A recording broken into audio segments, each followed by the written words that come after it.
Salutations everyone, welcome back to our world conquest. We shall complete the human rabbitality project.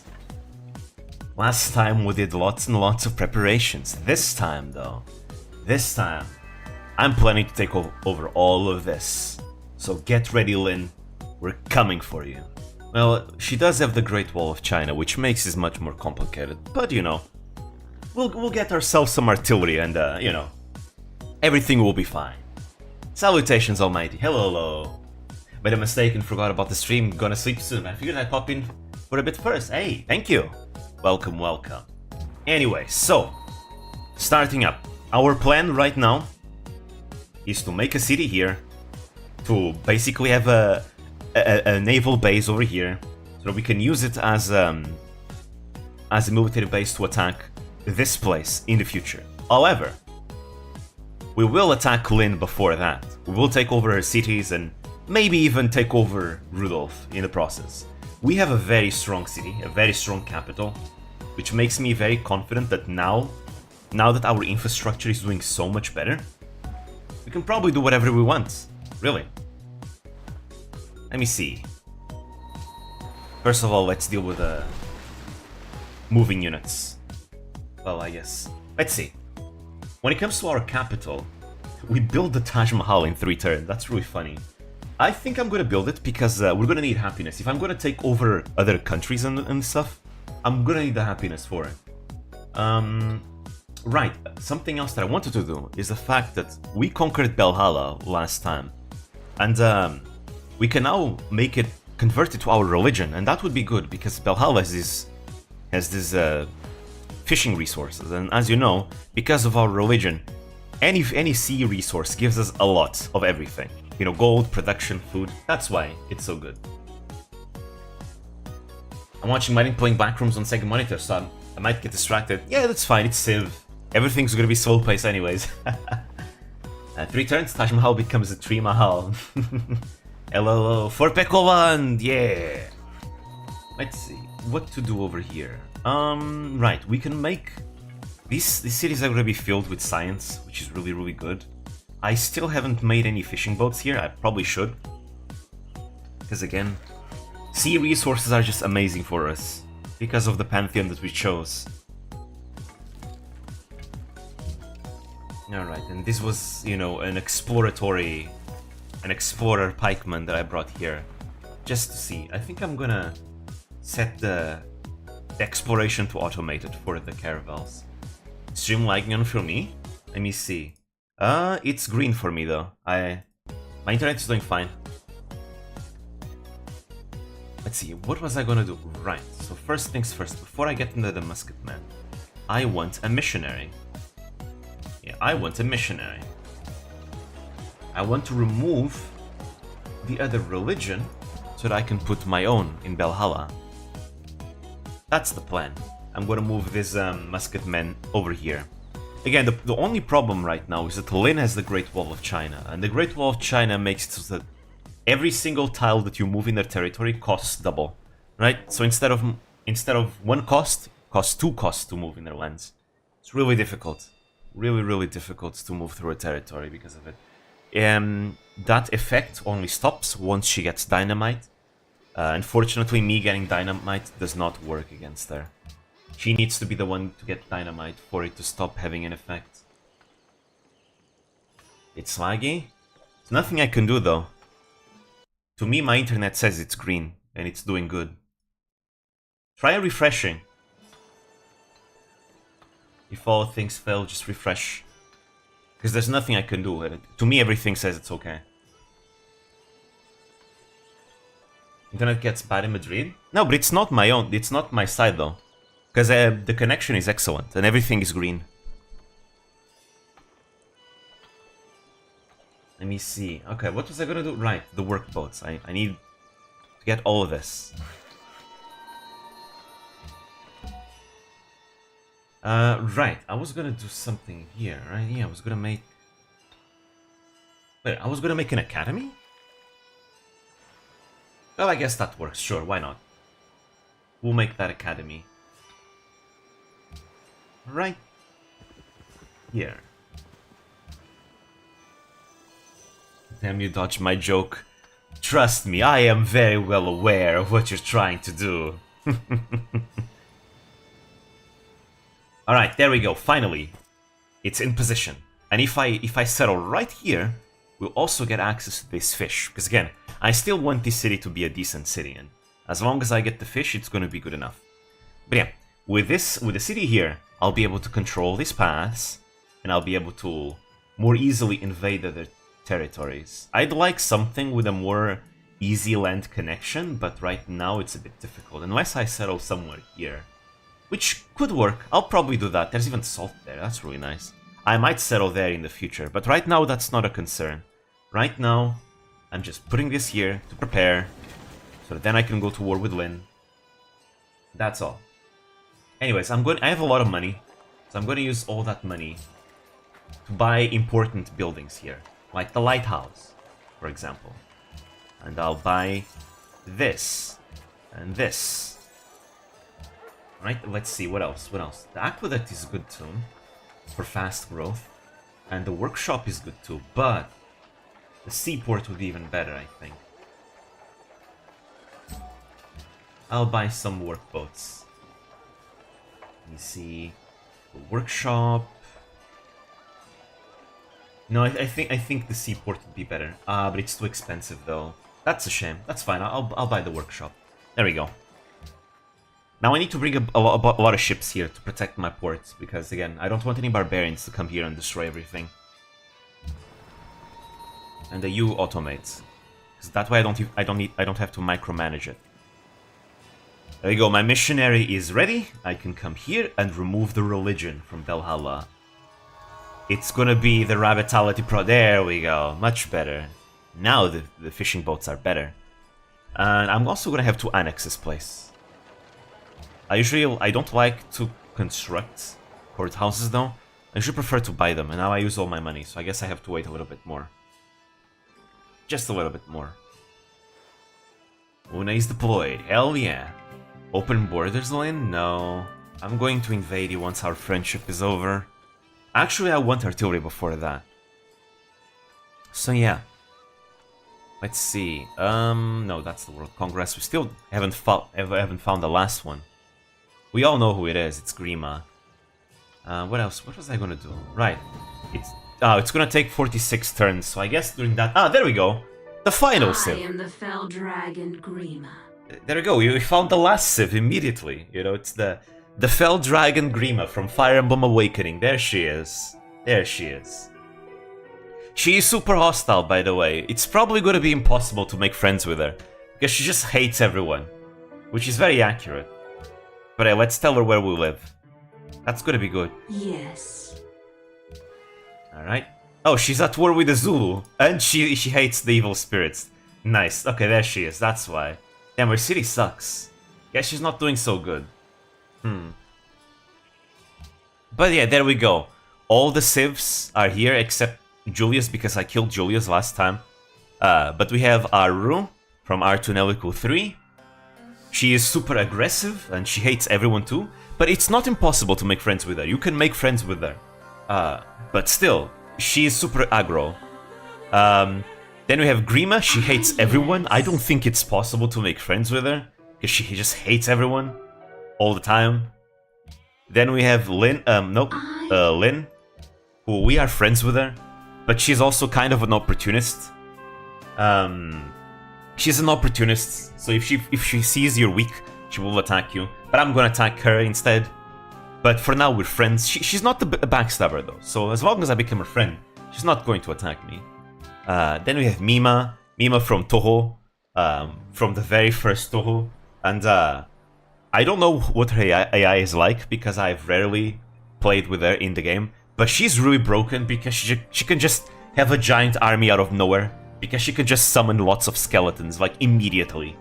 Then we have Rudolph, Emperor Rudolph from Fire Emblem Echoes.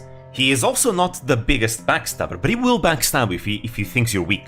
This guy is even more of an opportunist than Lin. This guy, he doesn't care if you're friends with him. If he sees you're weak, he's going for it. And he also gets a giant army out of nowhere, because he has insane production.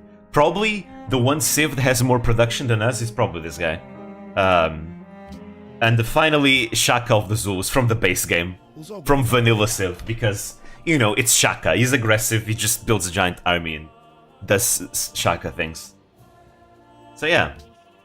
It was right, and again, Julius isn't here because I killed Julius. Alright.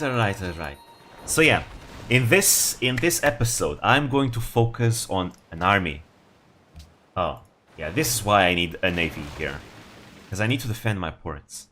So that's what I'm gonna do. I'm gonna immediately send these ships over there. You go there. And you go there too. Both of them is good. Can you talk to Lynn with someone to recruit her? Unfortunately not. Unfortunately. Also, there's a goddamn great brigand leader there. I want that. Also, I should probably clear this out. I'll probably send some troops there. Anyways, before that, I want to bring you to the front. There we go, much better. And you... Well, I guess I can clear that camp with this over here.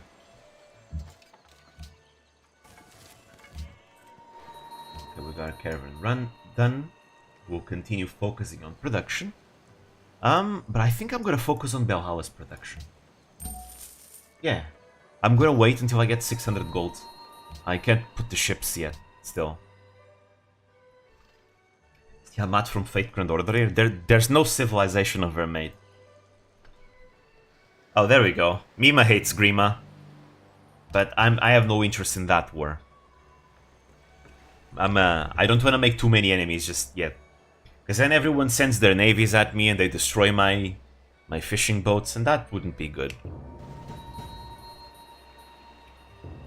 There we go. We met everyone. We are now the leaders of the World Congress. And we also finished the Taj Mahal. Rises above the banks of the river like a solitary tear. Valhalla, we're having a barbecue. No, I killed Julius. I killed him. I restarted the mission today because I killed Finn, and that was so sad. I decided to sacrifice all good level ups to restart and get Noah to recruit her. Ah. Oh, I see who you mean. Fi? I forgot what she's called. But yeah, she's a fun one to train. I always like to train her. Because the Western Isles in Fire Emblem Binding Blade are filled with axe users. So it's really easy to train your sword users there. Let me see. We are now the leaders of the World Congress. What shall we do? What shall we propose? Usually I like to start with World's Fair because everyone loves World's Fair.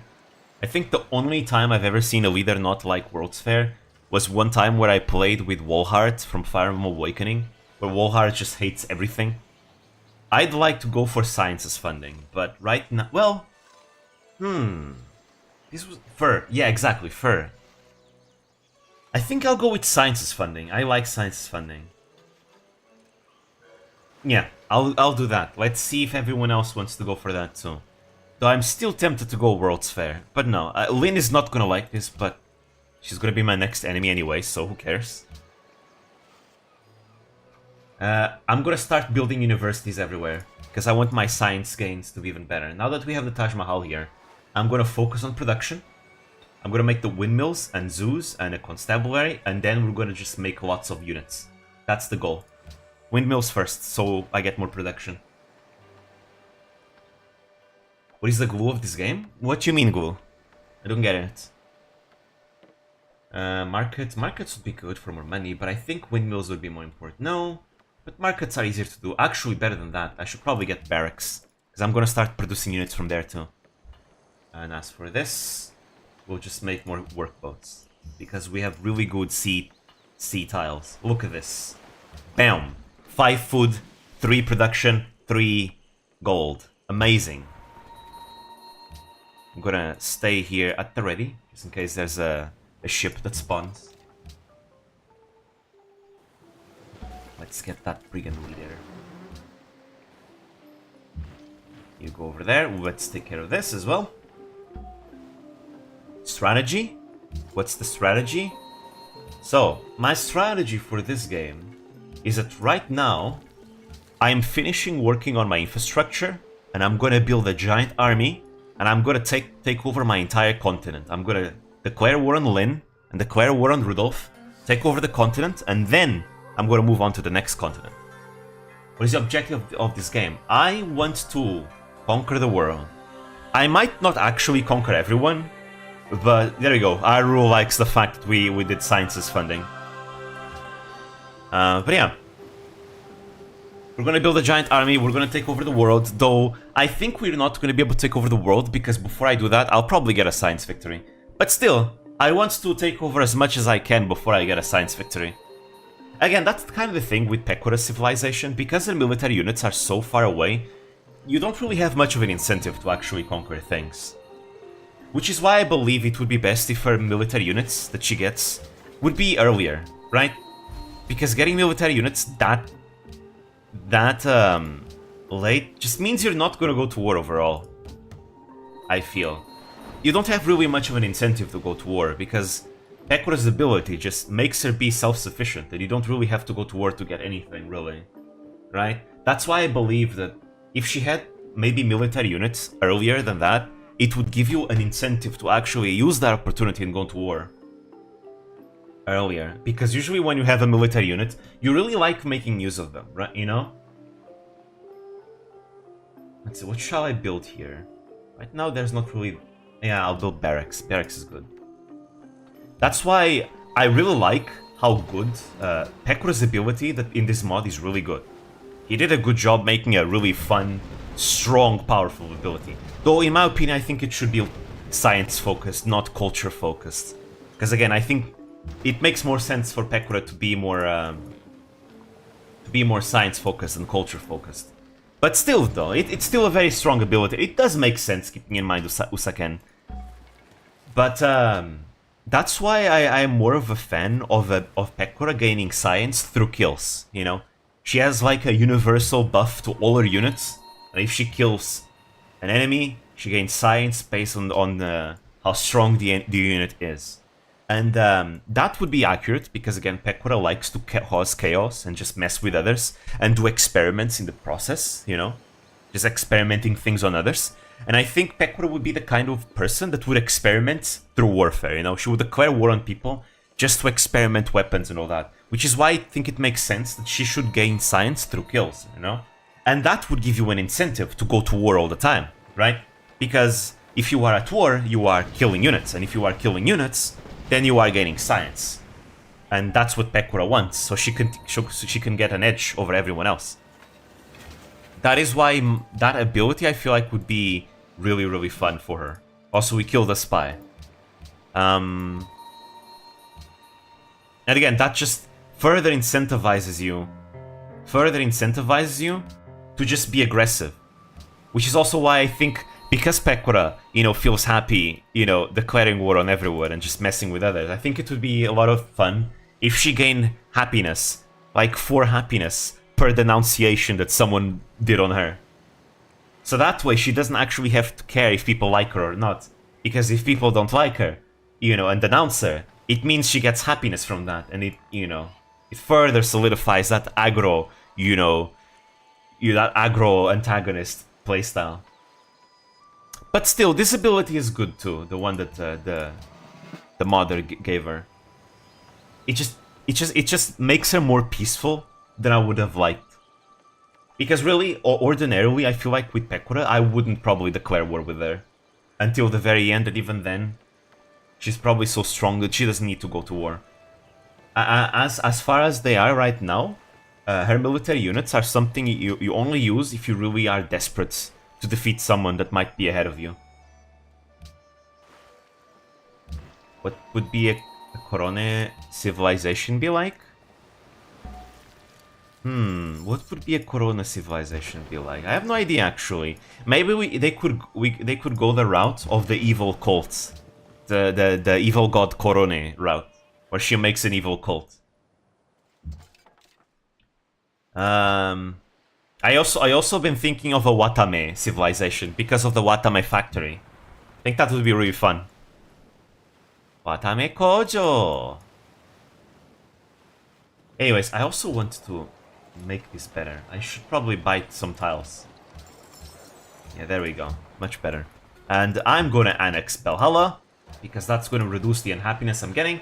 I'm gonna buy the courthouse, the fault focus, and now we'll build things once again. Build the workshop. There we go. Watame Kojo! Oh, right, we can make cannons now.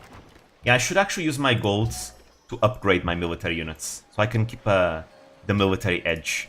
Right now, Lin and I have the same amount of technology. We have the same, pretty much. We both have cannons and musketmen. Right now, I'm going for industrialization, so I can get the factories. I want to get my ideology, and I'm gonna go scientific theory and then rifling, and actually military science before that, because I want the Brandenburg Gate.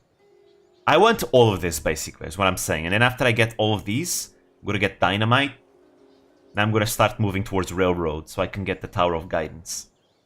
I'm gonna go order instead of autocracy, because like I said, I wanna go conquer things. Order is also decent at that, but conquest is not my complete goal.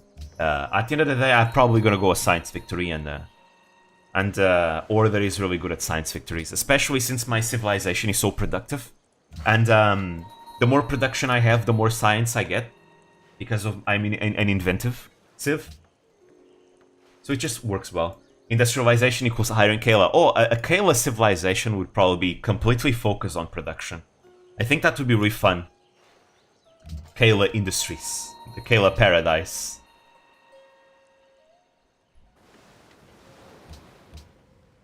Alright, so...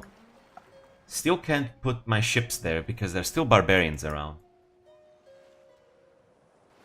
And again, I have this great engineer just here chilling, because I don't really have a use for him yet, just yet. Probably gonna use it to get the Brandenburg Gate to secure it, but that's it. Alright, I want you to give me some gold. There we go. Yes. You see the clip with Muna I've seen today? I opened the tab to watch later, actually. I have the tab open.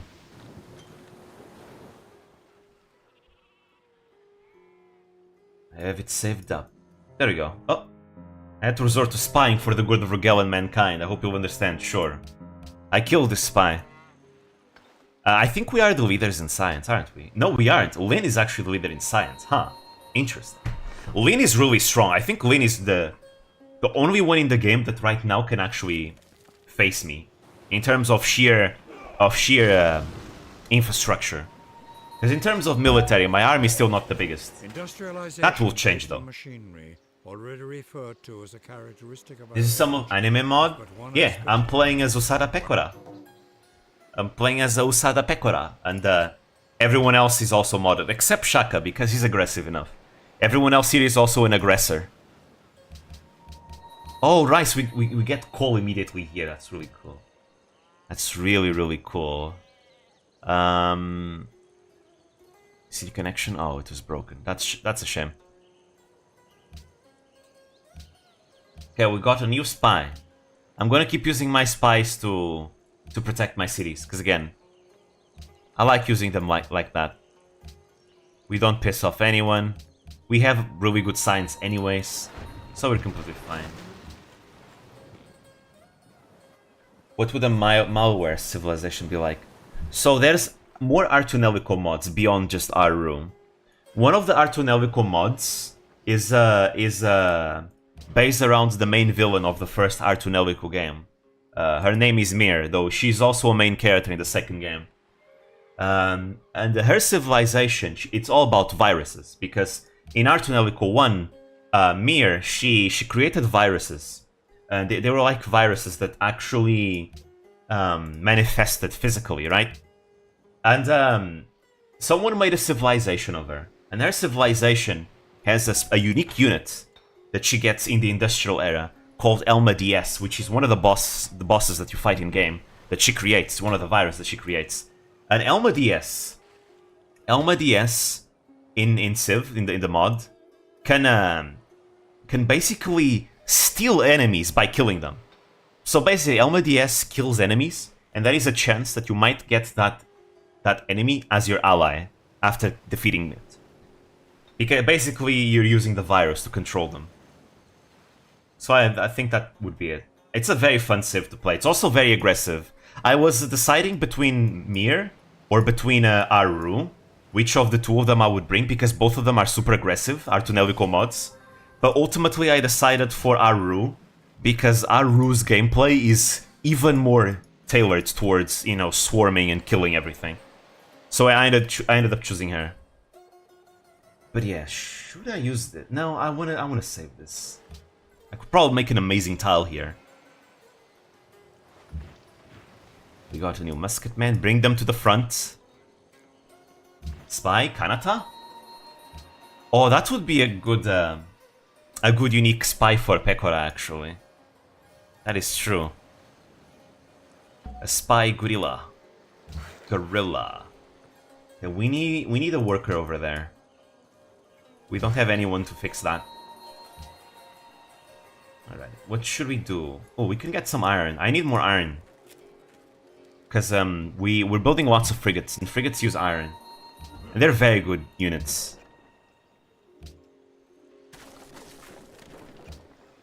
There you go, move the cannons forward.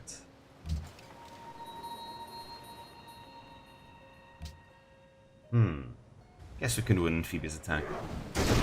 Boom! Alright, you can go back home. You can keep exploring by yourself. And this frigate can start protecting the coast.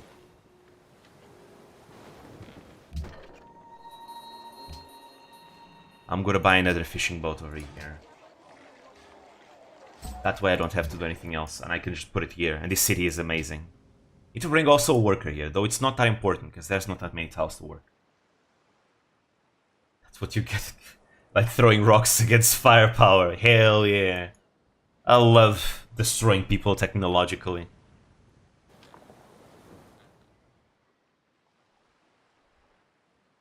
But yeah, right now our civilization is being carried by our ability. We have the most wonders in the world, and then it's Lin. But I will kill Lin next, so it's fine. Alright, you die. Boom. Did you see the Gate anime? I think I've never watched it, but I think I know what you're talking about. Wasn't that like a propaganda anime that the Japanese military did? I've heard it was something like that. But I've seen clips on the internet of it. It was kind of funny. I tend to pay attention to any kind of military anime because I really like military anime.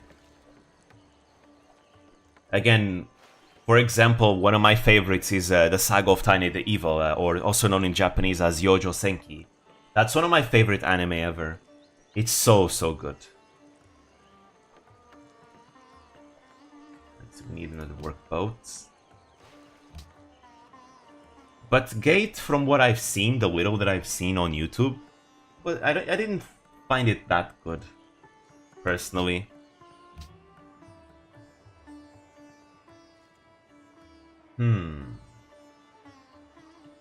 Everything requires so much. It was to uplift people from around the world? Wait, I don't know how that would be the case. That is weird. What should I do here? I don't know. Everything takes so long. Probably I should make an amphitheater. I still get the great engineer points. I should focus definitely on those things. Have you seen Girls in Panzer? I have indeed. Girls in Panzer was what got me into military marches, into liking military music and all that. Because the soundtrack of Girls in Panzer is military marching songs from like around the world, from the different countries. I really like it. That's where my love for tanks began, from Girls in Panzer. I love that anime. It's not my favorite, it's not among my favorites, but I did enjoy it.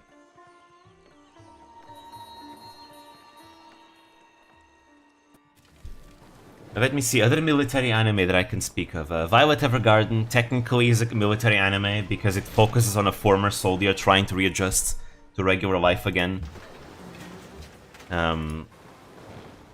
Also, we have Izetta the Last Witch.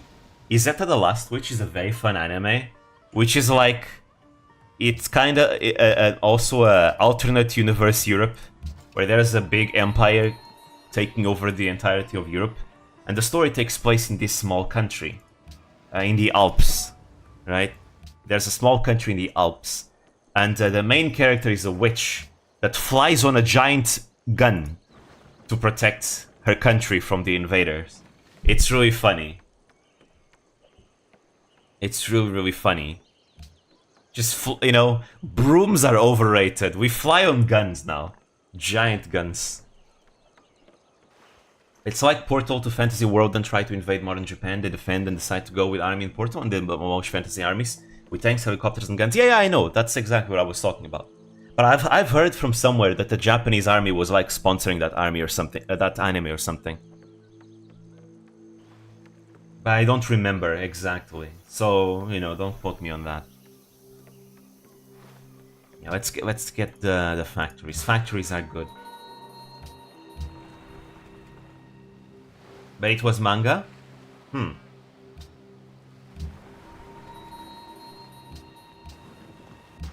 Maybe they just sponsor the anime or something. I don't know. It's not important. I did watch some clips that were posted on YouTube.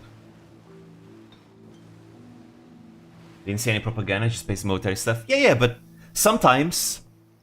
For example, what I heard of that anime is that the anime was made and sponsored by the Japanese army to try and show how cool the military is, so that they could try and get more people to join the military or something like that. Sometimes propaganda can be something as simple as, you know, look how cool this is. That's it. And I've heard that was supposed to be the goal or something. I don't know. Again, like I said, it's just something I've heard, but I'm not exactly sure. But I heard that the Japanese army did sponsor that anime. Which is, you know, doesn't take away from the entertainment value of the anime. But I just personally, from the clips that I watched online, I just didn't find that much interest. I don't know. Well, as far as military anime go, so far my favorite is really the Saga of Tiny the Evil. That one is just amazing.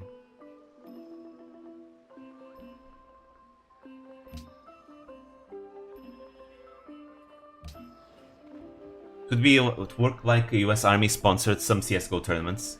Yeah, kinda like that.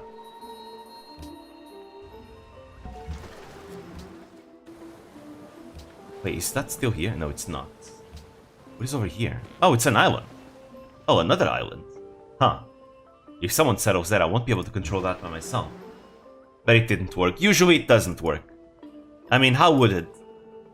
You know, people would rather stay home enjoying themselves rather than going into a strict environment where your life is potentially at risk. It makes sense that nobody would go through that path, you know.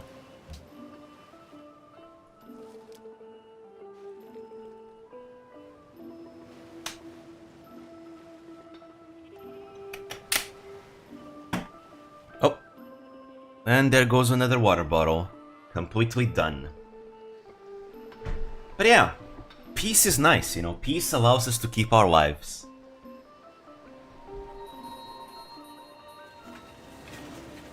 It will be more effective to sponsor some strike ball events, though. I think when it comes to sponsors, it's very important to know exactly what kind of audience you're trying to sponsor to. Because if you sponsor to the wrong audience, it's just a waste of money. Let's get an aqueduct going. Because I want my main cities to be good. We can make the red forts. Usually I don't like to build the red fort myself because I don't find a use for it, other than the great scientist point. But one of the reasons why I like to usually build the red fort is because at least it prevents others from building it. Because it makes all your defensive buildings stronger. And if someone builds it, it becomes such a pain to take their cities. It takes so long. So usually I just build it myself to prevent others from getting it. So I might actually do it, and since I have so much production, I may as well do that. Why not?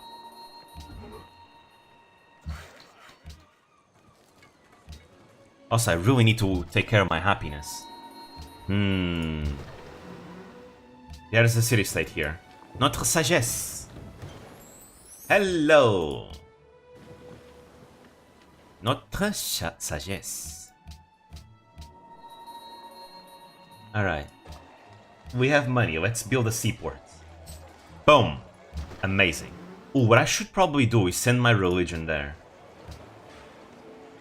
I saw Red Fort and even was inside. Pretty overrated place though. I never been there. Never been there myself. And again, the only place I visited was Spain or Gibraltar. That's as far as I've been.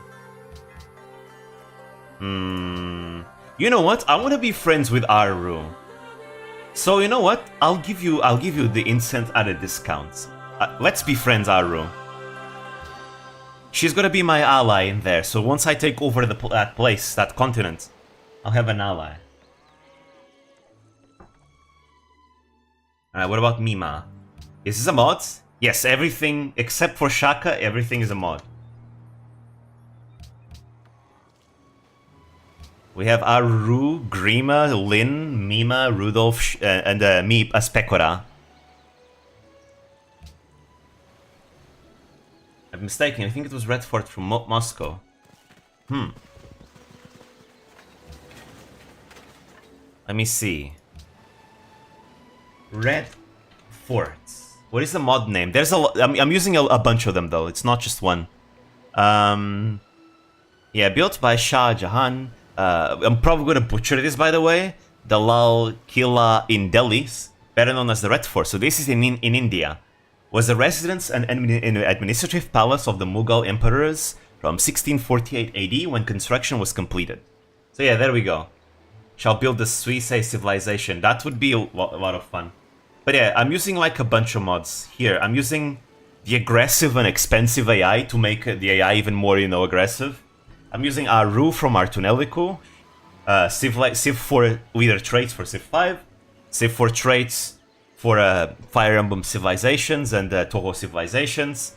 And in this case, it's also compatible with Pekora. Dynamic culture, faster aircraft animations. The Holy War pack is the Julia's Civilization. Oh, I'm also using the Liberation Army? Huh, I forgot about that. Villages and Brigands from Fire Emblem City-States, Lin, Fire Emblem Wonders, Rudolph, Grima, in-game editor, the Mercenaries mod, Fire Emblem Great People, Fire Emblem Religions, Music Changer, the Red mod pack, really Raging Barbarians to make Barbarians even more, you know, frequent. The Smart AI, the Starting Worker, the Events and Decisions mods, the Evil Spirits mod, and the Usada Pekora mod. Those are the mods I'm using for this one in particular. There's some that I disabled, but I usually like to play with lots and lots of mods. Botan and CC Civilization, hell yeah.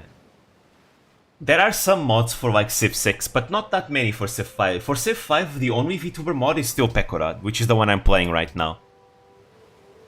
But it would be cool to... I'd like to make my own mod too. I'd like to make my own version of Pekora, because I have some ideas for what a Pekora mod could be. A more aggressive playstyle for Pekora. More aggressive and scientific. With also production. Let me see. Market is good for money. Windmill, factory. Factories is always good. You can never go wrong with factories. I love factories.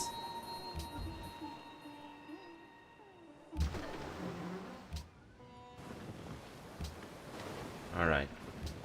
Just protect that tile.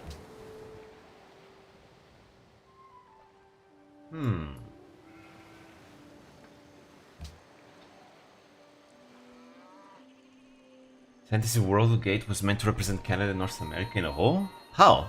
It's just a generic fantasy world though. Sure, your cocoa for my stuff there. It's sad because there is only one Hololive mod in the Darkest Dungeon as well, and it's Botan class, which is pretty good. Like, I unfortunately, I cannot play with mods for Civ 6. I do have Civ 6, because there was a time where Epic Games was doing a giveaway of the base game of Civ 6, and I got Civ 6 for free. The problem is, if you don't have the Steam version, you cannot access the Steam Workshop. And alternative methods of downloading mods, like the Steam Workshop downloader, no longer work, because now Steam did a crackdown where you need to have a Steam account with the game to be able to use the downloader, to get it manually. So right now there's no way to get the mods if you don't have the Steam version. For example, the reason why I have all these mods is because I have the Steam version of Civ 5, which is what I'm using. But for Civ 6 I have the Epic Games version. So unfortunately, I cannot use the HoloLive mods for Civ 6. I do prefer Civ 5 still over Civ 6, but still though, I would like to try out the Civ 6 mods. But that means I have to buy Civ 6 for the Steam version. Right now I don't want to do that. Because again, I like Civ 5 more anyways. Okay, you go to Martin.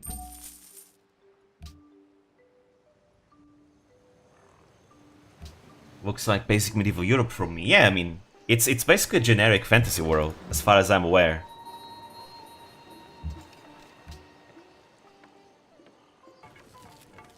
Just a basic fantasy world with dragons and whatever.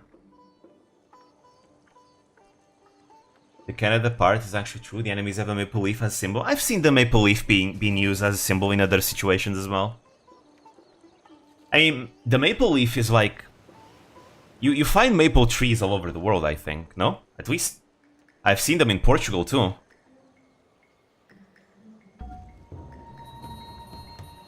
I mean, it's kind of like, for example, sometimes symbols get used for more things. Like, how many countries have, countries historically had dragons as their symbol, for example? Like, Wales has a dragon as a symbol, and historically many others also had. That's just one example. Let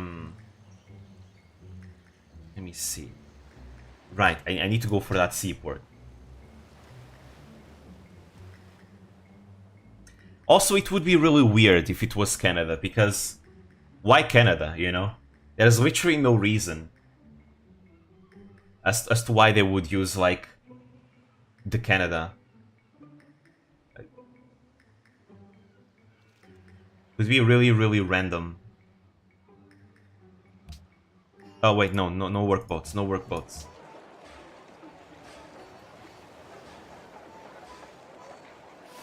Yeah, this will give me more production. Let's go for that.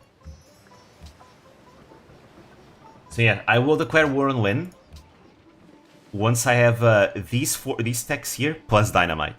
Then we'll declare war. I'm already preparing though, because I want to have a giant wave of troops.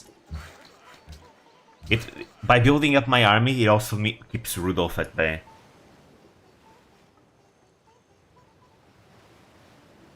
To me seem like Canada? I don't know. I don't see it. There's nothing to me that screams Canada about it. It's just a generic fantasy world.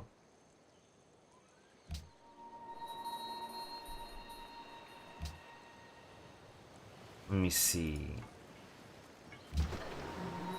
And usually generic fantasy worlds are based around Europe, anyways.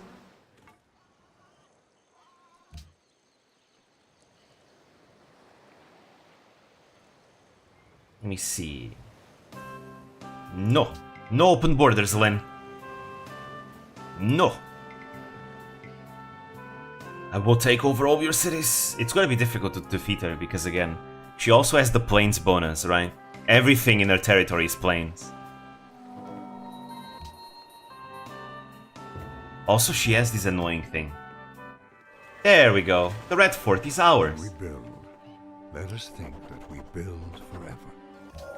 Now nobody else can build that. Oh, I get the Brandenburg Gate in 4 turns. Hell yeah. But I think I'm just gonna use the Great General, Great Engineer. I want to make sure no one else gets that. No one. And who knows, if I get unlucky, someone could get that in 4 turns. I don't want that. Also, the music is bugged. Can I bug Aru's music? Because I like her music the most. It's my favorite singer ever. Hell yeah, I bugged the music to play it all the time now.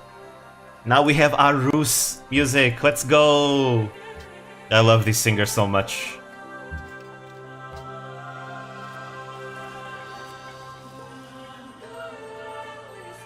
Speaking of Canada, why in anime Canadians tend to die in most gruesome ways? Isn't that everyone though?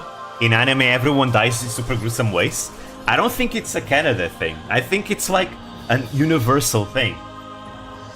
Like everyone in Attack on Titan has like gruesome deaths. They're not Canadian.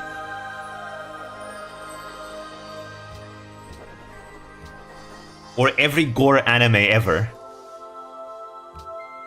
I kinda never seen Canadians in anime ever. True, also that point. I've never seen a Canadian in an anime. Usually, it's always US. Always. Right? Or Great Britain.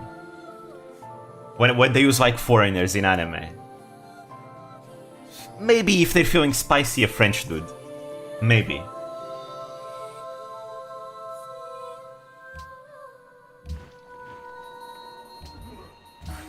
So yeah, I think you're looking way too deep into this. No needs to look so deep into things. It ain't that deep. Goddamn, I love Akiko Shikata singing. Dude, so just like I expected, my last episode got copyright claimed because of all the classical music that it's used. Dude, if this video gets claimed, let it be claimed by Akiko Shikata, because that's someone I don't mind being claimed by, you know? She's my favorite singer. Give her my money. Give her my money. It's...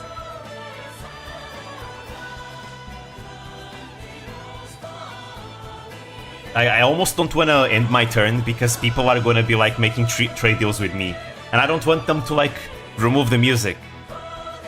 I love it. Okay, I have money. What can I use this money for? Maybe I could use it here for something. Ooh, right, I can build castles with faith. Hell yeah, may as well do it. Why not?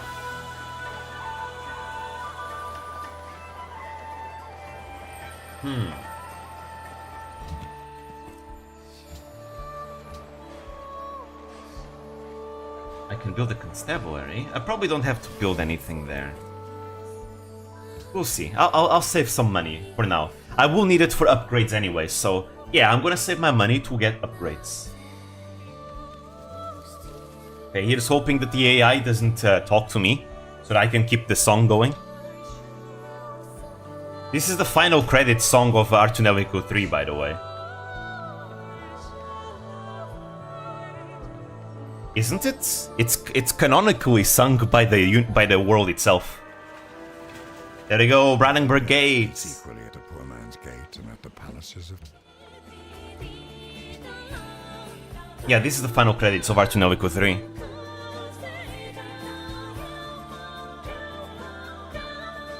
Alright, what else should we do? Ah, that factory, I want it! We need production around here. I probably should make another worker, maybe? Actually, no, I don't need workers here. I have a bunch of them here. Okay, give me some mines. Also, going order is gonna give me even more better mines. Hell yeah, let's go, military academy.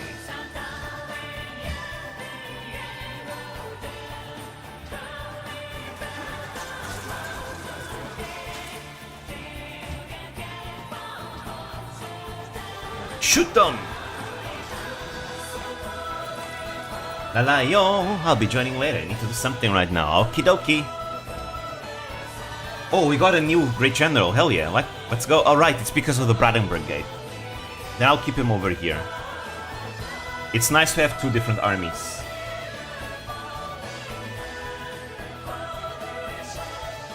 Oh, I'm so afraid. I don't want the music to be interrupted. Okay, AI, do not talk to me. Unless it's Aru. I'm fine with Aru talking to me. No, Lin, you got... Ah! God damn it.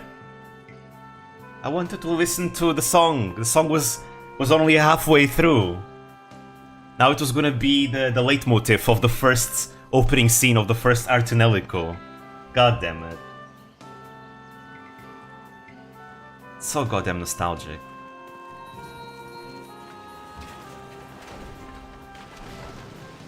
I love Artunelico. For many years it was my favorite RPG, my favorite JRPG. But then, you know, 2 years ago, I came across Trails and that was the only JRPG that I've played that surpassed Artunelico for me.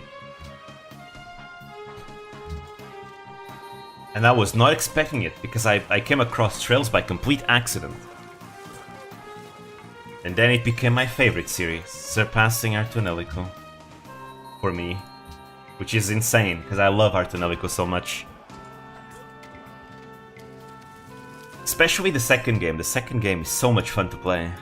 It's my favorite one. You guys don't know what Artunelico is. It's a JRPG where they can cast magic by singing. They have a thing called song magic. So all the songs in game are actually the characters doing the magic. At least the vocal songs are actually canonical, like magic spells, you could call them. They're called song magic.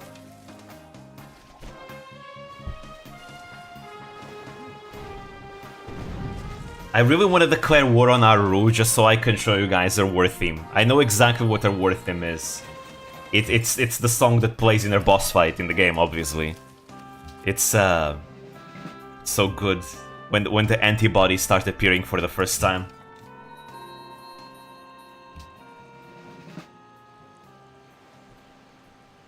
Oh, I remember there was Portugal and he liked teasing Spain, and Spain doesn't like Portugal. Yeah, that seems to be pretty accurate of their history. I mean, it's not like they hate each other. I don't think Spain and Portugal hate each other.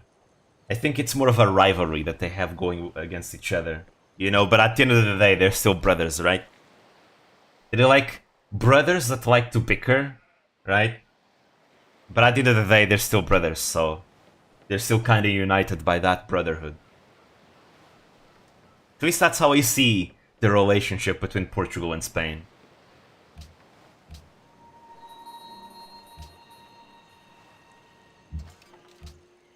Oh, alright, let's kill those crossbowmen. Kill them!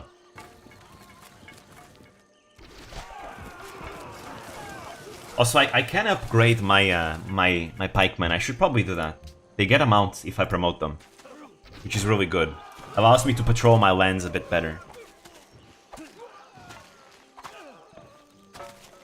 We almost killed it.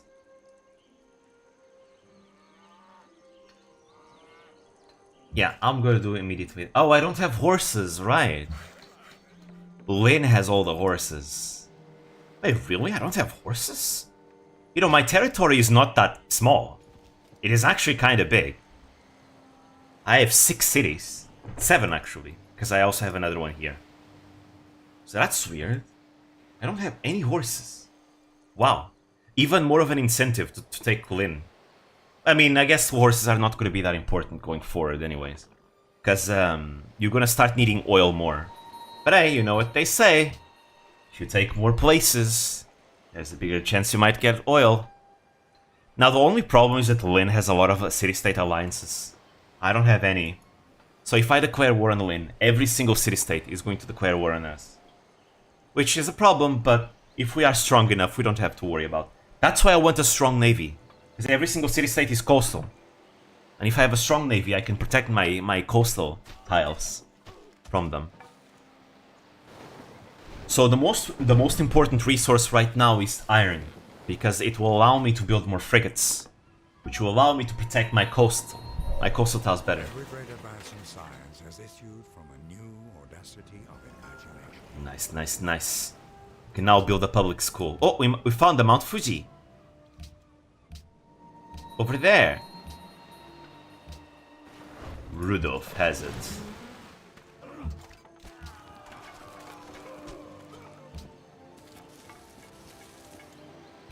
Alright, now that we have this, let's get rifling. And sure, while we're at it, let's get the Academy of Kadeen. It gives us a free observatory, so even if you were not next to a mountain, you still get the observatory, which is really nice. Also, more scientist slots is nice to have. Like I said, I like to play scientific in my games. Because having a technological edge is just good to have.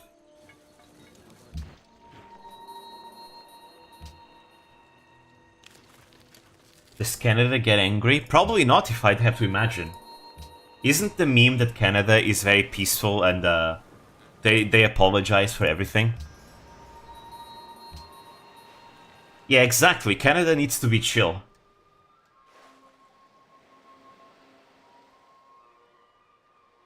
Alright, let's get more production going.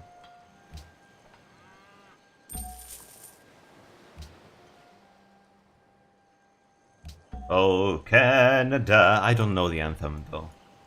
That's all I know about it, because I've heard an Alouette sing it. Grima wants open borders. Nah, Grima is religious. He's gonna use that as opportunity to spread his religion to me.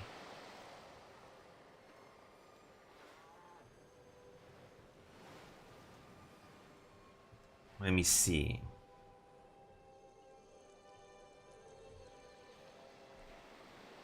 Damn, Pekora has so many citizens. Oh.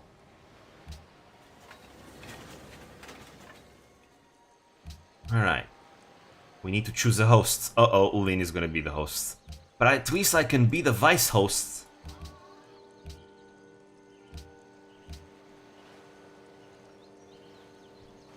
Grima is male but looks female? No, this one is a female. This is female Grima. Because it's based off a female Robin.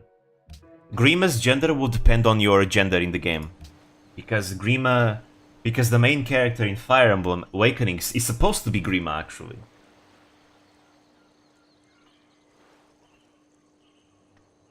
But Grima is from the future, while you are not from the future yet. I want the science. Give me that. Alright. There we go. I love how Russia is the biggest guy and always friendly, but have dark side though, and Belarus is super yandere on Russia. I mean, that makes sense. It's even named after it. There we go. Now we got our religion here too. Pretty sure the anime is not a thing anymore.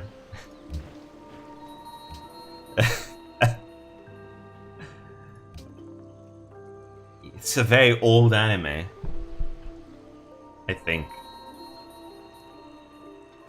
I've never watched Hetalia, actually.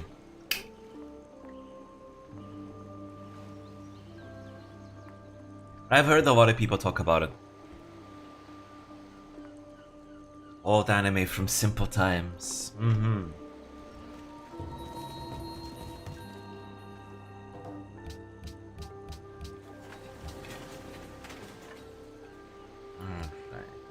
Our golden age is over! No! How could this be? Okay. What else? Opera House. Get those great engineer points, even more.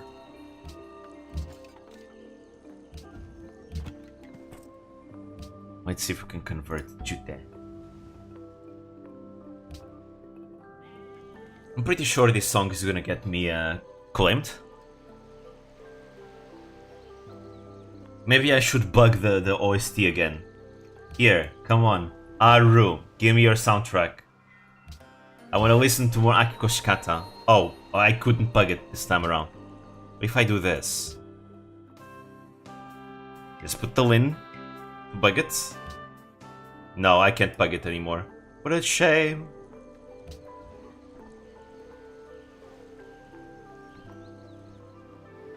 Our spies have uncovered that Shaka is plotting against you. I mean, that's Shaka in general. I just need to have a navy so I can protect my coasts. Because really, our territory... He needs ships to get here. So we're fine. We are absolutely fine. How's our army like?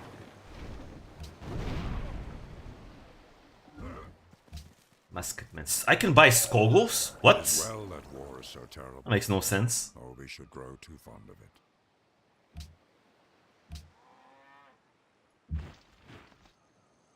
There we go. Time to get riflemen, everyone. Bam. Bam. Bam. Bam. Bam. Nice. We have riflemen now. Anywhere else? Doesn't seem like it.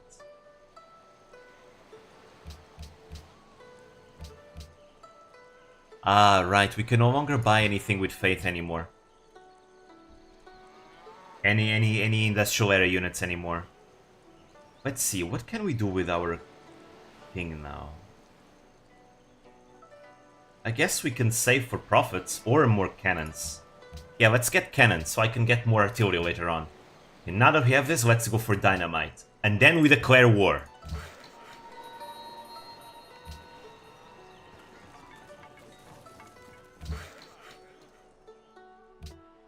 A path of bloody conquest we shall carve.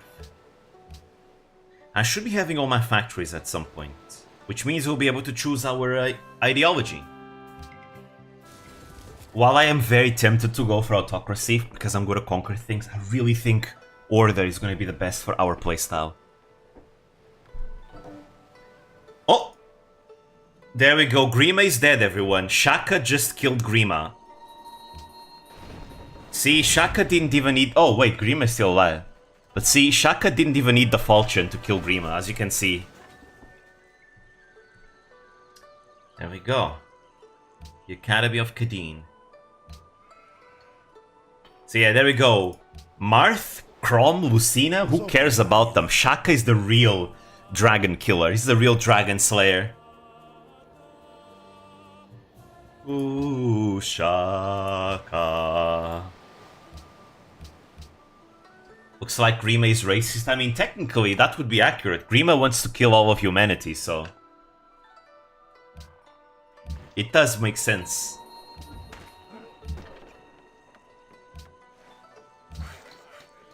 Anyways. What shall we do next? I think what I will do is I will start preparing a road. That's something I always like to do.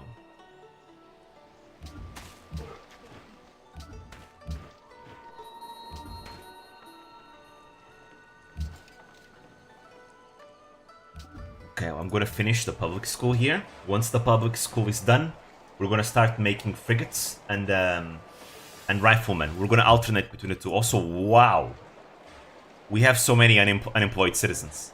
Why? Why do I have so many unemployed citizens? Give us specialists.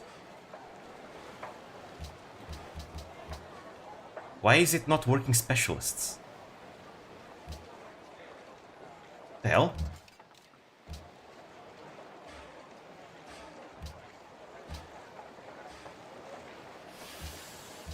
Give me specialists. That's so dumb. What the hell?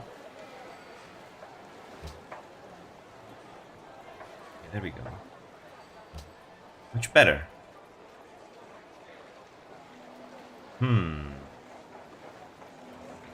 The game is not being optimal. I think culture would be good too. Science is good too. Yeah, right now, I want science. Science specialist. Right, then we also have this specialist. There we go. That's so weird. The game was not working specialists for some reason.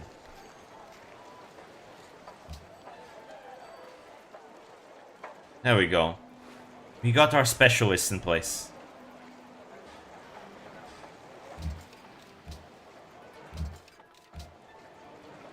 Okay, the other cities are fine.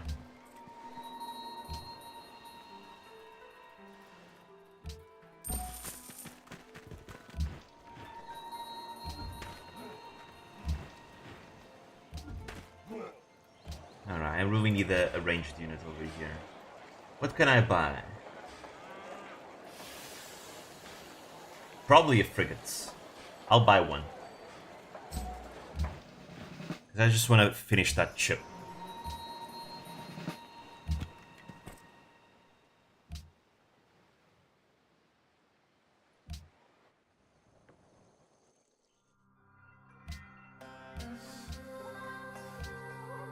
Yeah, let us continue the deal.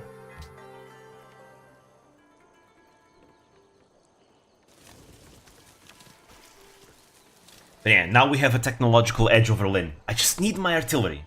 Because without artillery, it's going to be a pain to conquer her because of the Great Wall of China. Once we have artillery, it's as good as done.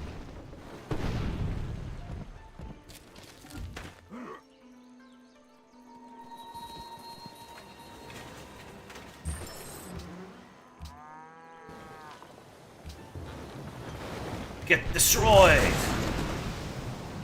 Aha! Anyways, finally, we can choose an ideology. We are the first civilization in the world to get an ideology. Now, we have three choices: autocracy, freedom, and order. Now, the choices will depend on your playstyle, because each one of them is good for different things. Autocracy is your usual, you know, conquering the world type of ideology. If you want to conquer the world, you go autocracy, because autocracy gives you lots of happiness bonuses. And it makes your troops stronger as well. It's good. I was considering going autocracy, because if I want to go to war, this is a good one. But then we have freedom. Freedom is good for is better for peace. You know, having a strong economy. You know, having lots of allies and specialists and things like that. Then we have order, and order is the one I kind of want to go, because I feel like it fits our playstyle better. Order is all about production and science, right? You become an isolationist, you work, you have lots of production, lots of good mines, good factories, you have good science, you know? It's good, and it's also good as a secondary option to go to war as well. That's why I feel like I want to go order, right? Here, let me tell you, let me show you. Order.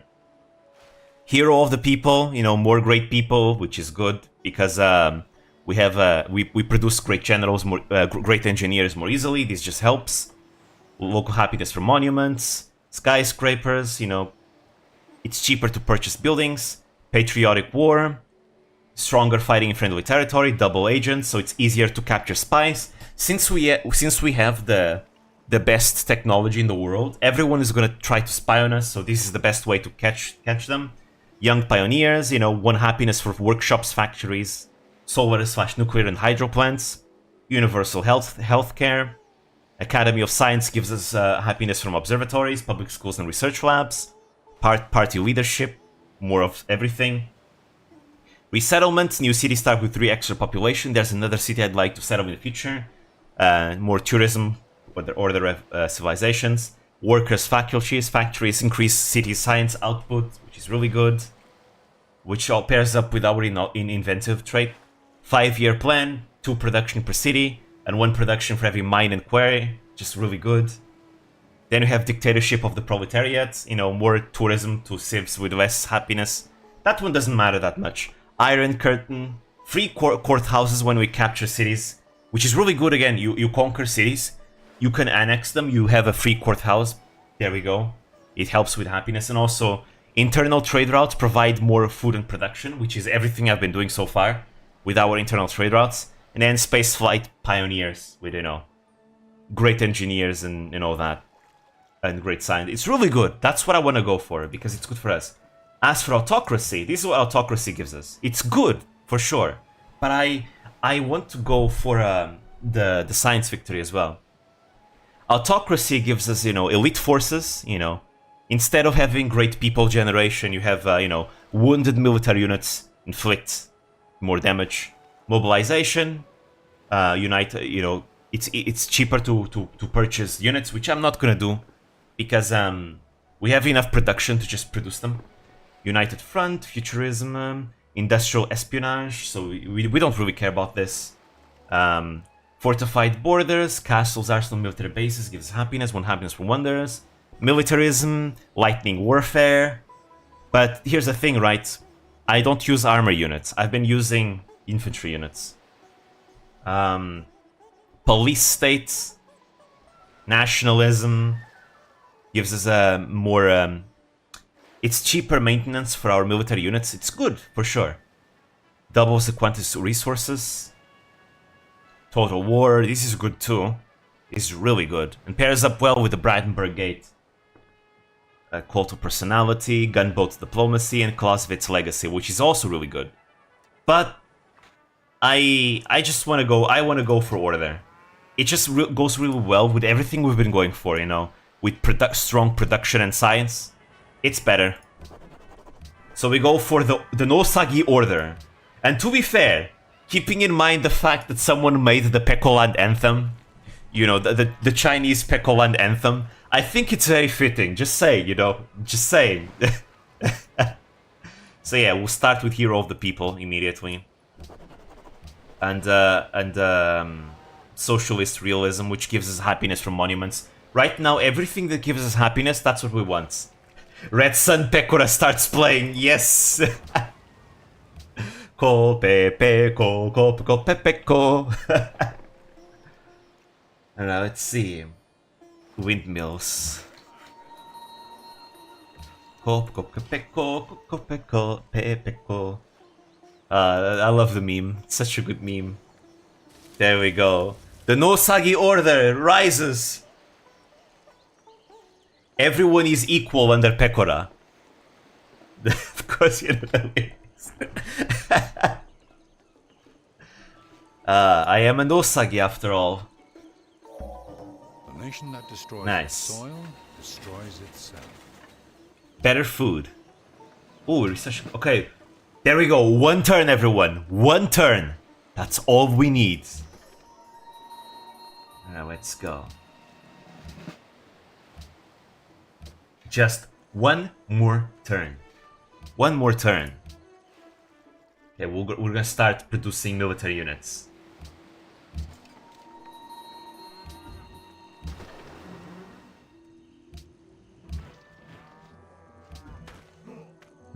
I should probably move this over here and bring the actual good units to the front. There we go, just one more turn. We'll go to war. Oh! Nah, we no longer care about this. I have a plan, because we are... Oh, wait, no, I can't go to war with Lin. Never mind. We have an alliance with her. Then again, do we really care about backstabbing penalties? If I declare war on her, everyone's gonna hate me for being a backstabber. But do we care? We are strong by ourselves, aren't we? You know what? I think this is gonna be way too easy. Way too easy. If I just play a regular game that I usually do. Nah, you know what? Let's make everyone hates us, you know? I think it's the most Pekora thing ever, you know? If we make everyone hates us. Let's pull a season 2 Rust in here. Final War. That's what I want to do right now. I want to be the villain, just like Pekora would be. Alright. Let's prepare. There we go, we got artillery.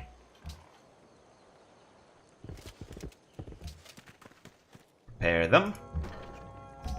For Pekoland! Peko. So yeah, I'm gonna declare war next turn. We'll declare war on Lin.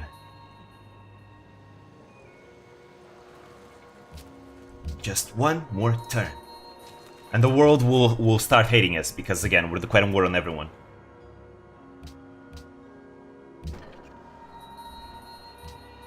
Alright, let's see.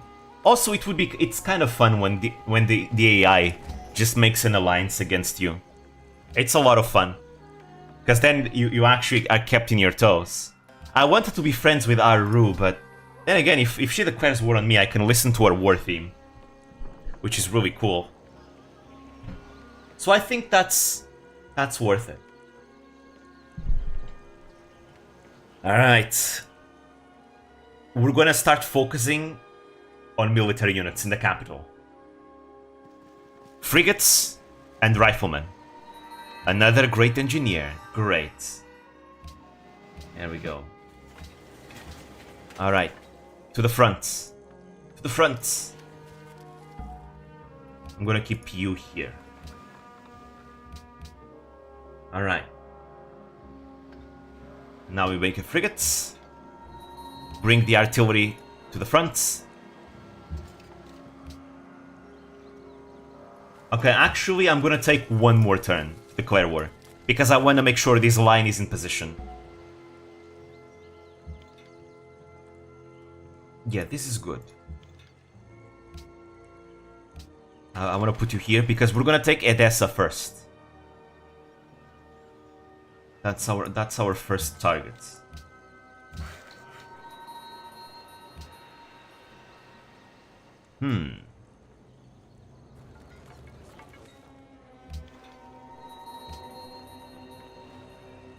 I also need troops over here. Because I'm starting kinda early. That's fine. Oh, there we go. Aru wants to be my friend. Hell yeah, let us work together.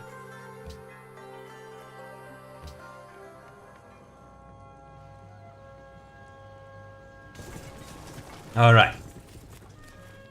Nice. I mean, she's still gonna hate me once I backstab Lin, but at least she's gonna hate me only after our friendship ends. Besides, I have a plan. I have a fun plan.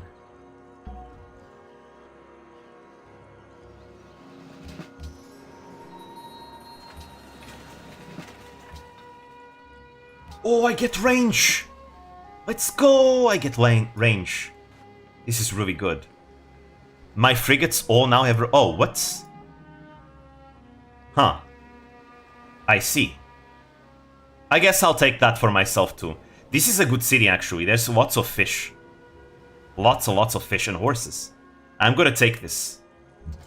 With my my ranged frigates. Anyways, the time is now. But before I start the war... Alright, Lin. I want you to declare war on Nauru. You want that? I'll give you that. Take it. Alright. Alright, Lin. I want you to declare war on Rudolph. You want that? Take it. Alright, Lin. I want you to declare war on Shaka. You want that? Take it. Alright, Lin. I want you to declare war on Mima. You want that? Take it. I'll give you all the resources you want, and you can go to war with them. I'm basically paying her to go to war with everyone. Oh, okay, fine. And now our economy is terrible because we're giving her all our income, right? However, if you declare war, all those trade deals are null. So I get all the gold back, all the income back. So yeah.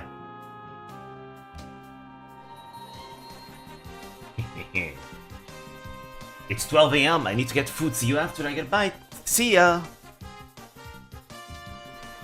There we go, we are now a betrayer. We are a backstabber now.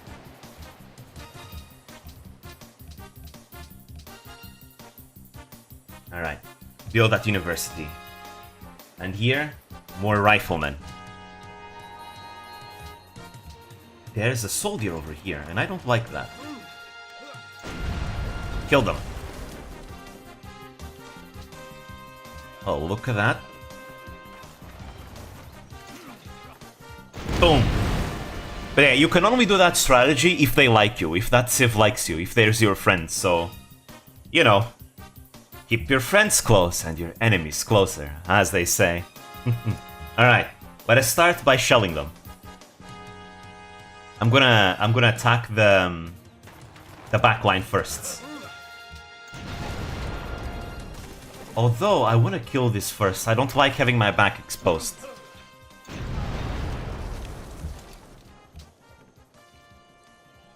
Yeah.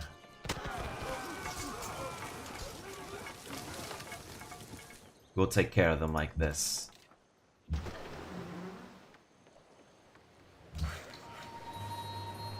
There we go, Pekora War Theme, the Rabbitality Project. Alright. Yeah, we are stronger. They might have that bonus to planes, but we have way more bonuses anyways. And we have better technology. There we go. Good trades, cost-effective trades.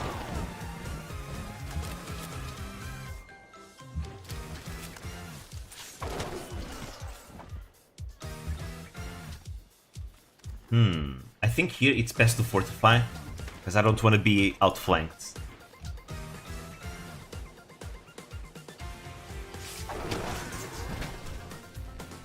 Nice.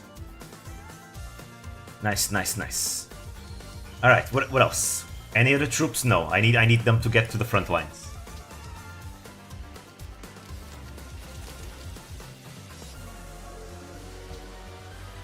Oh yeah, all these city-states now hate us.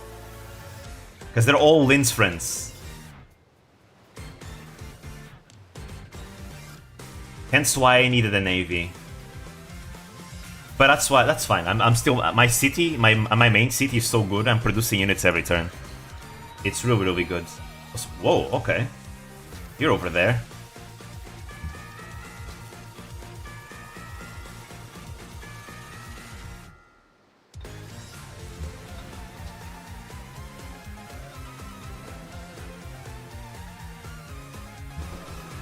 Let me do some scouting. No one around. Aha. Target practice, let's go. I'm gonna attack the city-states and weaken them, because at least it also gives XP to my units, which is good. Make them stronger. If they get 3 range, they're gonna become insane. Very well, Iroh. Take it.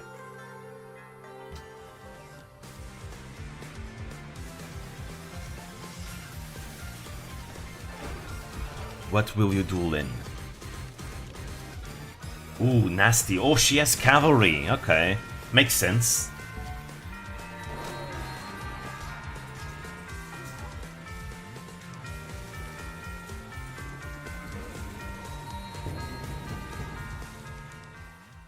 No open borders.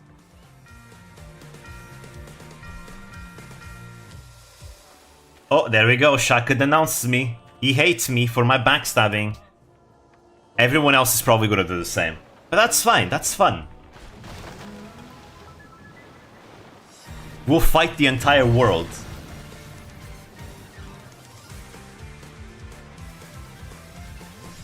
Dissing me. Shaka is actually pretty strong. I was not expecting Shaka to survive since he's a vanilla Civ, you know? The vanilla Civs tend to be weaker. But, he defeated Grima. Alright, there we go. We got another rifleman complete.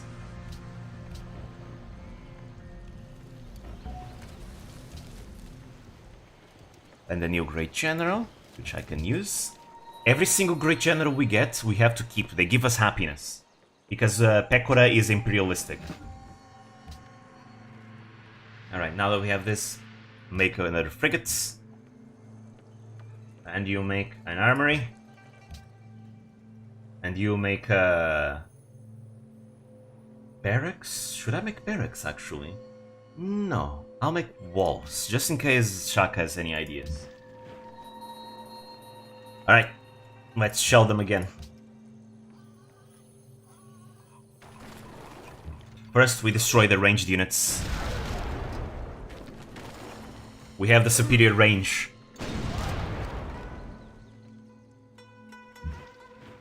And then we keep advancing steadily.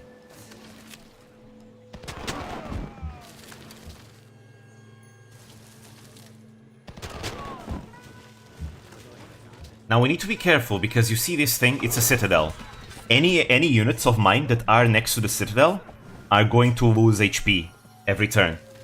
Unfortunately, because of the Great Wall of China, my movement in their lands is really limited. So I want to make sure that when I advance with everyone. And it's not like an isolated force. Yeah, you can return. We have to advance together, that's the best way. See, can I kill it like this? Yes, I can. Because then I can just bring the riflemen to the front.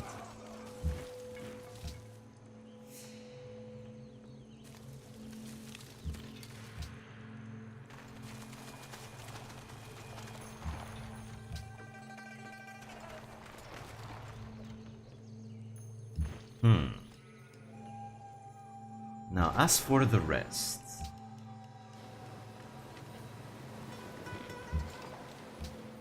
We have some enemy units here causing trouble. Because again, city-state units can be a problem.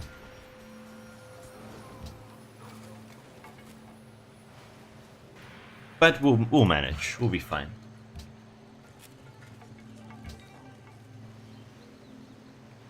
If only I had horses, I could promote these goddamn pikemen. They're too old-fashioned by now. Alright, kill those horsemen.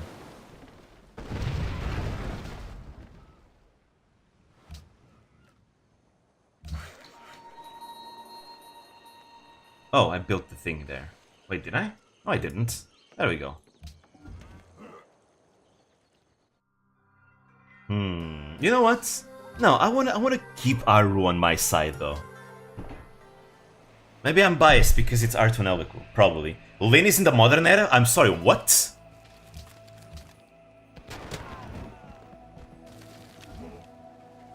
Wait, what? Damn, she really is being competitive with me in technology. Anyways. Yeah, she's one tech ahead of me. That's fine though. We have the best production and population.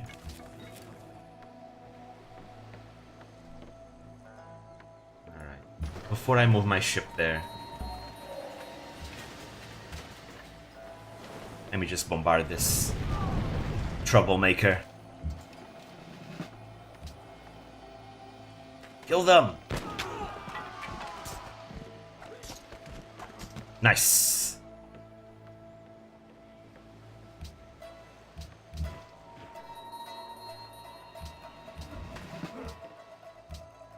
Oh, hi there.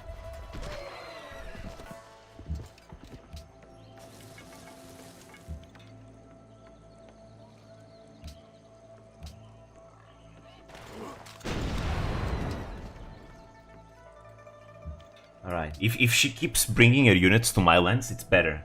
I'd rather fight in my borders than hers.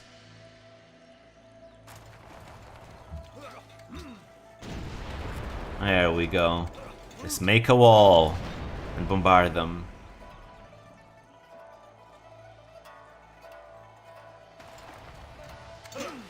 Boom!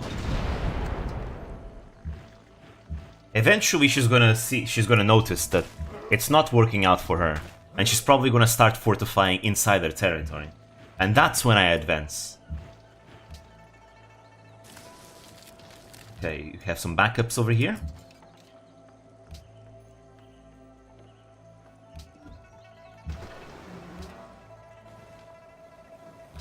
Kill the settler.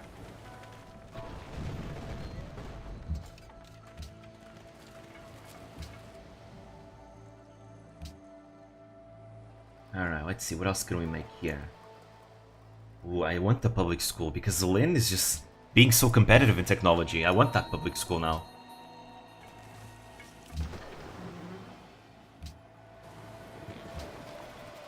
There's nowhere to run.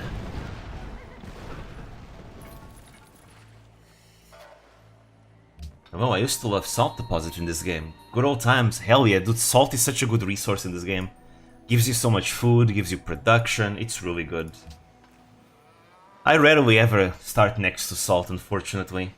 It's a big shame. The Fire Emblem Religions mod makes salt even better. +2 production. So good. Alright, move in. For the glory of Pekoland.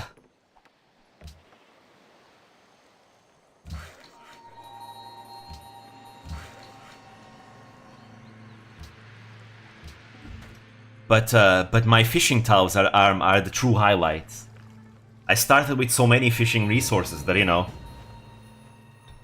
just went to God of the Sea. Now I have so much production just from this. It's beautiful. They're my pride and joy. Oh, okay, they killed my galleass. For the glory of war crimes yet to be committed. I think I'm already starting committing them. I backstabbed Lin. And now the world will hate me, but hey, that's the most accurate way of playing Pekora. Let's Let's see, there we go. Targeting. Range. We can't quite get there, but let's just shoot at the city, because why not? Just for the fun of it. Gotta destroy them.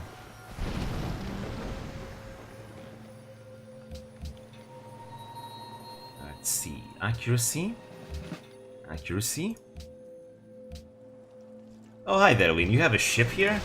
Well, guess what? You came to the wrong neighborhoods. It's all Peko now. All Peko.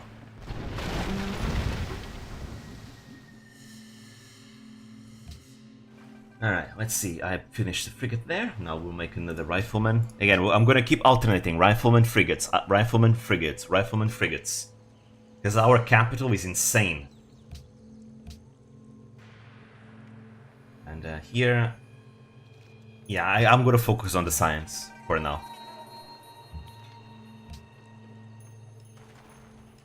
I love your videos, thank you.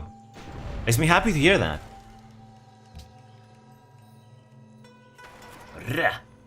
Fire! Feels good to be the villain.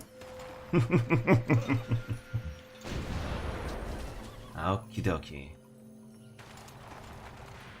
Oh!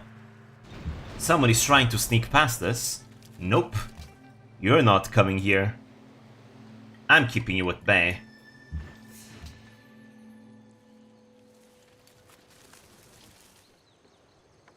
Beautiful. Right, we can't get anything else with Faith. I should probably get something else. But what could it be? I guess getting great engineers would be nice. No, for now I'm gonna save. I'm gonna save Faith. Alright. We'll keep weakening them. I kinda just want to ignore this side because of the Great Citadel and attack them from below. Because here I don't lose health. And I just put my artilleries around here and shoot Edessa and then take it with the rest of the infantry. What difficulty are you playing on? Playing with the Emperor difficulty. That's usually the difficulty I play on. Emperor difficulty, but then I add like mods like this, like the aggressive and expensive AI and the smart AI mod as well, to make the AI a bit more challenging. And the really raging barbarians mod, because it's fun, makes the early game exciting. Alright, what else can we do here? Guess this worker can't do anything else. I want to build the road to Edessa as fast as possible. But first I need to take it.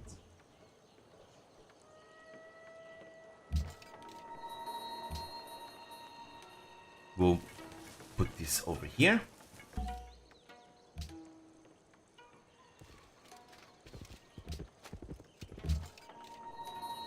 Oh, hi there. You're moving there? Is that it? Well, you die. Oh, look at that. He survives, actually. Wow.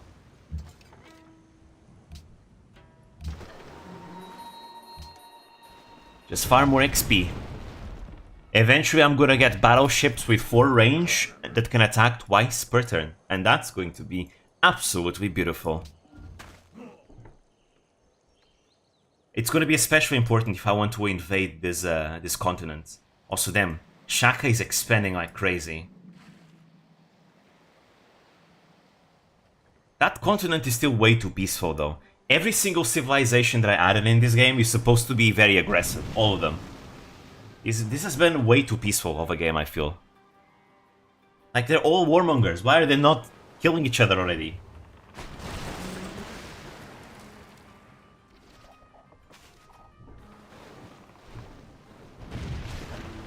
Well, there goes the caravel. Right, Jute is Lin's ally. That's what's going on. No worries.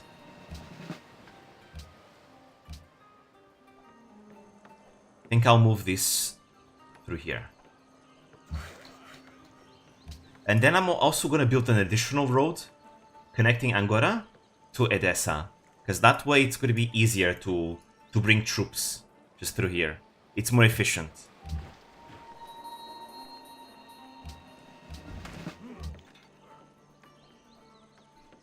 We'll get barrage here. And another frigates.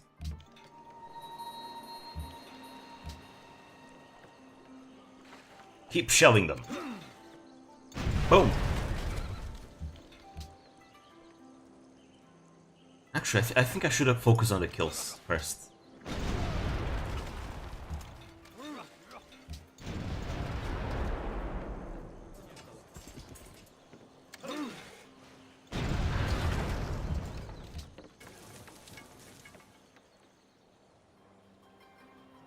Alright.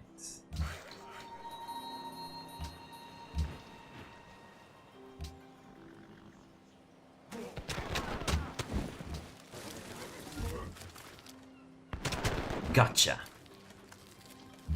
We'll cover his advance. Okay. That was weird.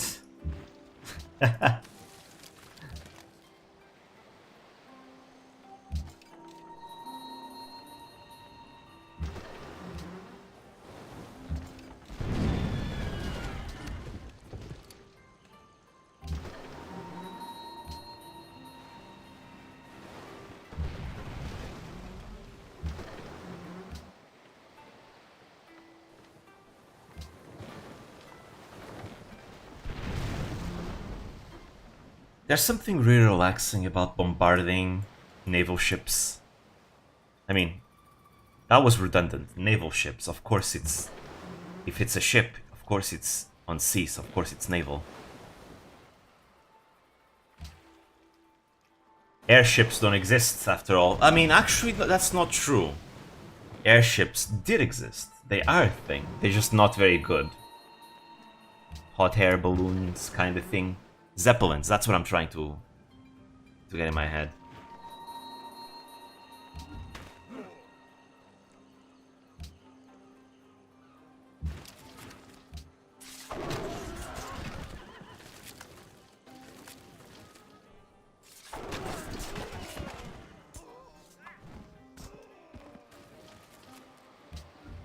There we go. This is a meat grinder.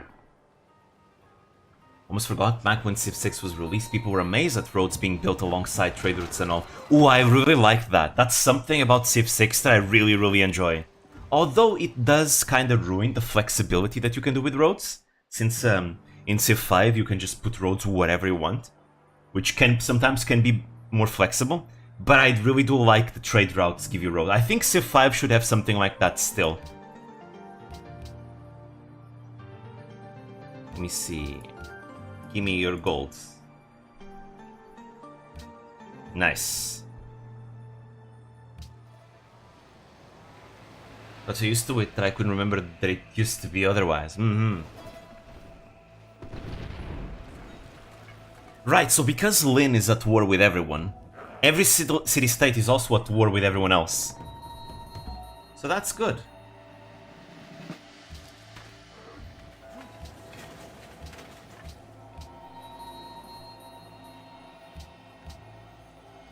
And a barbarian encampment right here is not very convenient. Alright, time to buy more units. Need something fast. I can't, don't have the money. No, it's gonna pillage me. Alright, I'll move this unit over here.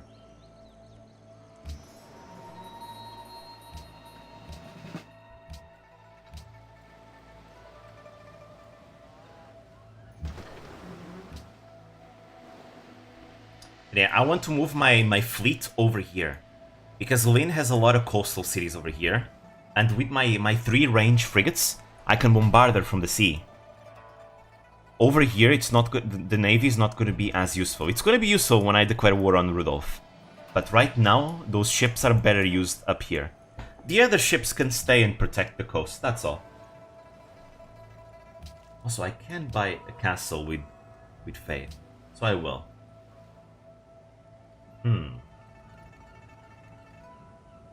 Yeah, I'm gonna get some more happiness. Let's build the frigates. Now I'll get into the riflemen.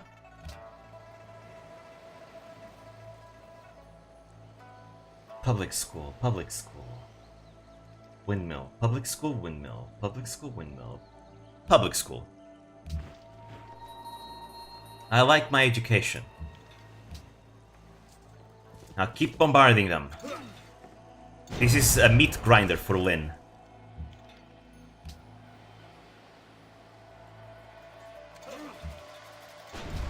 She, instead of retreating back for the citadel, she feels ballsy enough to come to my borders.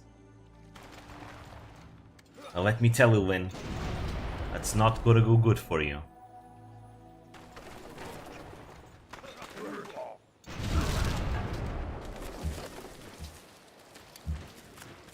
Anyways, I don't want to kill it because I'm gonna be in range of Fear Mountain.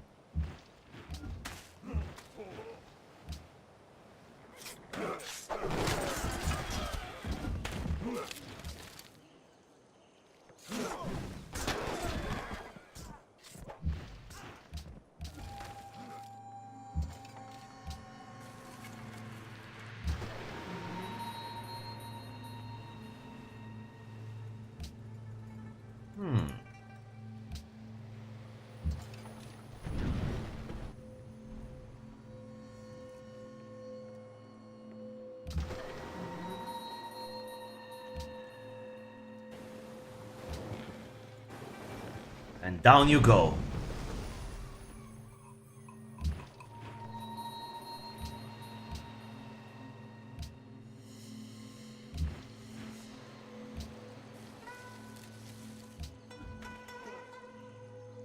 Though it's kind of still hard to access this without the road. There's a lot of rough terrain too. Yeah, it's better if I send the troops through here. Into southern Edessa.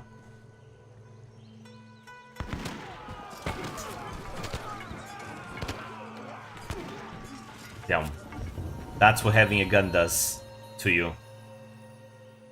Mima wants to be my friend too. Really? They... Wow, that's kind of insane.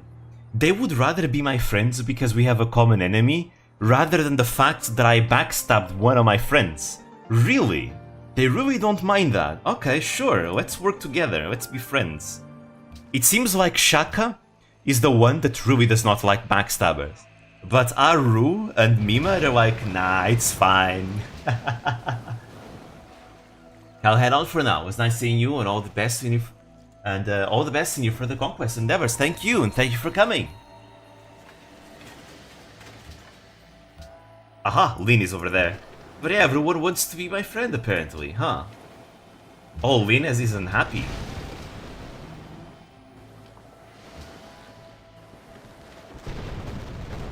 This is weird, this has never happened to me, where everyone just wants to be friends. Maybe they respect my strength. What's my army looking like in the rankings? It's the third greatest army in the world. Rudolph is number 1, which doesn't surprise me, it's Rudolph. He has insane production. Always. Yeah, let's get Opera House still. Now you fortify. Actually, better yet, you go back and you go forward. There we go. We switch him out with fresh troops, you know? That's an actual military strategy, you know? You fight a bit, and then you switch them out with fresh troops. Oddly enough, that's a strategy that Shaka Zulu utilized a lot. Where a part of his army had their backs turned away off the battlefield, so that they couldn't see what the battlefield looked like. So that their morale wouldn't be affected by it. And the fresh troops would be swapped out. The tired troops would be swapped out with fresh ones.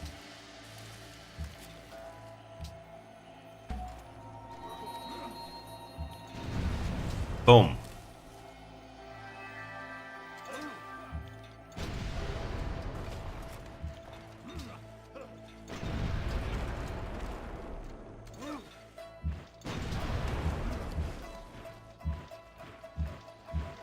Everyone's fine, everyone's doing fine, yes.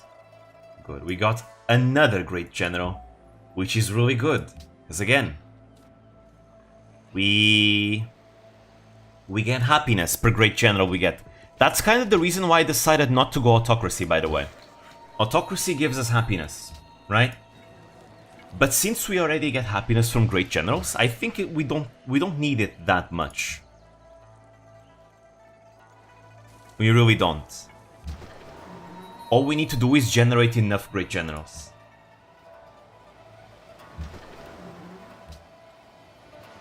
Oh, this is a canal. Okay, cool.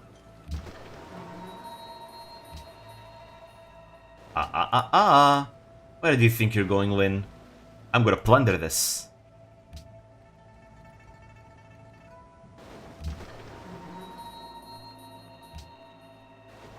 Die.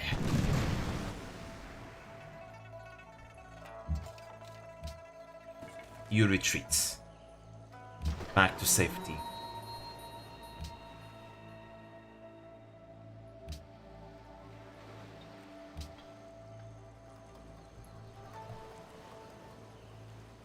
Oh, she already wants to make peace.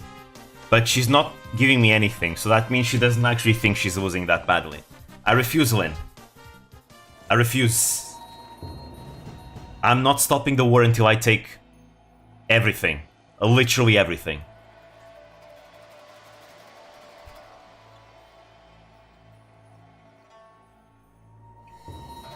The slowest part is always the beginning. Because that's where she has her army intact. There you go, we're in the modern era. We can now build a Tower of Guidance. Welcome to the modern era. The Tower of Guidance from Fire Emblem Radiant Dawn. Alright, and Path of Radiance. It also appears in Path of Radiance, technically. Alright, let's see.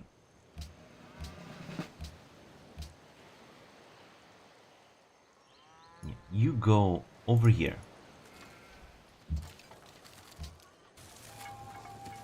Oh, what's this? There's a captured settler. That's where Lin brought her settler, huh? She wanted to settle right here on top of me. Sorry, Lin, that's not happening. Now it's my worker. Oh, and I have another spy. Nice. I think I'm gonna spy on Lin. Just so I know where her capital is like. Because, for example, with artillery, you can only see the enemy you can only shoot if you know where the enemy territory is. So, Bulgar, Bulgar, Bulgar. There we go. I'll send a spy there, so I can always have vision of her capital.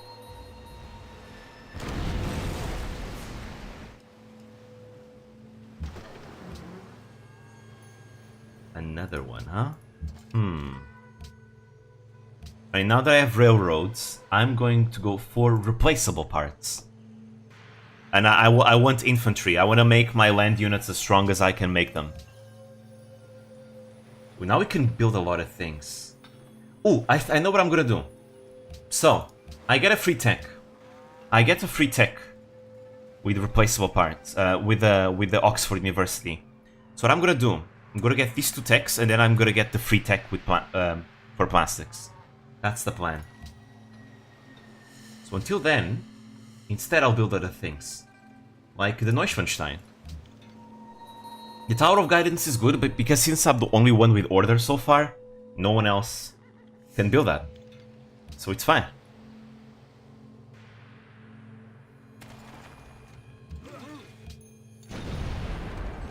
I think I want one more artillery piece.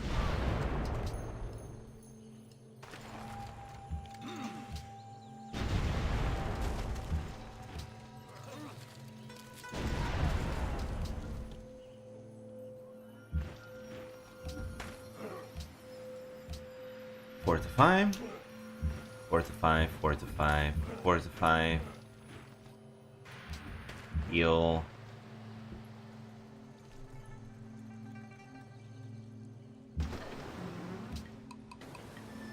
And we'll kill you.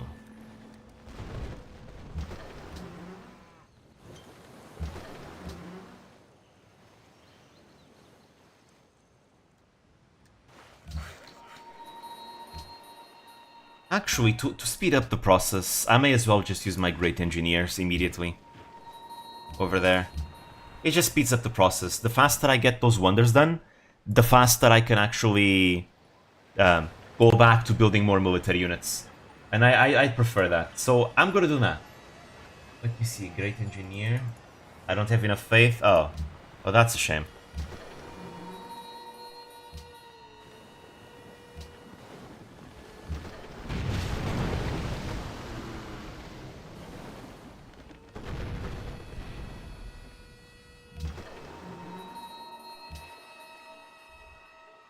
Your conquest goes slower than I expected?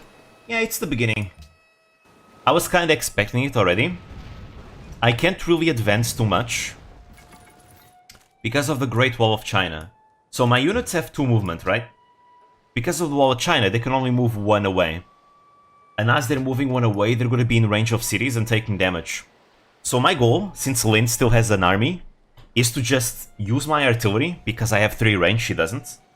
And use my artillery, bombard the units, kill her bit by bit, and then once she stops sending her troops for it, that's when I know, okay, now she doesn't have a strong army, I can advance and start taking cities. That's kind of my goal. Once the first city crumbles, all the cities will crumble after that. Mongolian Lin build a Chinese wall, quite ironic, exactly. That is exactly what she did. Martin, over there.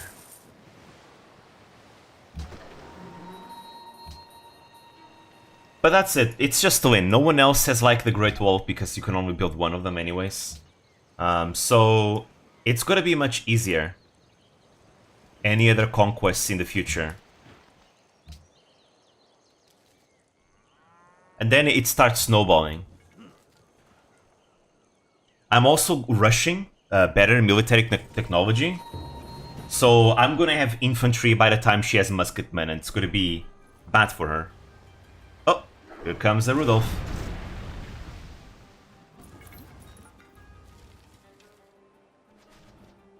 Does Rudolph want to take the city-states? That's actually kind of good if he did. Because I will declare war on Rudolph, and since my navy is getting strong, I can then free that city-state, and it becomes my ally automatically. If I liberate it. There we go, Neuschwanstein. The location is one of the most beautiful to be found. That's more happiness. Oh, another great engineer. Lovely. Which means we can now build the Tower of Guidance. Really easily. Immediately. Science is funding, yes. Lynn is probably gonna say no. And she is the leader, so...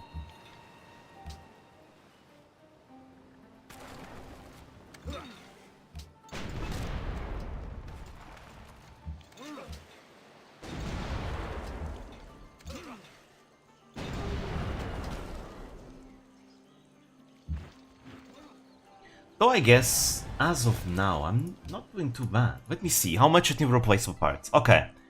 I'm gonna get replaceable parts first and promote everyone to Great War Infantry. Or maybe not. Depends. I don't know. No. I think I'm ready to begin my attack. Yeah, everyone attack.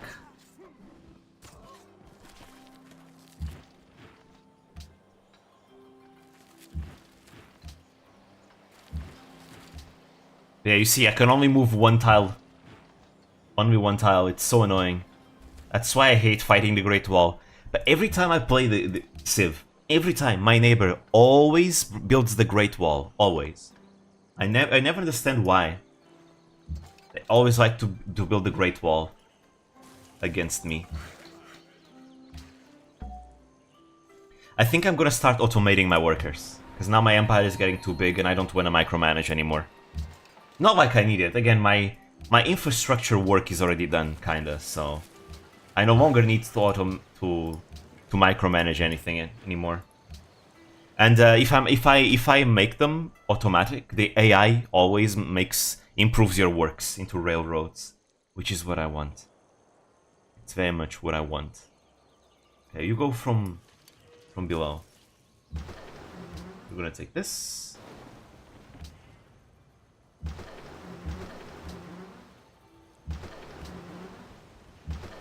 Start bombarding the city. The other one only has 2 range, so I can't bombard it with it. It's gonna be in range of the enemy city.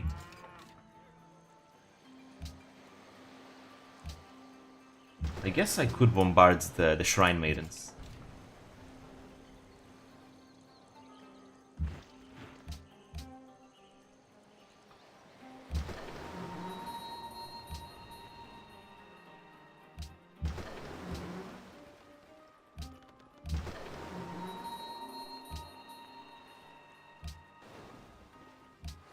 There we go. Kaboom!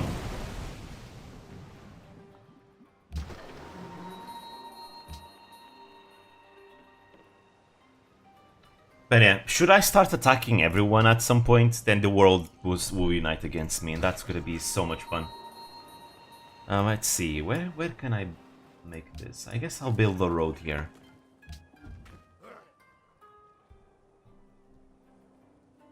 But yeah, I'm gonna lose HP because I'm next to the Citadel. I need to pillage it, so I can stop that effect.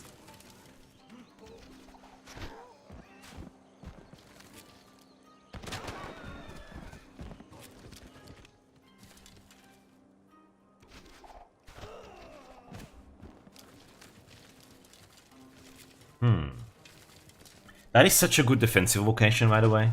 Besides the Citadel, there's like this river, which further limits my offensive capabilities. That's why taking Edessa is so important. Once Edessa falls, I can then go beyond the river more easily. And then it opens up my options to take these 2 cities. Nice.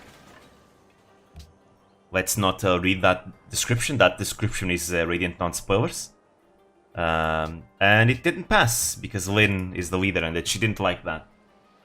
Alright, what else? Market. I'm gonna need money.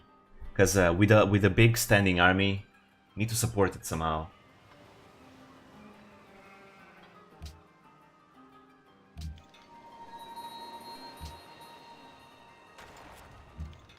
Alright.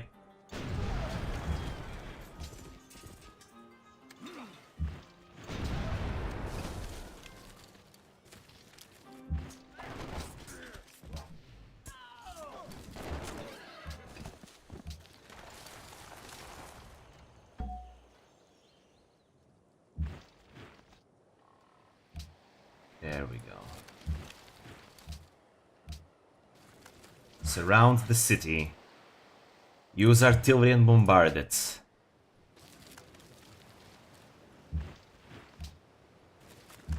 Yeah, let's not split up too much, because I don't want my army to be too split up. I'll keep a few troops over there just to make sure I don't get attacked from there. But overall, the goal here... We're in position there to start bombarding it as well.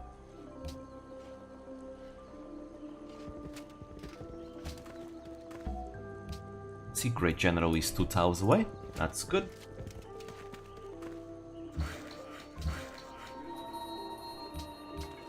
You can automate. Stay on guard.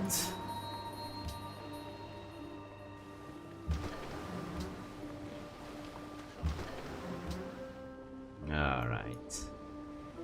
First, let's destroy this annoying cavalry.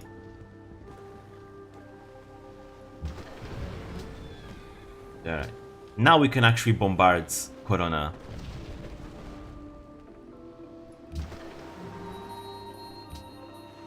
You go back. Heal.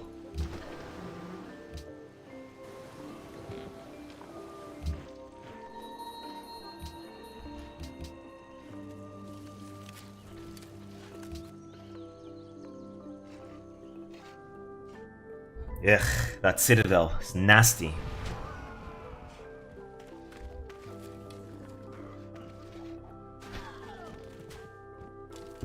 Oof, our first casualty in the front lines. It's fine, at least we'll be able to take the Citadel.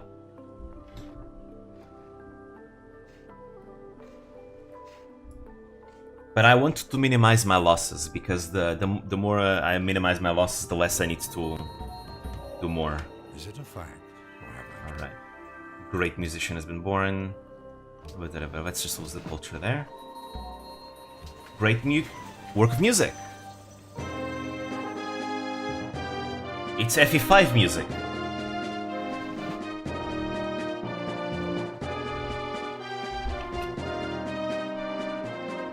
Alright.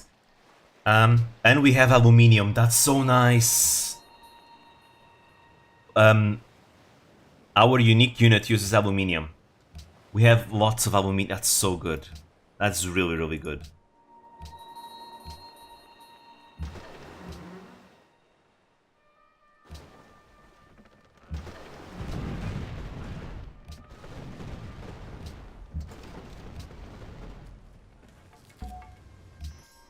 Alright.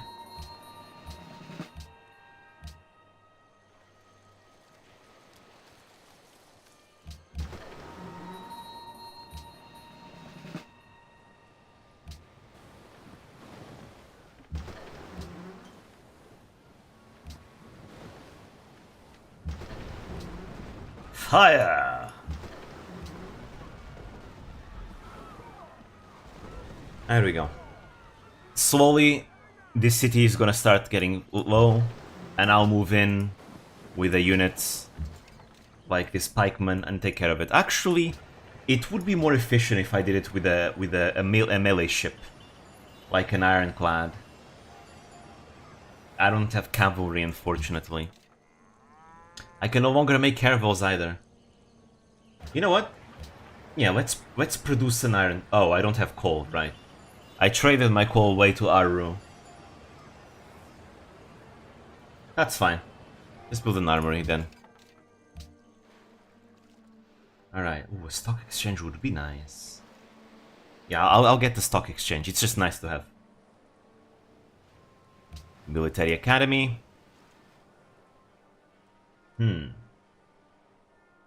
Sure, I'll build barracks.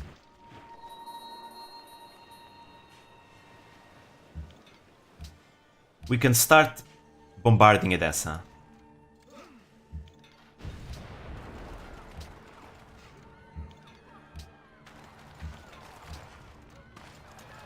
Artillery, when you get them, are very strong. They really shred cities like crazy. Look at that. These are Lin's good cities, by the way. Alright, we need to take care of the ranged units, though. There we go. We destroyed the citadel. We can now advance here without taking damage.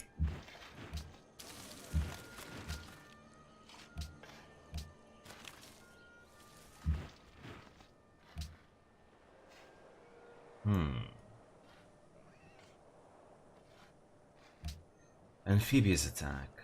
Suppose I could do that. But no, I'm not. You stay back. Watching our flank.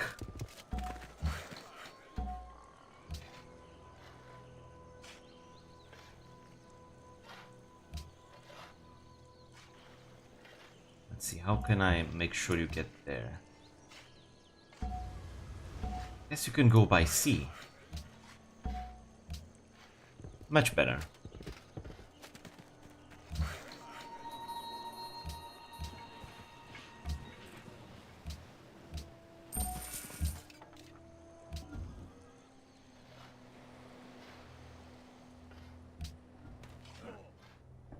But yeah, because we killed so many units that Lin just threw at us, now it's much easier to take care of her. She has archers that were like defending cities now. We just need to take care of that. But it's much easier to deal with archers because they're kind of frail. All I need is 2 units and they die. Because her frontline units are just dead. Oh. Here's cavalry. Oof. Oof. That plains bonus. Nasty.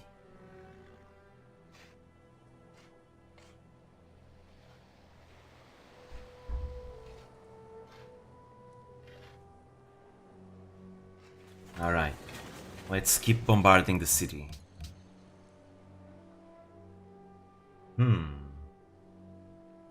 More happiness is going to be required.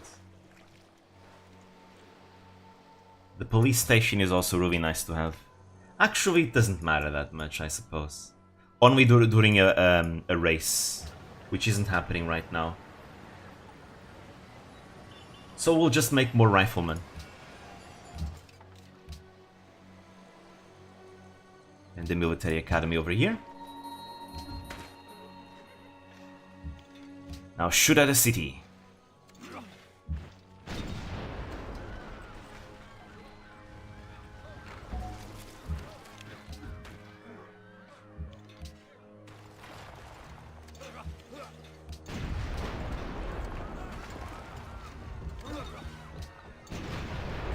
So yeah, this is why I wanted to have artillery before beginning my conquests. It just speeds up everything, makes the actual sieging much faster. Let's see, I could brute force it right now.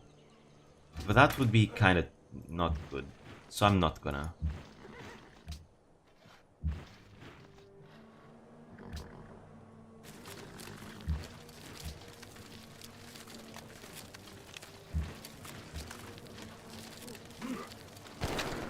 And that one is bugged as well.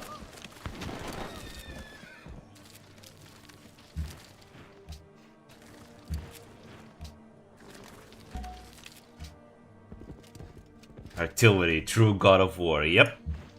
Slow and steady.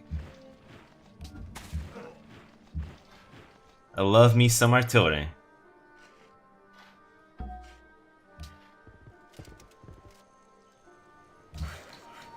Because the 3 range is really strong. I mean, I can do it before getting artillery too, it just takes more effort.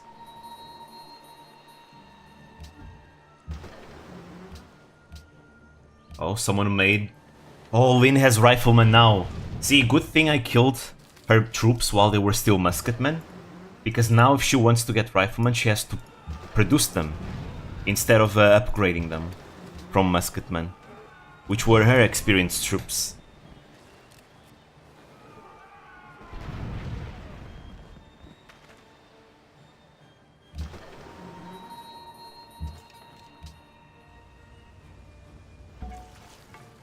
There we go, the camp is done.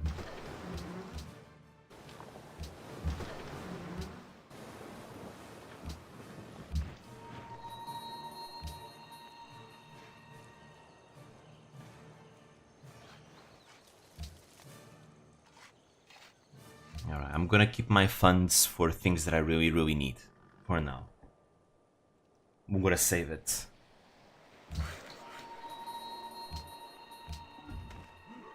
Edessa falls next turn. Then we can move on to the next. Actually, I'm probably gonna get upgrading them into Great War Infantry before that. So yeah, it's good that I'm saving my money, because the upgrades to Great War Infantry are expensive. Oh, we lost a rifleman. Oh, so she still has some musketmen left.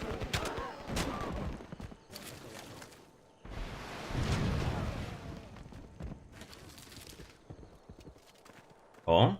Ah, Great General. I have to kill that Great General.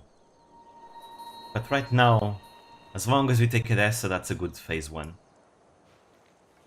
Alright. New policy. Let's get a 5-year plan. Oh, no, wait. Now I want this. Workers' faculties. We'll get the 5-year plan at next. Alright, now that we have this, we'll make the windmill. Boom. Boom. Boom. And it's ours.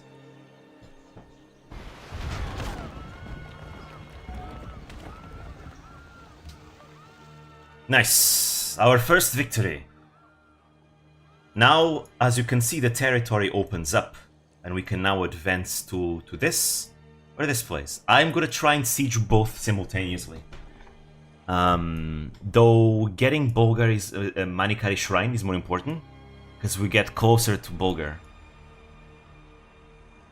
And again, if she built the Great Wall in the capital, so the moment I take her capital, the Great Wall becomes mine and not hers anymore, which means that I will be able to move in her territory as if I was moving in my own, which is good.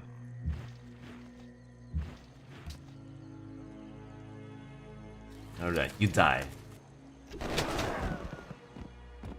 Your crossbows do not match to my rifles.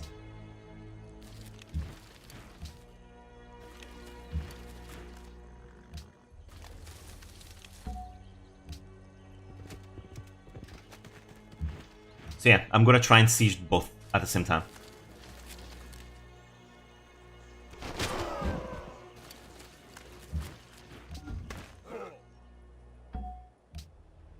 There we go. Great success.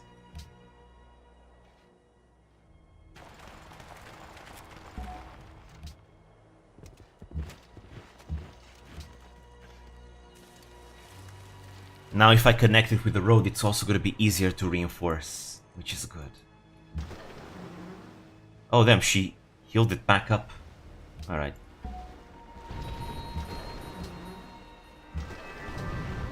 Oh, what is this? What? Oh, a Great Admiral. Nice. I'll take it. I'm gonna bring it to here, Pashwal. Those Great Admirals are gonna be very useful.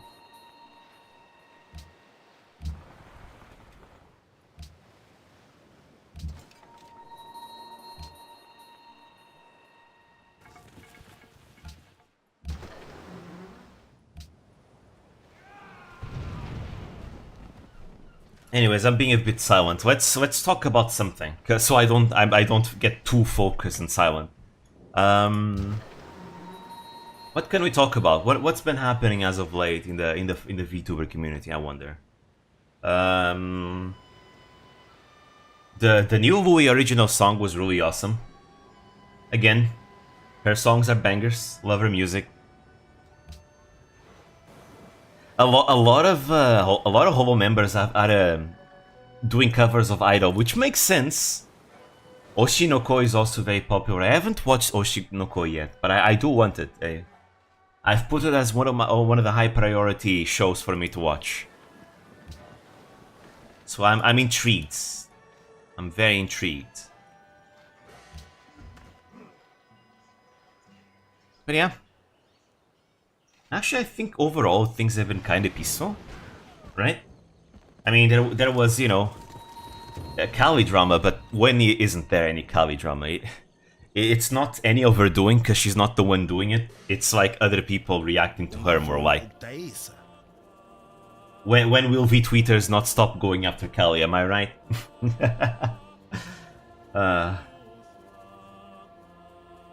Alright, Shaka. I'm willing to give you 2 of my luxuries for your salts. Never mind then. No deal. But yeah, I did like her cover of Idol. It was nice.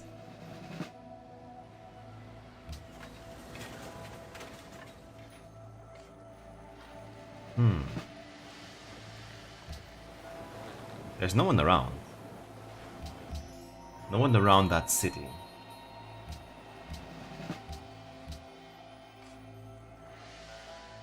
Alright, you move over there.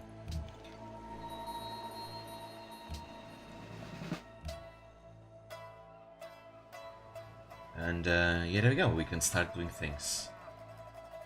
Frigates, riflemen, frigates, riflemen. I think right now I need the riflemen more. Because Lin doesn't really have that big of a navy, so it's kind of fine. The ships that I have are good enough.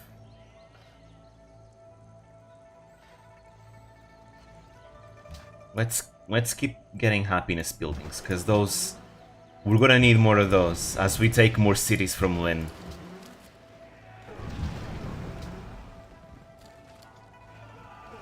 Can we kill it? Can we? Yes, we can. Nice. I'm not gonna go there, though.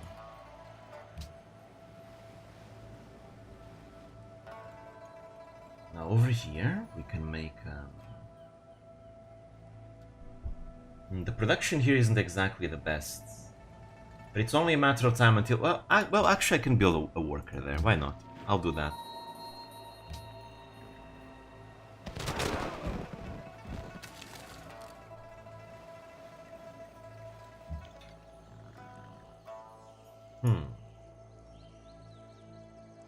Now what to do? Right, I was gonna wait until I get Great War Infantry. That's better. Which I'm gonna get next turn, so I'll be able to promote them. Upgrade them. Have even better military technology.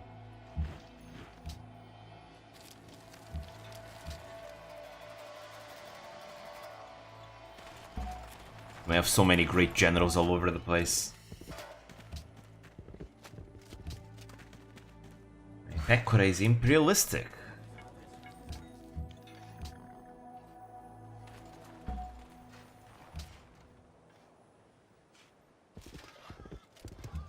There you go, move the artillery.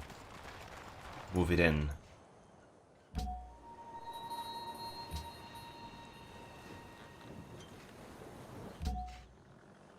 Oh, we have a great prophet? What? It's an unused great prophet. Wow. Nice. I guess I can use it somewhere. Where can I... You know what? I'll put it in Valhalla. Why not? Not a bad place. Right here. We can make a holy site like that.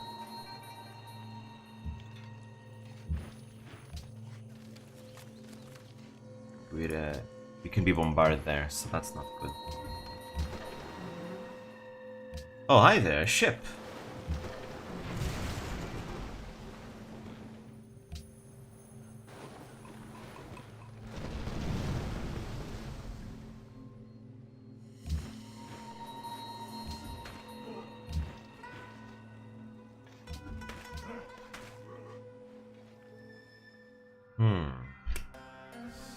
You know, to keep my friendship with Aru, I'll keep giving her a good deal.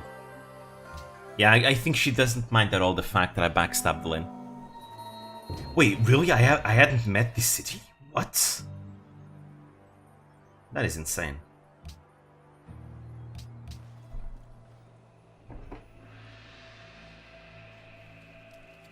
How did this happen? So Lynn has Comanche riders. There we go. We have replaceable parts now.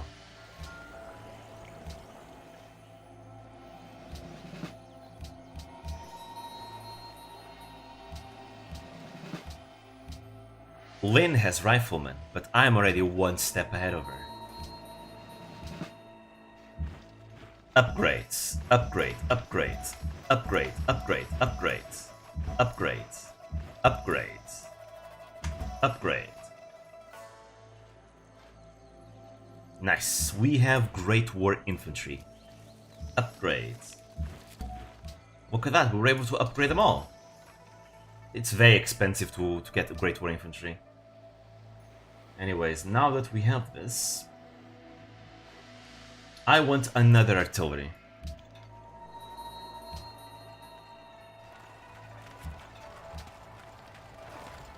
Fire at the Comanche riders. They are stronger fighting in their friendly lands. So we need to use the opportunity that they're in our lands. Well, technically they're Lynn's lands, but they're mine now. There you go, they're almost dead.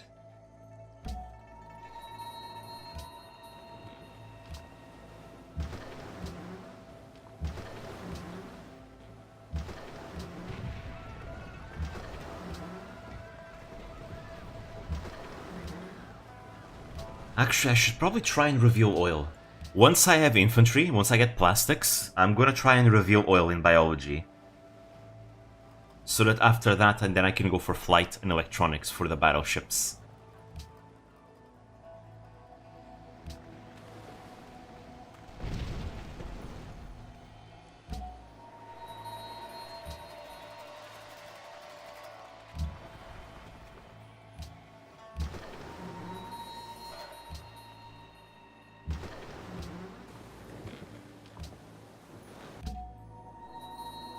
Hey, we're keeping casualties to a minimum though. That's really good. Rudolph is still trying to take that city-state. Not working out for him.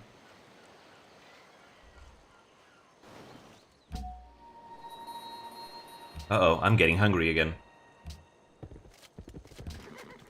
Getting at those moments of the stream where I get hungry.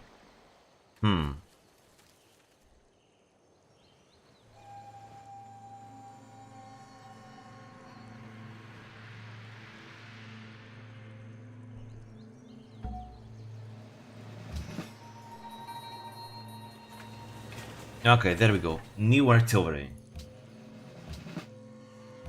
Nice. The next promotion can be logistics. Gives us +2 range. 2 attacks in the same turn, which also gives us more XP as a result.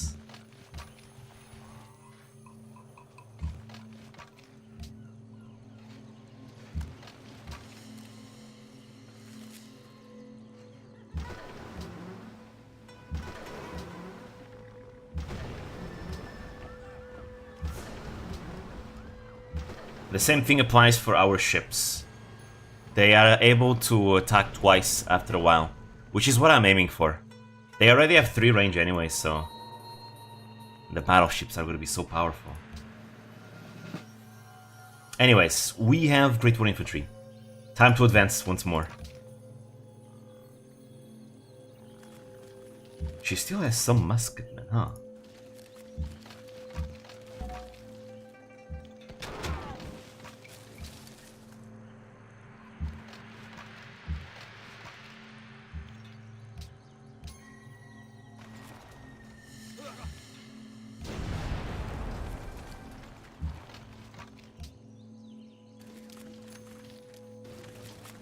Haha. Boom.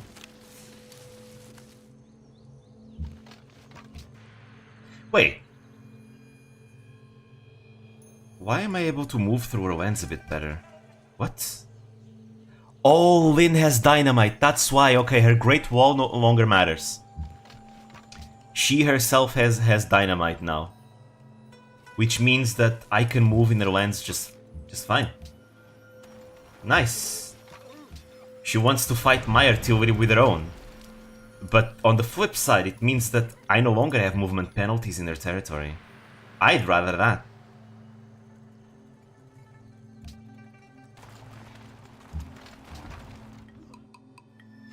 So this conquest is about to become much, much faster. Which is good.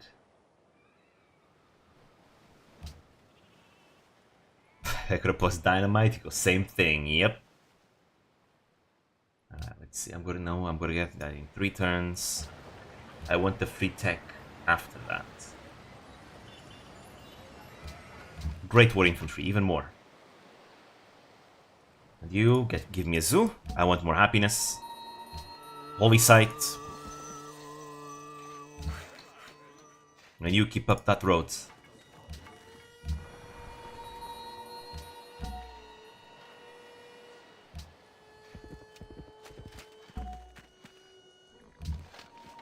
You heal. And we shall continue pushing. Pushing deeper into Lynn's territory.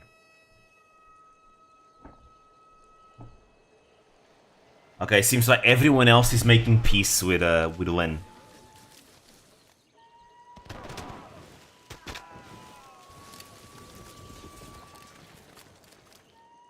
I'm surprised, in spite of everything, she still has an army. No.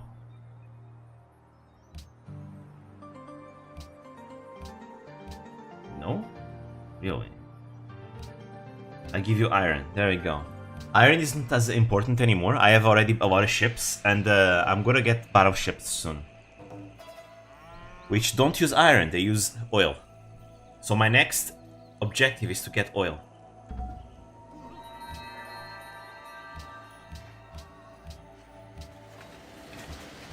Oh, it seems Aru and Mima declared war on each other. Wait, but they're my allies. My 2 allies are at war with each other. That's kind of funny. Oh, Mima and the Zulus both teamed up against Aru. Interesting. That is interesting. Let's see if Aru can beat him. Kind of difficult for her, but we'll see. Someone stole my secrets. Is that it? Is that so?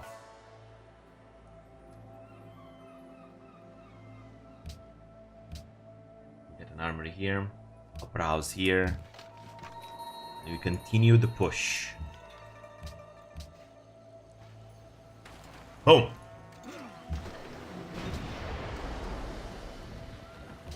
Can also bring my ship here to help.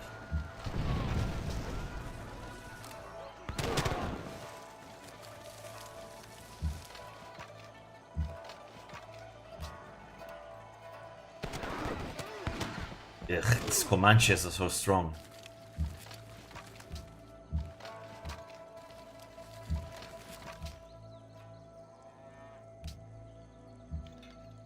Alright. Boom!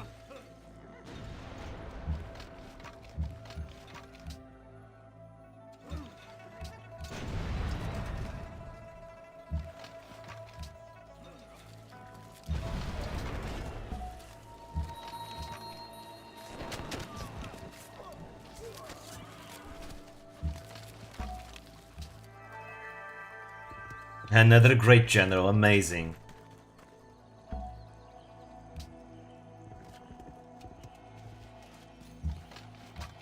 And now we're absolutely crushing it. It's insane.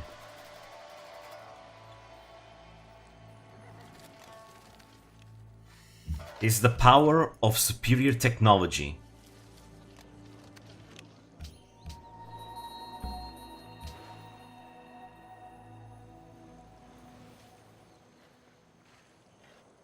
Actually, I kind of want to send the Great General over there to the other city, but it's fine. We'll keep them here. But there we go, we connected Edessa to our capital.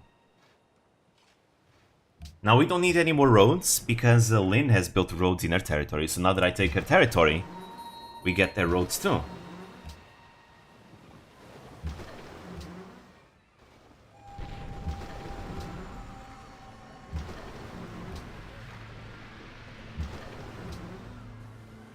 Corona is gonna take a while longer to get, but that's fine. It's just a matter of time. She can't really fight it. You know what, maybe what I should do is just bring my artillery over there.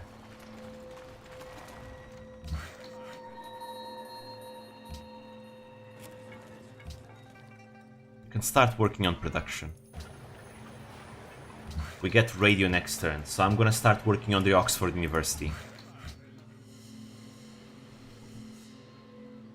Because we... Oh!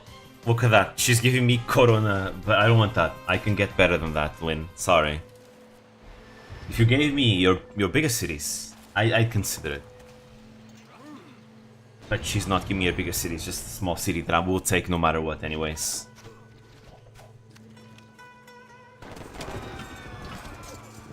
Hang on. But yeah, that plane's bonus is still nasty. Her units fight so hard in them. We're gonna lose that Great War Infantry. No, infantryman. Yep, he's dead. He fought his hardest. He fought his hardest, that's fine. You may kill one of us, but two more will take his place. This is the power of a strong infrastructure. Of a strong war machine, a strong empire.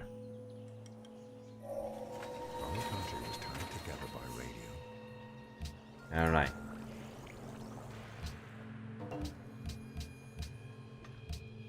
Now we can take this, but I'm gonna go for biology. Because I'm gonna get the free tech.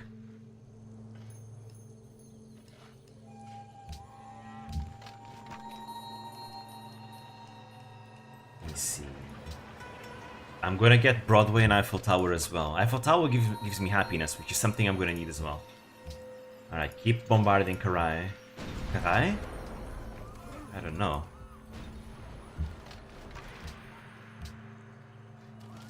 Yeah, all those bonuses are insane.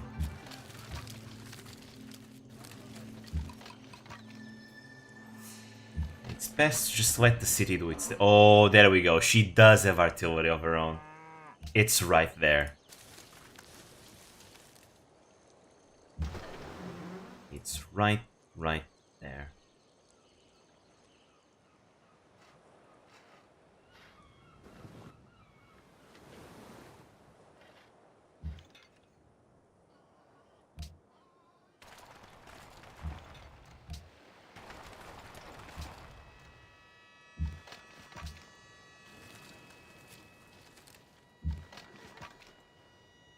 We need to pillage a little bit. Oh, I couldn't. Right, this is not my road.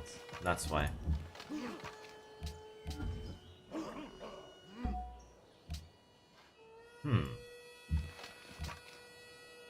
We need reinforcements over here. This is where Lynn is focusing her troops, it seems. Although, if she loses this place, I'll be moving to her capital next. Without her capital, she's gonna crippled forever.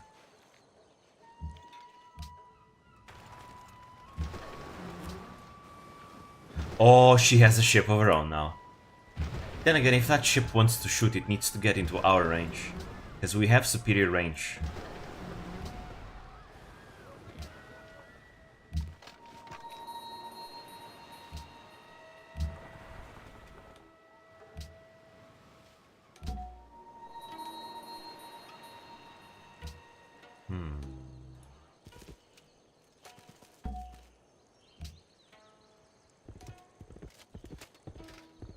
But yeah, if we can prioritize and destroy those artilleries, that would be for the best.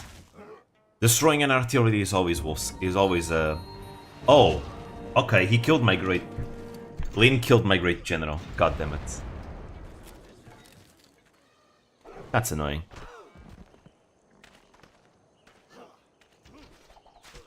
She's being smart, she's focus firing my units one by one.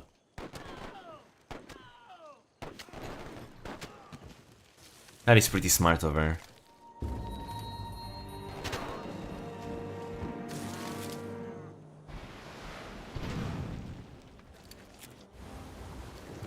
There they come, the ships. No matter.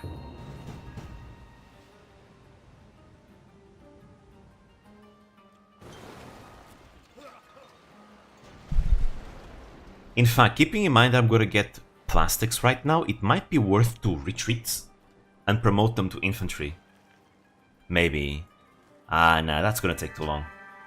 I just rather keep it up and supply them with fresh infantry.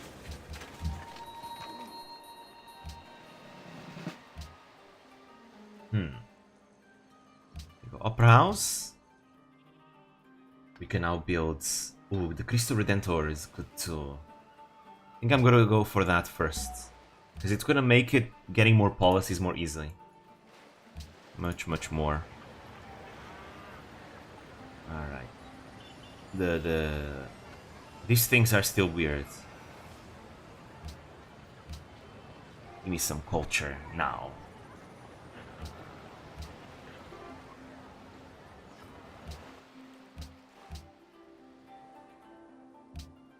Research lab. A zoo. For more happiness. And a military academy. Because I do want to produce units from all my tiles. From all my cities, I mean.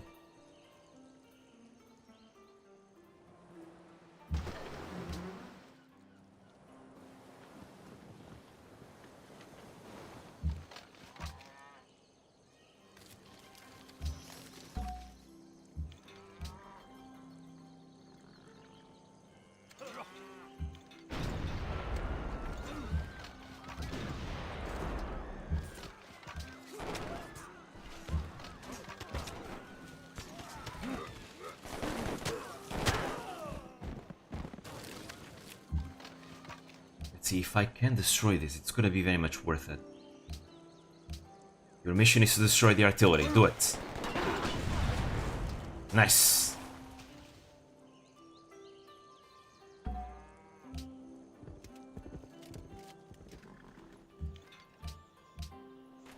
Now we can stop bombarding the Manikati Shrine as well.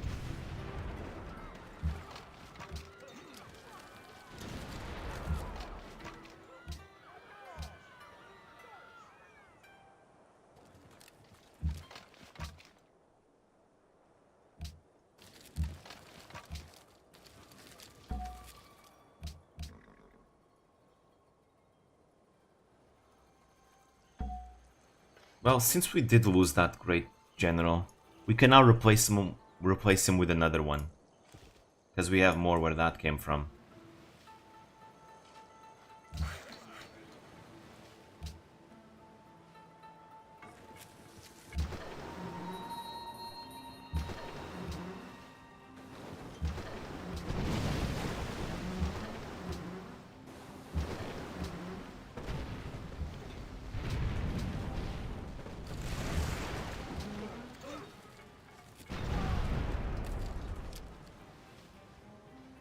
Everything is under control at least. Oh, I'm so hungry. Maybe I should take the chips from the other time, because I haven't eaten them yet. All of them. Again, I'm a very slow eater. So time for more ASMR, I suppose. Oh, it's the rest of the bag, I suppose. There's not that much left. But then the other day I had a lot to say. Today, nothing comes to mind. There goes my Zatsudan. You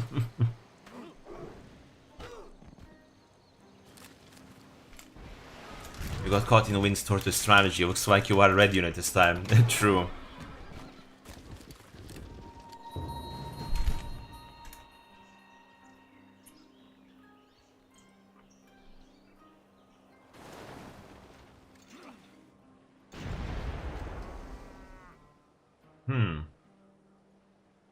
There's an artillery over here. My ship is being... Oh, nice. Come to me, all who labor and are heavy burdened, and I will give you rest. Anyways, this is the Brazilian version, by the way. We in Portugal also have a statue like this. We have a statue like this in Portugal as well. Though it's less tall though. But it's also really big. Though ours is not called Cristo Redentor, it's called Cristo Rei. But yeah. It was supposed to be taller, but they ran out of budget apparently. Or something like that. Never heard of it? Probably not. It's not like anyone has ever heard of Portugal anyways, right?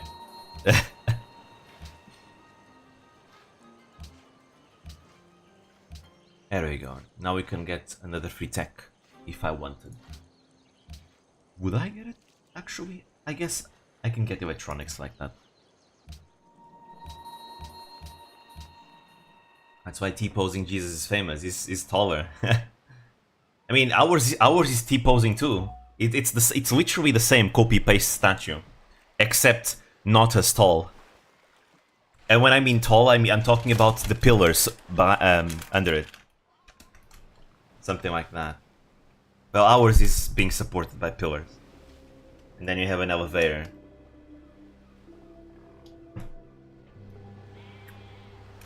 Anyways. Here's a great work. A relic, I mean. The U-Fel, the legendary bow. Gotta get the research lab first. Keep my science strong.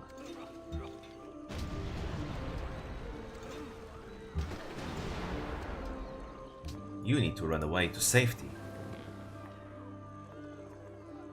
Oh, Rudolph's army's here. Honestly surprised Rudolph hasn't taken over anything yet. He's supposed to be a strong conqueror. Was there a Firemo main character that was full archer? No, not really. No Fire... Well, actually, that's... No. You have Claude from Three Houses. He is an archer. Claude, Edelgard, and Dimitri, they're all, like, considered main characters, so... That would mean that Claude is the main character as well. He's an archer. And he's... I mean, though... That's the thing, right? In Three Houses, you can use whatever weapon you want on anyone. So while he has an archer class, you could also give him any other weapon in the game if you want. So I don't know if that counts as full archer. Ephraim is the only main character with spear. If we go by 3 houses, Dimitri is also uses a spear. Dimitri from 3 houses. Edelgard is an axe user, Dimitri is a lance user, Claude is a bow user. Though again, in 3 houses, technically you can give any weapon to anyone. It's just that some classes use certain weapons better. They give you more points, more weapon ranks.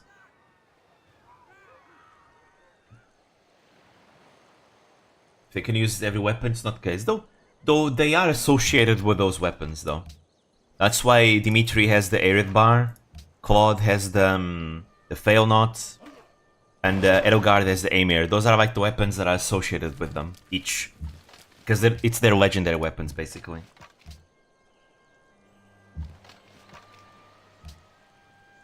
Doesn't count anyways? If we go by the full thing, maybe. But for example, they get added to Fire Emblem Heroes with those weapons. Because it's the weapons that are supposedly theirs. But other than that... Let me see, Marth uses a sword. Olm uses a sword, but his promotion gives him bows. Celica uses magic and swords. And which also includes healing, because magic is they don't use staves in that game. It's white magic and black magic. Let me see what else. In FE3 is the same. It's Marth. FE4 we have Seliph and Sigurd. They both use swords. FE5 we have Leaf. He kinda uses everything, but it's a sword mainly. Then we have a Binding Blade with Roy. He uses a sword. Then we have Blazing Sword. In Blazing Sword we have Eliwood. He uses a sword. Lyn uses a sword and gains bows on promotion. And then Hector is an axe user, who gains swords on promotion. Then we have Sacred Stones. Ephraim uses a lance. Erika uses a sword.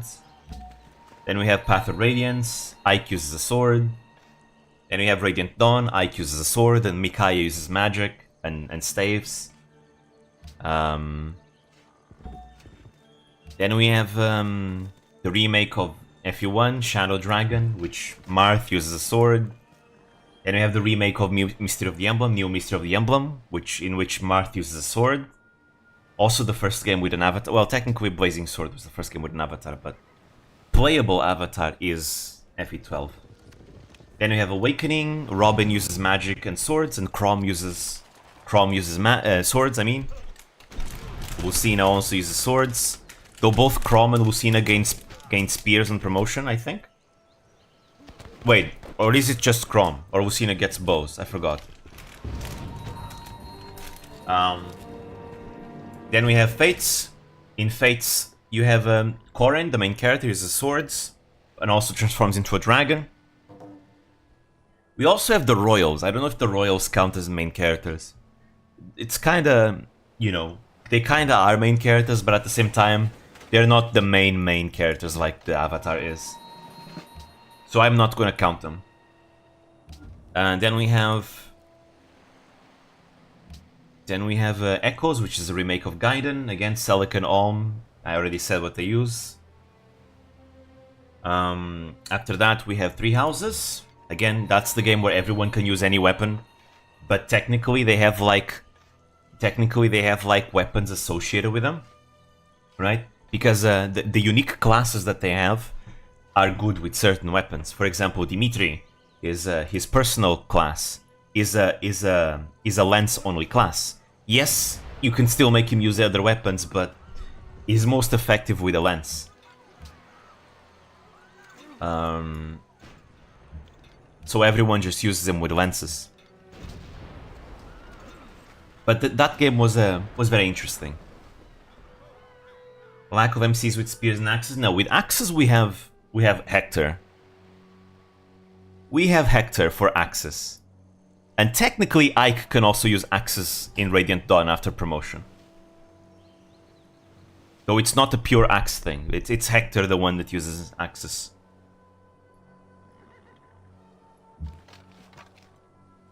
Can I take this? Not this turn. Not yet.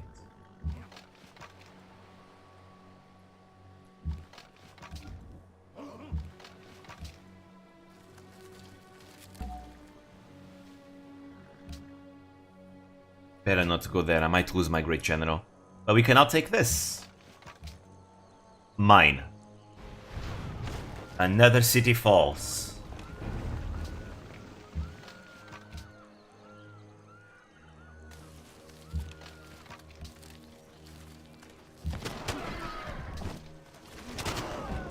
With MC, you can only use dark magic. That would depend in the game, though. Because a lot of games don't have a distinction between, like... For example, the GBA games, there is like a triangle of magic. Where light magic is strong against dark magic is strong against anima magic, and anima magic is strong against light magic. But that's kinda not something that happens in all games, right? For example, Three Houses, you only have 2 types of magic. Actually 3 types of magic, but 2 of them are kind of the same. You have white magic, which is healing magic and buffs and all that, and then you have like black magic, which is offensive magic. Unless you also have dark magic, but dark magic is the same as black magic, but with fancy Greek numerals in their names. That's all. It's the edgy magic, but in effect it's the same. We need a main character as a dancer. I wonder, does Azura count as a main character, right? Because Azura is like also a main character in Fire Emblem Fates, right? She's like the secondary main character after Corrin. And she's a dancer, and she also uses lenses. She's a lens user that dances. I mean, she doesn't dance, she sings, actually. But she's not a lord.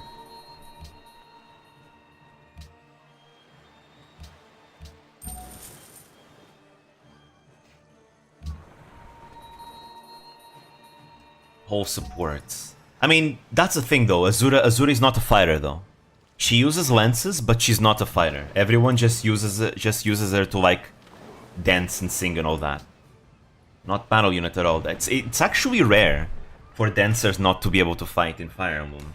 I mean, well, depends. See, let me see. In FE1, I don't remember, but in FE3 you have Fina. Was Fina the first dancer? I think she was the first dancer. She was a sword user as well. She danced and used swords. In FE4, we have Sylvia. She only dances, but her dance is broken. She dances for 4 people. In GBA, you have Tethys. And yeah, the GBA dancers only dance. They don't do anything else. But that's a GBA thing, because and then you have Radiant Dawn and Path of Radiance, where the Herons only sing and have supportive effects. But after that, every single dancer fights. In Awakening, Olivia can fight with a sword, and she's a dancer. We have Fina come back in FE12. She fights with a sword and dances. In Fates, Azura sings and uses spears. But again, these are all units that, yes, they can fight, but nobody uses them to fight, because they're too frail. Yes, you could just dance and make them fight, but you don't have to. They generate their own experience. They're already useful without fighting. So even though they can fight, nobody uses them to fight, usually. Right? Usually nobody uses them to fight. And yeah, in Engage you have Cedal, who fights with his fists. And in Three Houses you can make any of your students become dancers. And dancers use magic. Dancers use magic. Here, let me give you a gift, Aru, to help you through your war. Though again, because Three Houses everyone can use any weapon, you can also give your dancer any weapon. His boosty magic.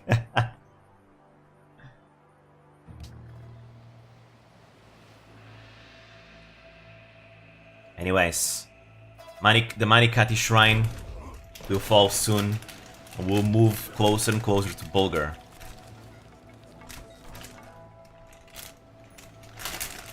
Now there we go. I didn't have any more chips left. Only a small amount.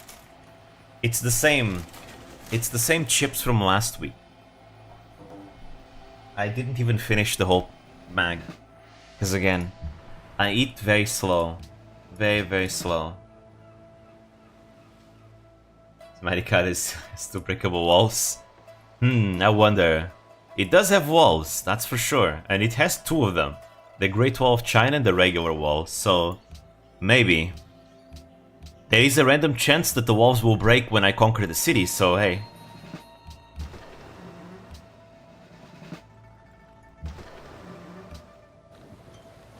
Okay, here comes the issue. I'm gonna take this city next turn.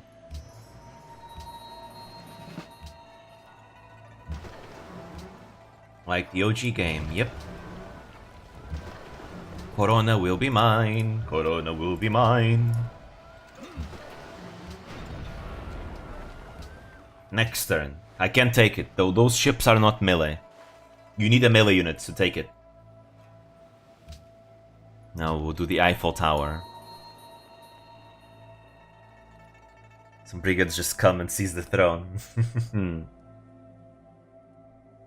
Alright. Let's upgrade them to modern infantry.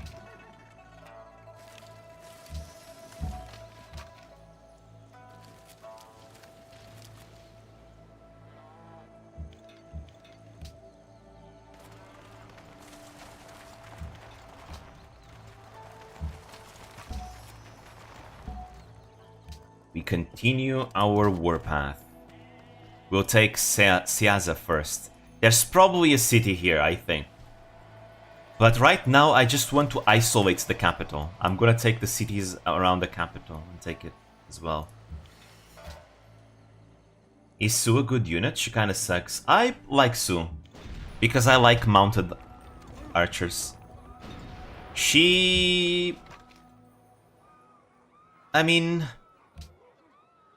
There's a better nomad. There's a better nomad in the game, I think. Is it? Is there? I think there is a better one. It's a guy. But Sue is pretty deep. I mean, no. She's not the best. But she can work. But there is a better nomad in the game. I think his name is Sin. I think. It's the guy who comes with fear? I think so. He's definitely better than Sue. Although Sue has the advantage that she joins earlier. That always gives her that advantage, but still... Wrath is, I mean not Wrath, Wrath is from Blazing Sword. Shin is overall... doesn't require as much investment. I use both though, because I like both. Usually. Also, by the way, the game doesn't tell you this, but there is a branching path. And you don't decide the branching path. The game decides for you, based on your party.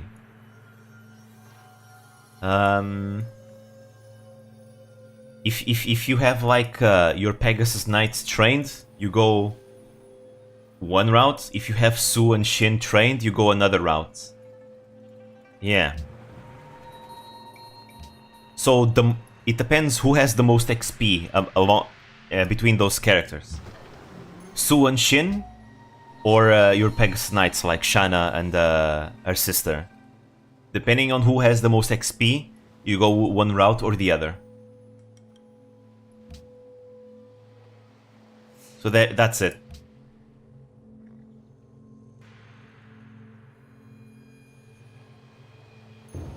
It's not that important, really. China's already level 16, okay. Then you're going Ilya, probably.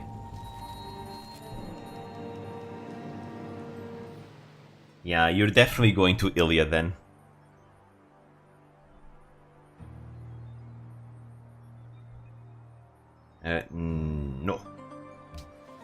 no open borders.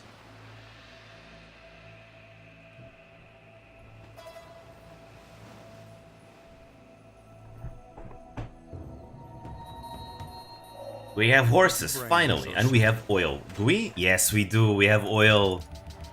No, there's a goddamn village on top of the oil. No. That's not good. Where's my workers? Come here. I want that oil. All of my oils aren't claimed. But at least we have it inside our territory. Can't complain about that.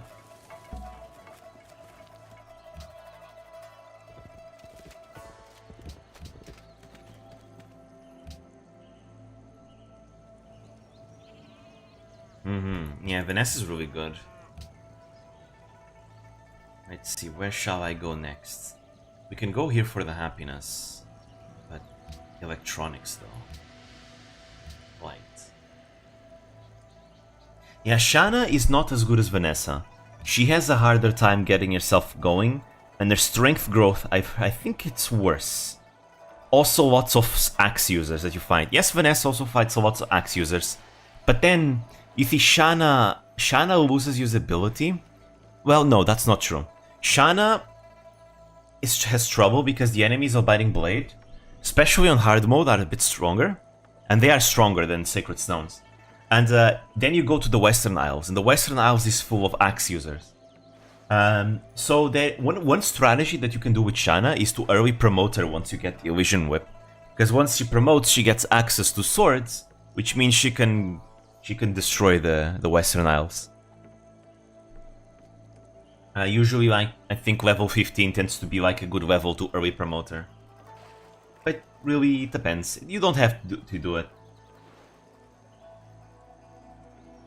I like using Shanna though, because I like my early game flyers.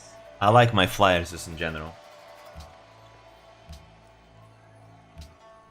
Shanna is cuter, definitely. I remember when there was this like popularity poll between Shanna and Takumi, and the community was like flipping out because whoa, an older character won against a modern popular character. Holy shit!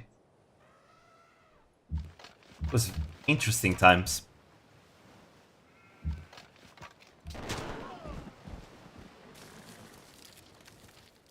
Anyways, back to our conquests.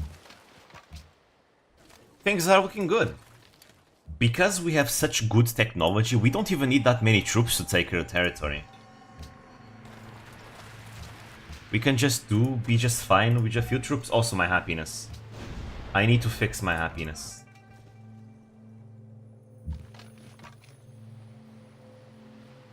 But yeah, her capital is in sight.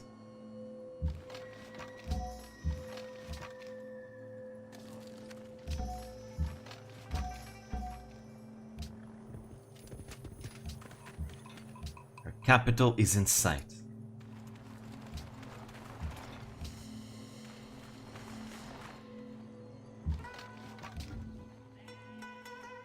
Yeah, looking good. We took 3 cities. There were big cities as well. But Bulgar is right there. And that is the real goal.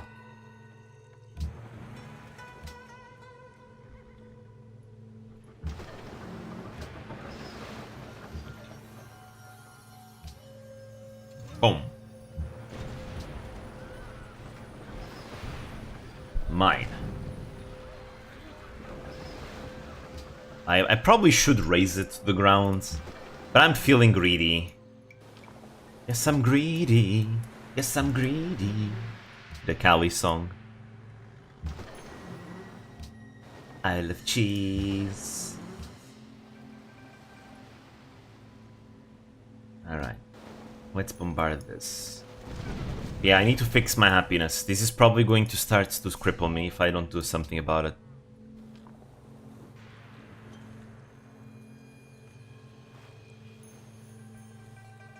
Yeah, at least I'm working on that.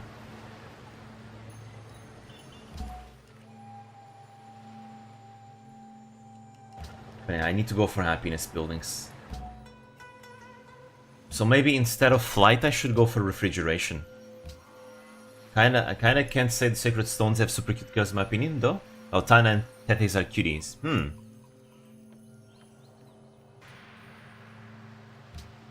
mean, Eric is cute, Marisa is cute,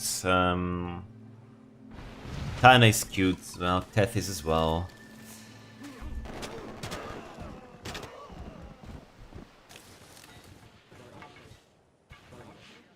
Though definitely modern artworks have done them a service, for sure. Finding Blade, oh boy. Beauty contest. True. That is true. There's more waifus in Binding Blade compared to Sacred Stones. That is true. Oh, true. I can't forget. Damn, I forgot my favorite Sacred Stones character, Lara Shell. Literally my favorite character of that game.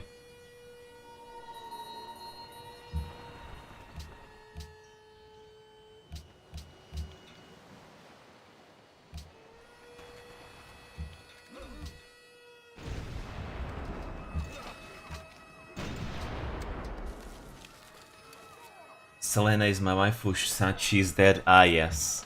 Selena is what we call the Jagan archetype. No, not the Jagan, the Camus archetype.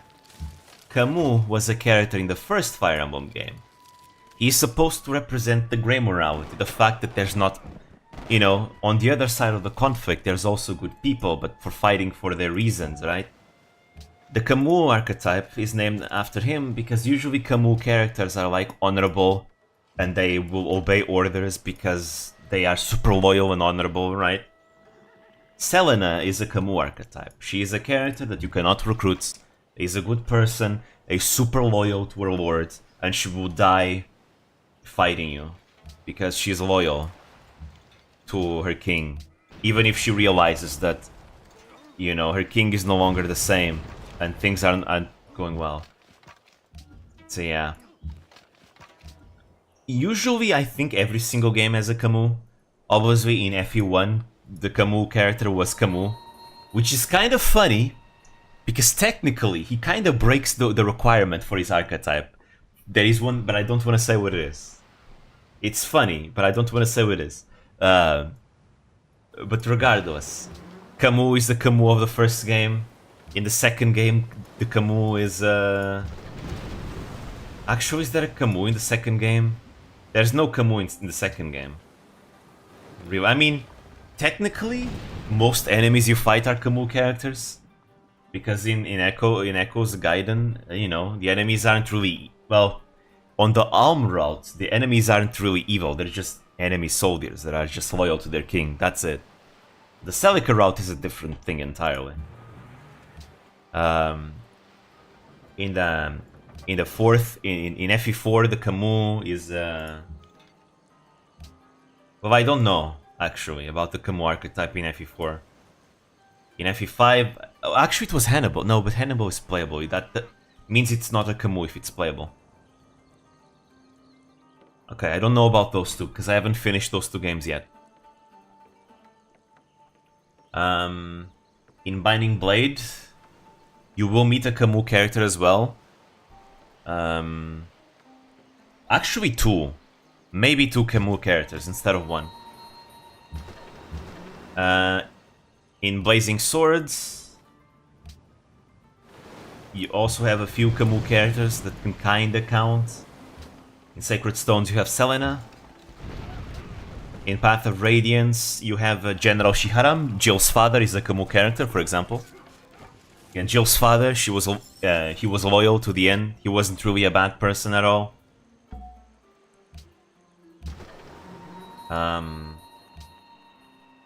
In Radiant Dawn, you're gonna see another one. General Zelgios is the Camus of Radiant Dawn.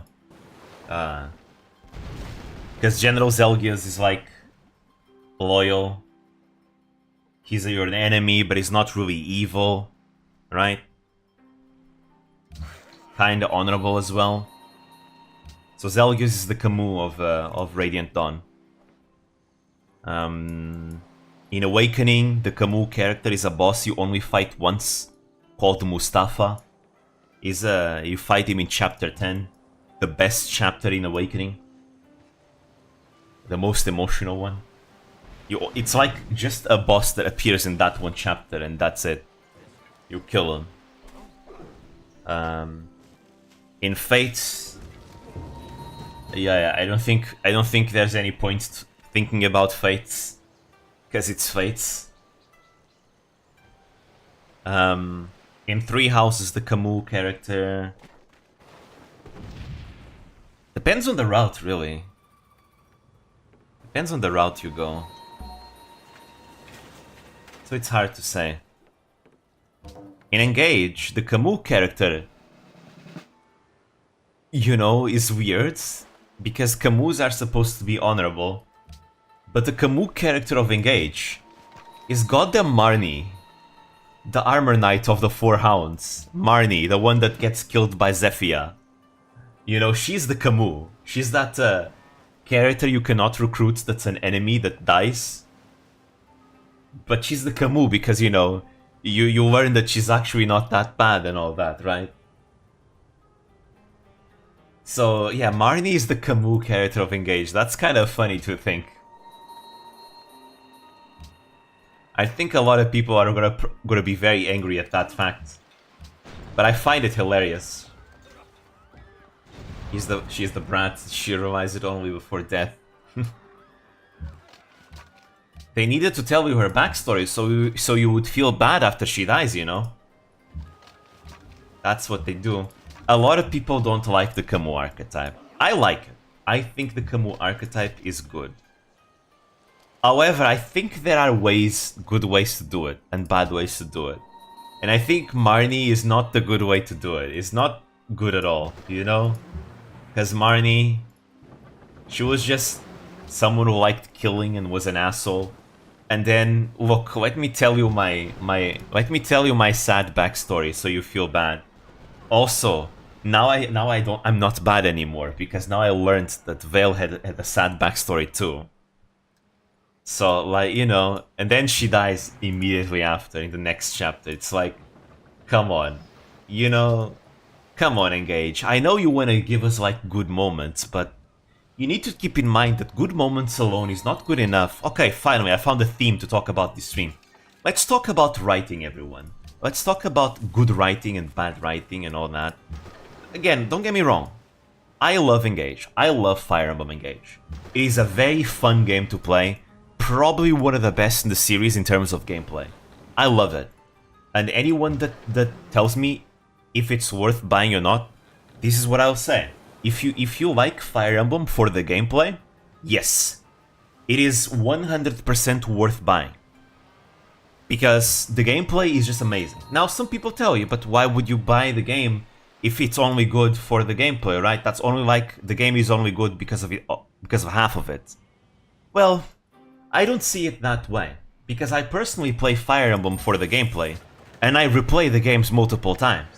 And when I replay the games, I skip the story anyways, because I already know the stories. I just want to get into the gameplay, right?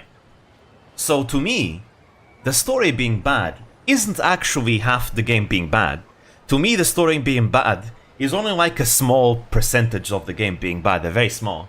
Because I judge the Fire Emblem games mostly because of their gameplay. Do I want a good story? Yes, I do. I'd prefer if the story were good. But at the end of the day, if the gameplay is good, that's honestly what I care about. Because, again, I replay Fire Emblem games all the time. You know, it's games that I replay constantly, and I always skip the story anyways. You know, you can skip the story, but you can't skip the gameplay, right? So that's why I don't mind if the story is not that bad. I'd prefer it if it was good, but you know what? At least they put a lot of passion into the game design and the gameplay and all that.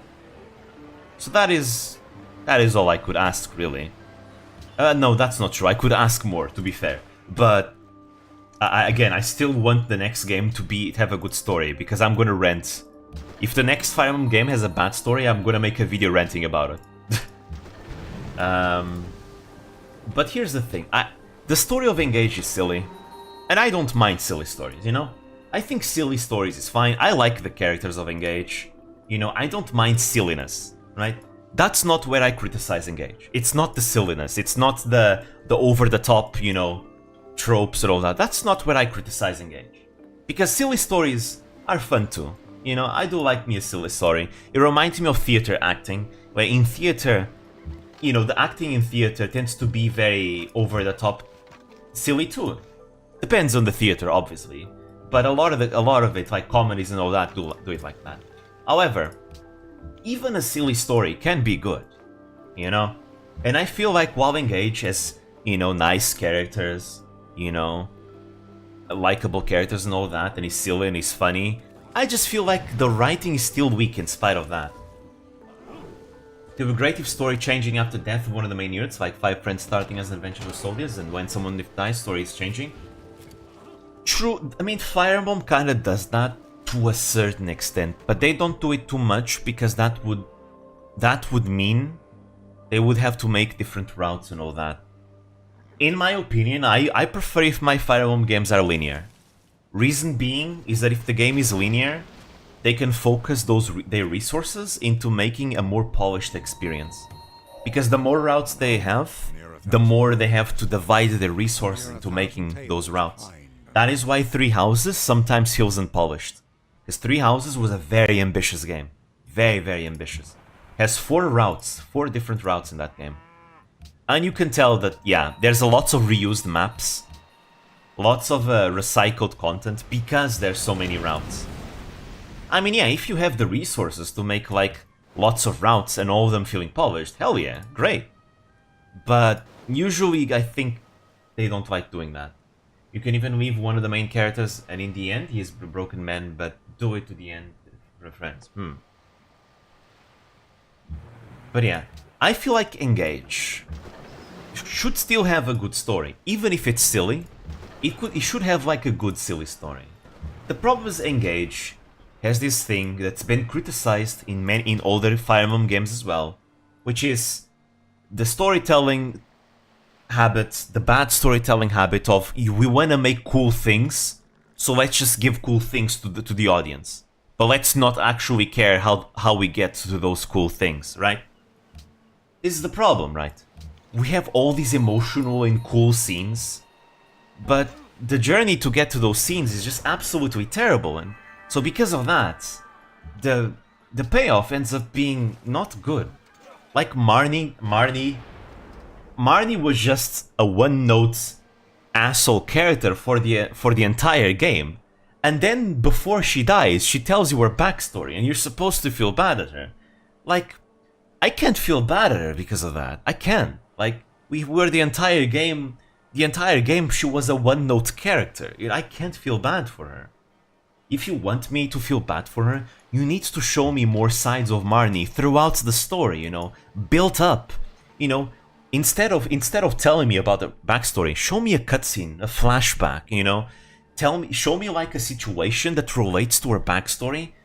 You know, something like, there's so many things they could have done, you know. So many things that they could show, you know, Marnie's more serious self, her other self, you know. But no, she was a one-note psycho character the whole game. And then before she dies, she tells you her backstory and you're supposed to feel bad. Okay.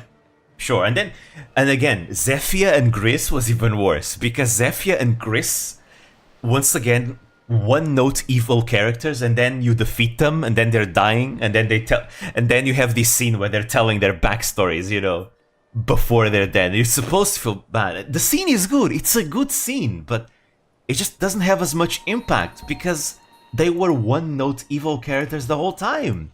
Why don't you tell us about that before they die, you know? It's much better when a villain character is a villain that you can kinda feel for throughout the game. There's so many good villains, you know, that you can... Edelgard is a good villain. Edelgard, you know of her backstory throughout the entire first half of the game because she's a playable character. So it feels better. You feel more for her when you have to fight her, you know? There's so many characters. Like, think about Leon in Sacred Stones. You learn about Leon through Flash... I mean, I'm also not a fan of like flashbacks being used too much. I'm not a fan of that. But still, it's still better than just telling you, the game telling you in a, you know, Leo, you feel for Leon throughout the game because you have so many flashbacks about his relationship with Eric and Ephraim, you know? And depending on the route you go, you see different POVs. You know, with Erica's route, you see more of his soft side, more of his friendship and all that. With Ephraim, you see more of the Demon King side. But still, it was good, you know? It's a good way of you making you feel for the villain. Because all Leon wanted was, you know, to prevent a disaster for his people. He knew there was a prophecy that there would be an earthquake that would destroy Grado and be devastating. All he wanted was to prevent that. And unfortunately, he ended up being, you know, using the power of the Dark Stone, which kind of took over his mind, and now he was possessed by the Demon King, right? He had good intentions, and you feel for him throughout the game. He's a tragic character. That's how you do it. You need to establish the tragedy before you actually kill the characters, goddammit. There's so many scenarios in Fire Emblem where they do this. Blazing Sword does the same thing, where they show us cool scenes, but then the way you get there is kinda meh. Though Blazing Sword isn't as bad as more recent ones. Awakening does that too. Yeah, though to be fair, the first third of the game was, the story was decent. It was decent. Fates does that all the time, where it's like, look at how cool and sad this moment is, but you get there in such a lame way. Such a lame way. And Engage does that. Engage does all these cool scenes, but like, the way you get there is just so lame. That's the problem with Engage. You can't just show cool things and expect the story to be good just because it's cool things. There are ways of doing it, don't get me wrong. There are games that they just do cool things and they are good. Like Metal Gear Rising. The game is silly. The game is very silly. And it does lots of cool, ridiculous things. But god damn it, that story is good. You know? It's good, you know? That's how you do it. To a certain extent, you still need to care a bit about your writing. You know, that's how you execute silliness and over-the-top things while still being good. You take a page out of Metal Gear Rising. That's how you do it.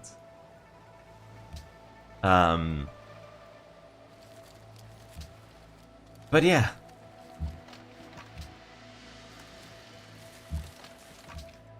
And yeah, I think talking about Fate's story is already beating a dead horse, you know, because Fate's story has been talked about in the Fire Emblem community forever. But it's true, and the worst part is I feel like some criticisms that the fans give is also really bad criticism. Because I've seen so many videos of people criticizing, oh, Corrin is a Mary Sue. If I was Corrin, I would do this, and I would do that. And it's like, bruh, being a Mary Sue is not committing mistakes. Is not doing dumb decisions.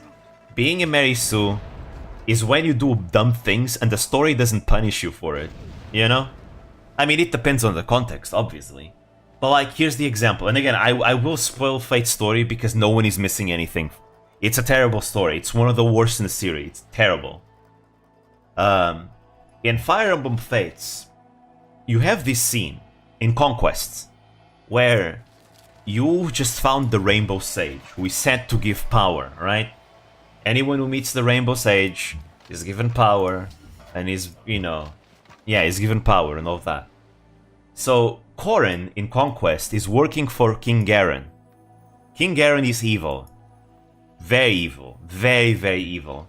Corrin wants to change Nor, the Kingdom of Nor, from inside.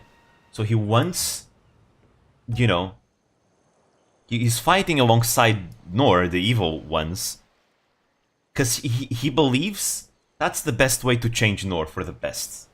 Fight alongside them. And then you find the Rainbow Sage, which gives you power. And after you get power, Iago, which is the King Garen's evil advisor. Iago just appears and tells you, yeah, the king tells you to kill the Rainbow Sage. Because if you kill the Rainbow Sage, nobody else is gonna get the power, and that would be a threat. So yeah, now Corin has a decision. Should Corin kill the Rainbow Sage, an innocent man, to make sure he plays along with the king and stays on the king's good side and isn't branded a traitor? Or does Corin refuse the orders, keeping his morals intact, but knowing that that means he's going to become a traitor, considered a traitor to King Garen, and his plan of changing North from the inside is not going to work out anymore?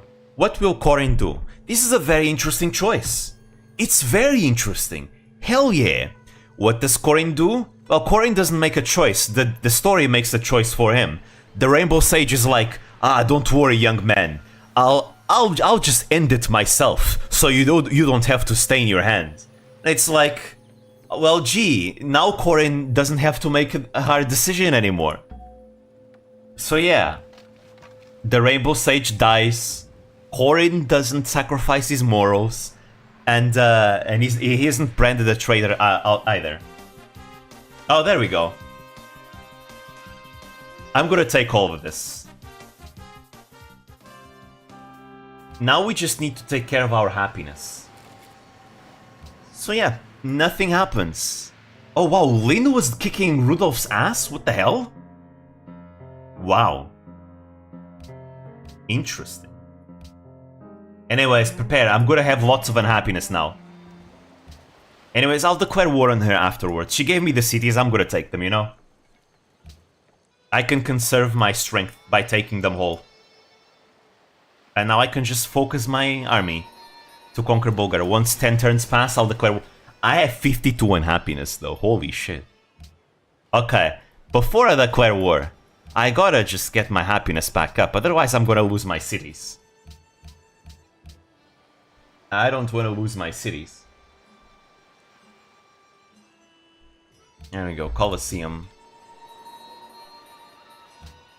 Yeah, minus 52. That's insane. But yeah, I mean, Lyn was the strongest character in the game so far, so by us defeating Lyn, we are pretty much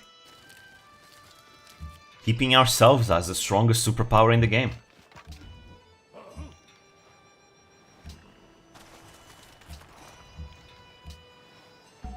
There we go.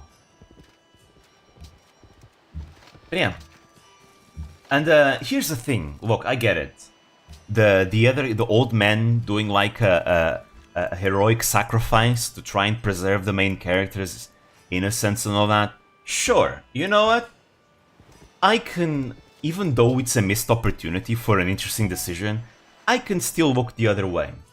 However, I cannot look the other way again because it literally happened one more time in the story. In fact, it happens all the time in Fates. You fight Ryoma at the end of Conquest. He's your brother, right? You fight Ryoma, he's the Prince of Hoshido. And then you keep him alive. And then Iago is like, the king tells you to kill Ryoma now. And then you're like, you know, Corin doesn't want to kill Ryoma because it's his brother technically, right? And you know, and then Iago is like, if you don't kill Ryoma, you're a traitor. And then Corin is like thinking, oh no, what do I do now?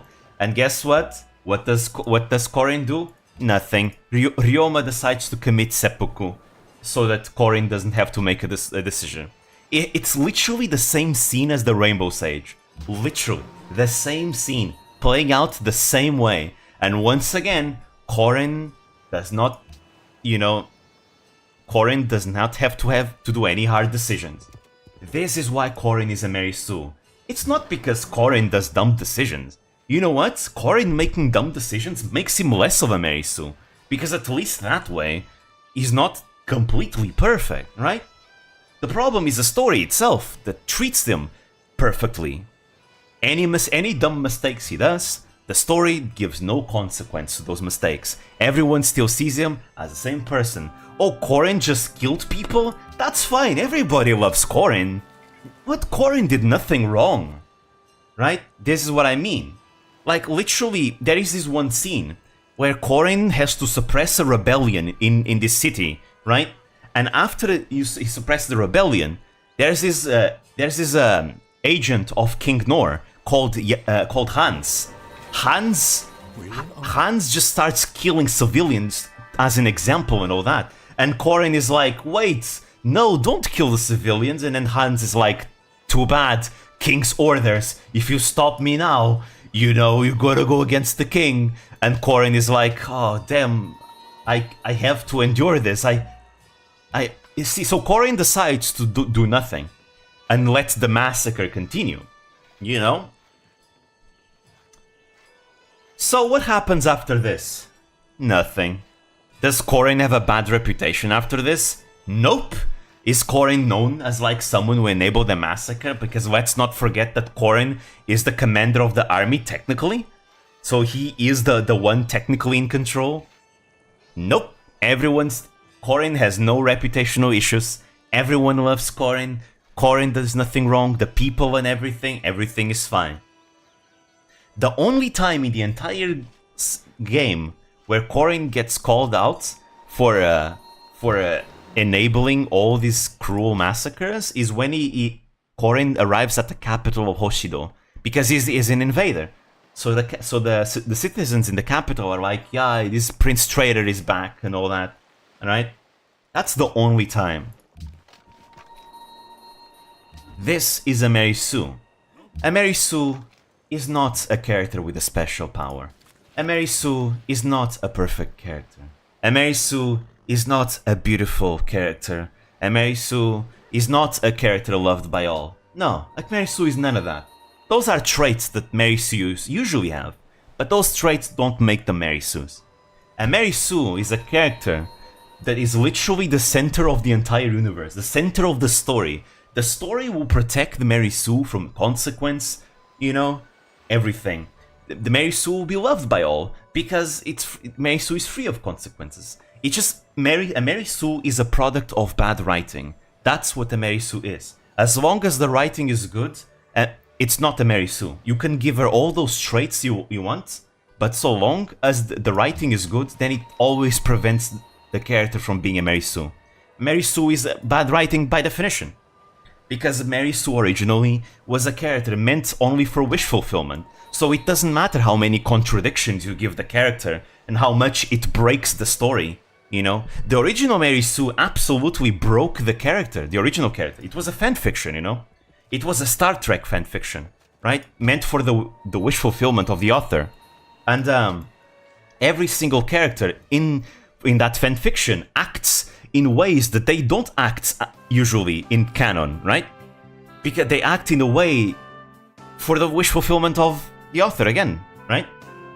That's a Marisu, and Corin does that in Fates, where certain characters act completely against contradictory to their usual characters just to suit Corin, right? That's where it becomes a Marisu. In Fallout 1, you have a companion who is looking for his sister who gets caught by slavers. And in one of the quests, you can help slavers. And that companion, you're gonna attack them if you help them. Yeah, that is interesting. That is just very interesting to see. Some people consider Aelir from Engage a Marisu. I actually disagree. I actually don't think Aelir is a Marisu. Even though Aelir and Corin have a lot in common, I don't think Aelir is a Marisu. Because Aelir is not free of consequence. People consider Aelir a Marisu because, oh, everybody loves Aelir, right? Everyone worships Aelir. And to that I say, I mean, yes, of course, she is literally their god. It's just normal for, like, gods to be worshipped. What the hell do you mean, you know? It's the divine dragon. Of course everyone worships Aelir. That's literally it. And it is like, oh, Aelir is a Marisu because everyone worships and likes them. I mean, duh. It's a god. It's literally their god. Every single other divine dragon in Fire Emblem is worshipped too. Naga is worshipped. You know? Naga is worshipped in games. Sothis is worshipped. You know, it just comes with the territory. Again, being loved by all does not make you a Mary Sue. If it makes sense, it makes sense. So yeah. Yeah, the weight of your choice. Exact. Choices have weight. And if you make a choice that should have drastic consequences, and the story is like, nah, there's no consequences. That's how you get a Mary Sue. That's what Fates does. That's not what Engage does. Engage writing is not good, but by no means the main character is a Mary Sue. Does the main character have a special power? You know, with the emblems and becoming an emblem, becoming the fire emblem, and literally being worshipped by all, and being pretty and all that? Yeah, has a bunch of traits that Mary Sue usually have. But at the end of the day, that's not what makes the main character a Mary Sue. Elir is not a Mary Sue. The writing of Engage is just bad because fuck. I mean, I mean, actually, never mind. I can see the argument about Elir being a Mary Sue because Elir is like the center of everything of the entire story, right? But the reason why I don't consider Elir a Mary Sue is because at the end of the day, Elir is still gods. Elir is still the god of that world, you know? That's why. You know? That is why. But I can see the argument. If someone tells me, well, Elir is still a Mary Sue because they're the center of the entire story, I mean, it's normal for main characters to be the center, but in this case, the way it's so drastic, it's because it's a god.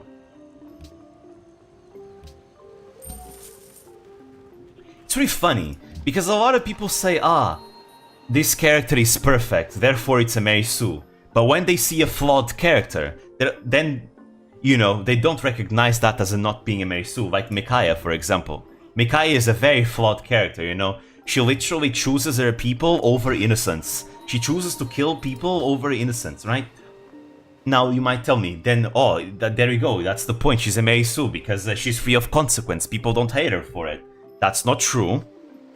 Her people love her. Her people love her because that's her people. That's the people that she's protecting. You know? She's literally fighting for them. As far as her people are concerned, she is a hero. Because she saved them from the Empire of Benyon in part 1. You know? Of course it makes sense that she's beloved by her people. She's their hero. The same way that Ike is beloved by people in Crimea because of Path of Radiance. Or the same reason why any main character is beloved. Any Fire Emblem main character is beloved by their people. It's because of that. Now, outside of Dane, people don't really care about Micaiah that much. Characters outside of Dane only start caring about Micaiah after they start working together with her. That's it. Because she is helpful. Because she's helping them fight. That's it. That's it. It's the most natural thing ever. Because I think you even see it in a cutscene in part 3. I think we've already done that cutscene in the game, where I think Soren starts talking about Micaiah or something like. I think it was Soren or someone else, and they start saying that they don't understand why they don't understand what the whole appeal of Micaiah is, right? But the people of Dane love her so very much. Maybe it was Renolf that said this. Maybe it was Renolf. I don't remember. But regardless, yeah.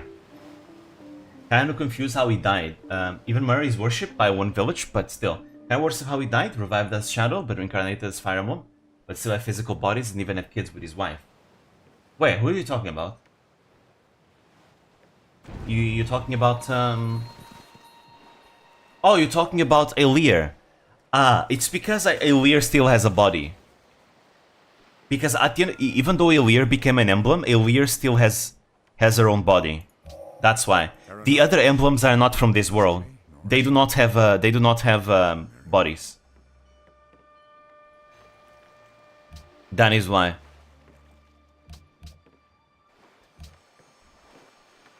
We go electronics. Then again, the word Meisu gets overused like all the goddamn time. It usually means character that I don't like, character that I find boring, character that, you know, has all these traits that supposedly Meisus have. That's usually what it tends to be. Again, I'm very passionate about this whole Meisu thing because it's another word that gets misused all the time. Another one, like so many others.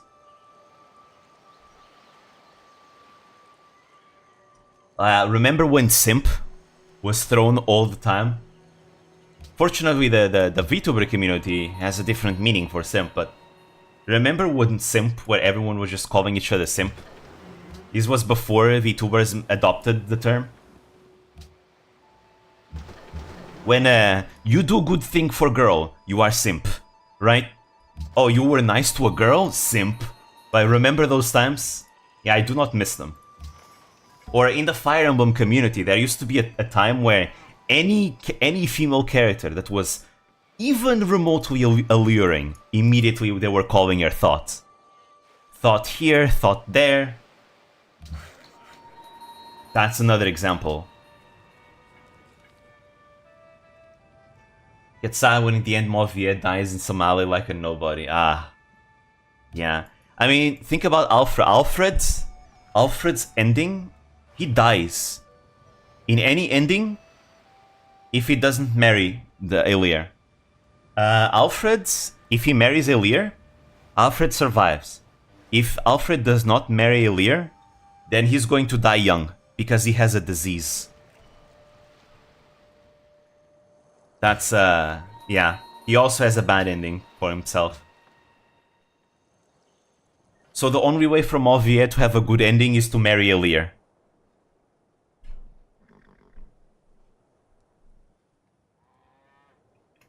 Simp is short for sympathetic?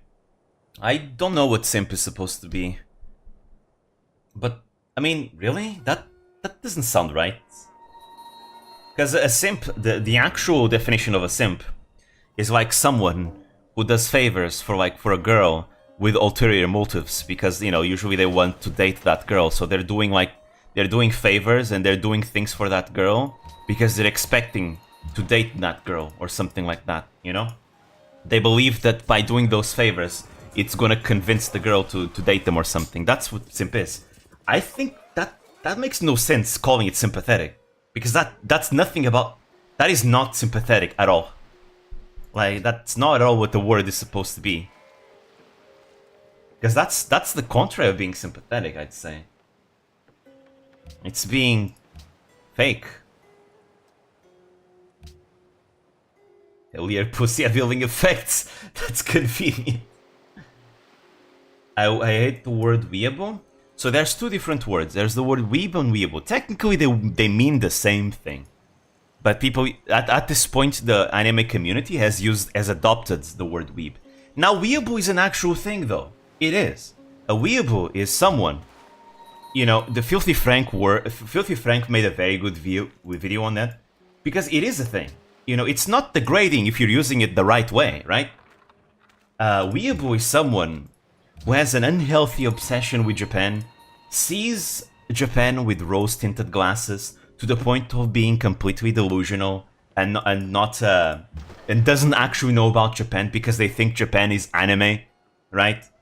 That Japan is exactly like anime, that people do jutsus in the corners, you know, that people think anime is super popular and all that, and they behave like anime, and they want to be Japanese themselves like that. That's what supposedly weeaboo is. Now, how a lot of people outside the community use the word weeaboo is that they consider anyone that likes anything about Japan a weeaboo, which is wrong, right? Now, to be fair, again, the anime community has kind of adopted the word weeb as, hey, you like anime. Now that's what weeb now means, right? Though people outside the community still see weeb the same way that someone would see weeaboo, which is not at all the case. They're different now. They've become different. So weeaboo is not degrading if you're using it the right way. Because the word has a meaning. There are people like that, and that's not good. It's an unhealthy obsession. And it's not accurate. It it comes to the point where it actually disrespects the original culture.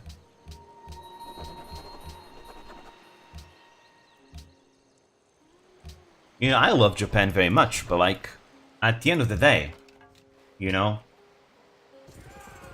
I know what Japan is and what Japan isn't, and Japan is not an anime.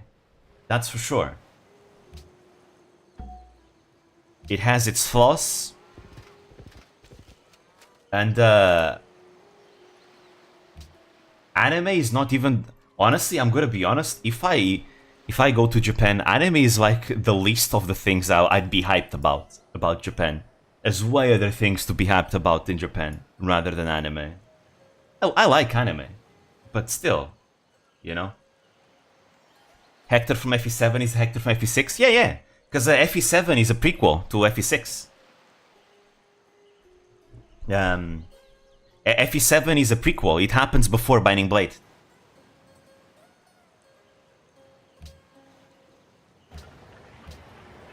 What should I build here? I need happiness buildings, that's what I need.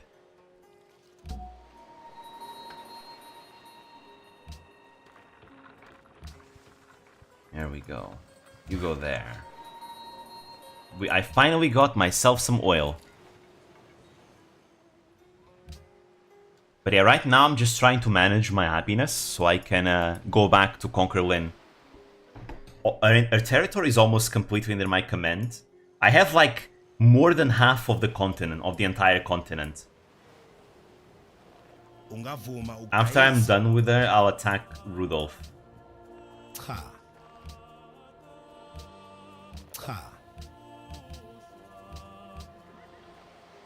So yeah.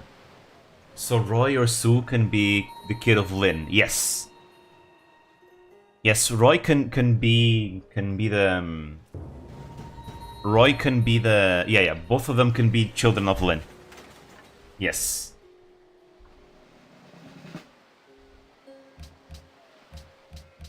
Though there is no canonical mother though, and usually like people like to pair Ninian with Elliewood instead of Lin.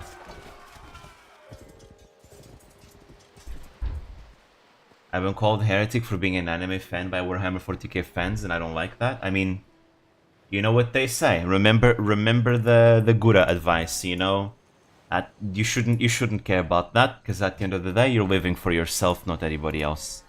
You should do the things that make you happy, and not listen to others. I know a lot of people. Actually a lot of people in the Discord server are like Warhammer 40k fans, and they like anime too. And I have also another friend who also likes Warhammer 40k, who also likes anime. So like, again, people outside the anime community might see things this way, but at the end of the day, you shouldn't care. Because no matter what you do, there's something out there that doesn't like what you do and is gonna judge you for it. You shouldn't stop yourself from enjoying what you like just because of that. I mean, who cares what they think, right? If it makes you happy and you're not hurting anyone, why should they care? And why should you care, right?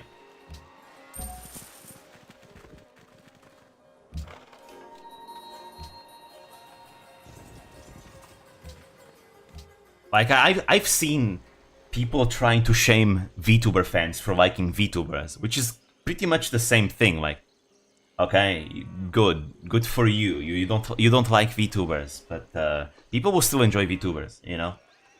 Shaming them is not going to work, because that's just dumb. It's like as a kid being shamed for liking video games, you know, or anything, because at some point everyone's gonna shame someone else for anything that's not like that's the new thing, basically.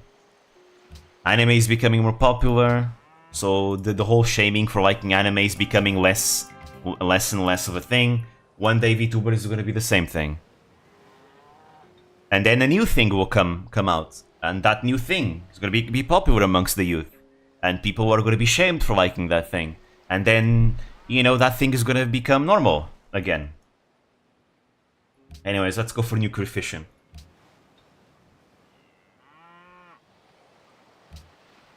Alright, arts funding, no. I don't want arts funding. That's bad. I need to kill Lin. Don't you dare, Lynn. She's gonna win. I cannot stop arts funding. That goes against my ability to generate great people, great engineers better.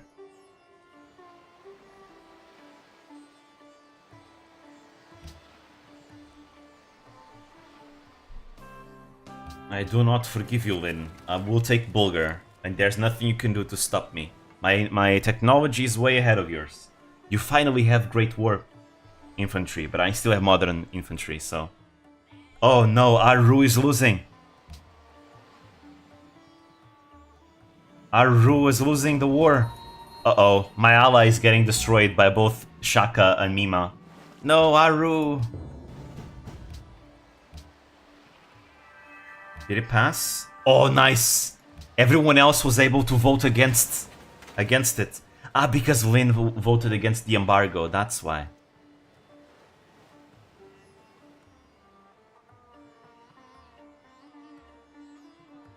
Alright, let me go for... World Ideology Order.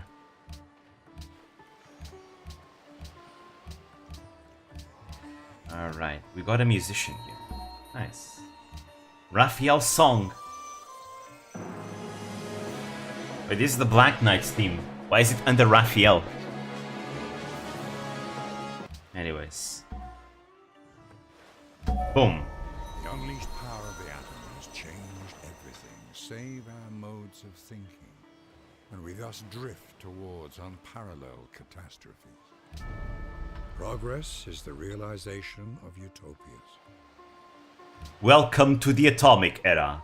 And look at that, we got uranium in our territory. Only one uranium, unfortunately. But you know what? I'll take it.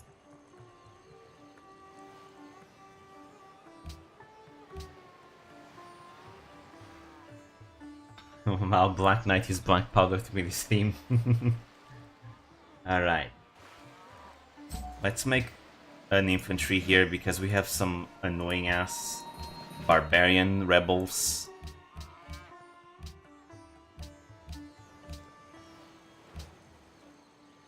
Alright. We got another spy.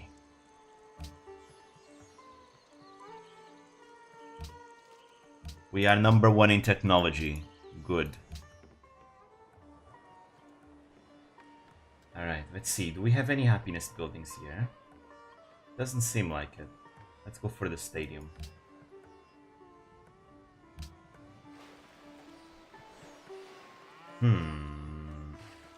I do want the Manhattan Project, because I'm gonna make nukes.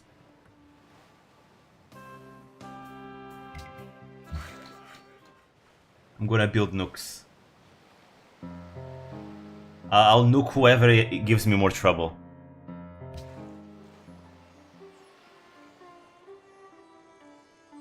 What an amazing city Pekoland is.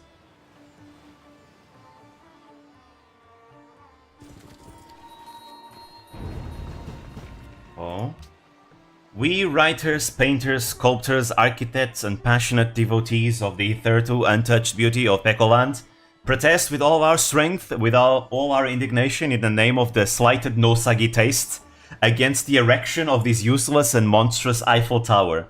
To bring our arguments home, imagine for a moment a giddy, ridiculous tower dominating Pekoland like a gigantic black smokestack, crushing under its barbaric bulk all of our humiliated monuments which will disappear in this ghastly dream. We can't take it down. We're using it as a radio tower. And now I get a free radio tower while keeping my Eiffel Tower. Fuck you. I like the Eiffel Tower. The taste of the no-sagi remains supreme.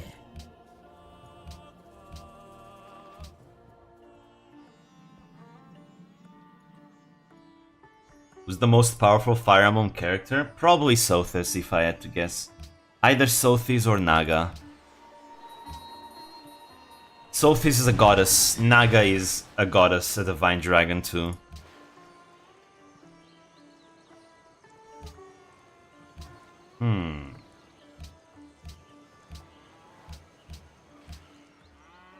Something like that.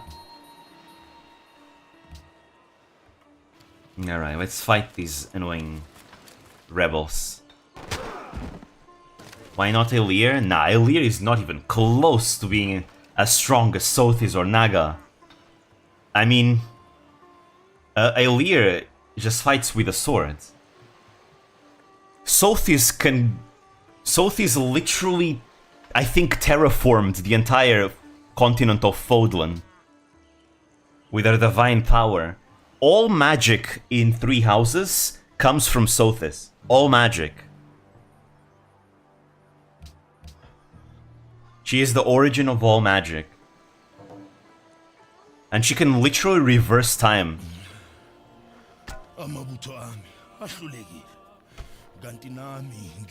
Alright, I'll forgive you, Shaka. So, like, comparing Elir to Sothis or Naga is like comparing.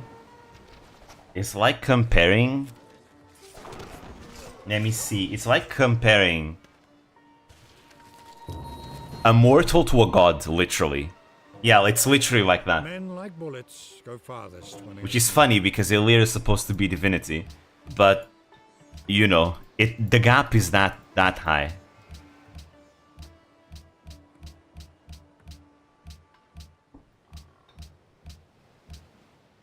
So Roy is the weakest. At least you have big harem. Oh, you mean you're talking about the weakest main character? Because the weakest main character is Roy. He's Roy. He promotes super late. Gameplay-wise. If you're talking about, like, lore-wise, the weakest main character? Who's the weakest main character? I guess Micaiah? Micaiah is... She can fight, but she's not really a fighter. I think it's Micaiah. And even then... Even still, though... Marth is also not that big of a fighter, either. His big strength is not that he's good in a fight. Marth's greatest strength is the fact that he can get people to his side. That's Marth's greatest strength. But yeah, in terms of gameplay, then Roy is like the weakest. Because Roy, he promotes too late. He promotes in endgame. Let us work together to improve the world by ridding it of Lindis. Give us centers to prepare. I will do that. But yeah, look at that. Valm Castle is ours. It belongs to him.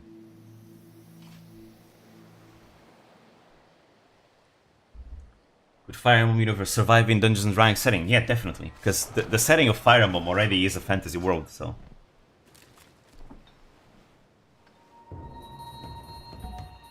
Another great engineer, let's go.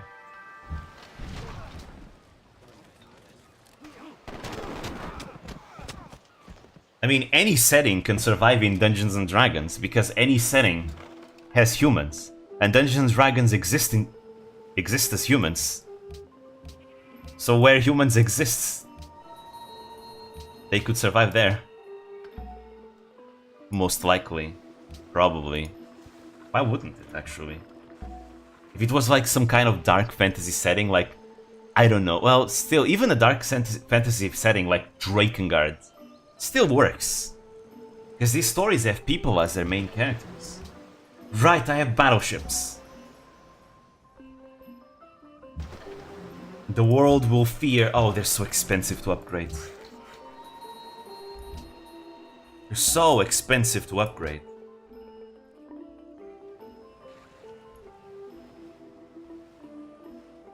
Dungeons and Dragons gods are technically above normal gods. They're technically above the realms for creation. Yeah, but why wouldn't they survive that? Humans exist in Dungeons and Dragons, right? Just because gods exist doesn't matter. The gods want to wipe out everything. And even when they do, there's always a counterbalance in every single setting. Hell, in Drakengard, the gods want to wipe out all the humans. They only succeed in some endings, not all of them. And technically that's also what's going on in Nier. Kaim can be a great Fire Emblem main character, ah yes. You know what, that would be a very interesting game. I'd like to see it. A Fire Emblem Drakengard crossover, that would be so much fun.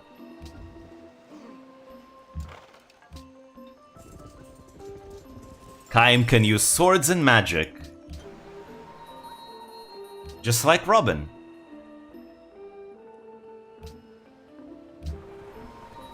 Though he's definitely physical inclined. Also, as of late, everyone, I've been watching a lot of Pokemon videos. I don't know why, I've been recommending a lot of Pokemon videos about like Gen 1 and Gen 2 and Gen 3 and just basically the DS games. The before... Oh, Rudolph is also with the Path of Order, nice. Greetings, comrade. I'm pleased to see you also have chosen the follow the Path of Order. Perhaps we can find some opportunities to aid each other during our Empire's next 5-year plan. I mean, I'm sorry, Rudolph, but I'm gonna conquer you too. Build new cities too aggressively.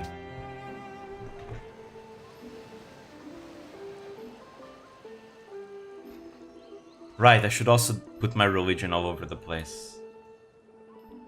But yeah, I've been watching a lot of Pokemon videos. It's been a lot of fun. Kinda makes me want to do a Nuzlocke in the future, you know? I've been wanting to do a Nuzlocke for a while. I think that would be fun. I think Nuzlocks are just really nice. Imagine kind of being an asshole and killer as always. In the end, he turns against his friends and he's the main villain in the end. I mean, Drakengard 2 plot. I mean, it's not exactly the plot of Drakengard 2, but yeah.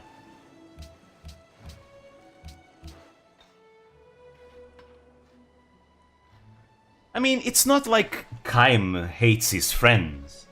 He just likes having an excuse to kill people, and if they are more evil than he is, he will kill them.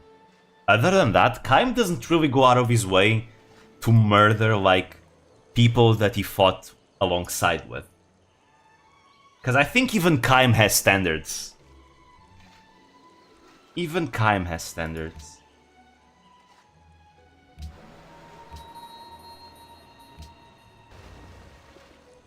Boom! Boom! Beautiful. I love using battleships. They're so beautiful. There's just something about big cannons. It's so cool. Yeah, Kaim doesn't like incest, true.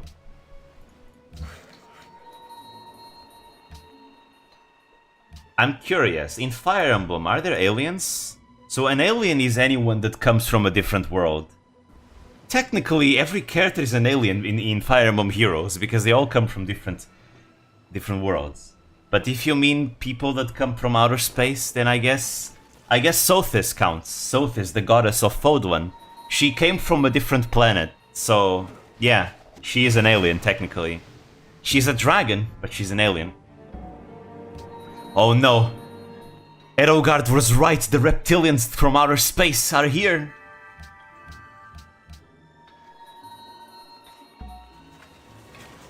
Kill thousands of people? Okay, your sister is thirsty for you, big no-no, exactly. Hey, here's the Amity, this is Elincia's sword. It belonged to King Ramon of Crimea, there you go, Elincia's sword. The Amity. The Zulu have adopted autocracy, as expected, Sasuga. See, I wanted to finish this today, but I don't think I can.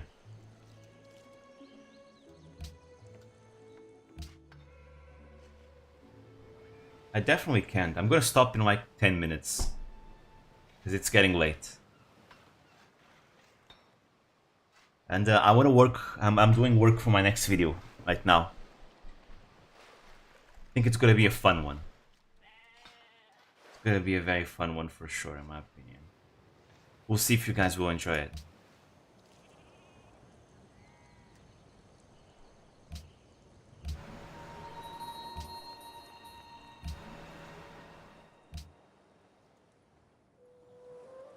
Me joining. I'm gonna stop in 10 minutes. Oh, I'm sorry, randomness. I'm sorry, forgive me. I'll stream this Friday again. I'll continue Fire Emblem this Friday. I want to finish Fire Emblem so I can play Valkyria Chronicles. Because I really want to play Valkyria Chronicles.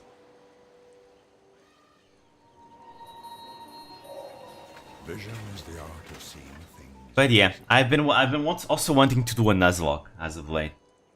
But like, I'd like to Nuzlocke every single game. And when I mean every single game, I mean every single game, going back from Red and Blue. Because I think that would be a lot of fun, you know? Nuzlocks are just, in general, a lot of fun. Are there mecha in Fire Emblem? Okay. Technically, no.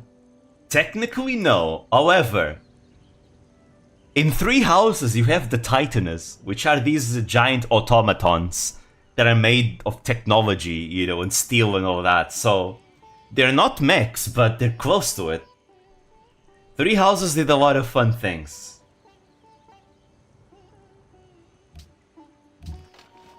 If you want to see mechs in a JRPG, go play Trails.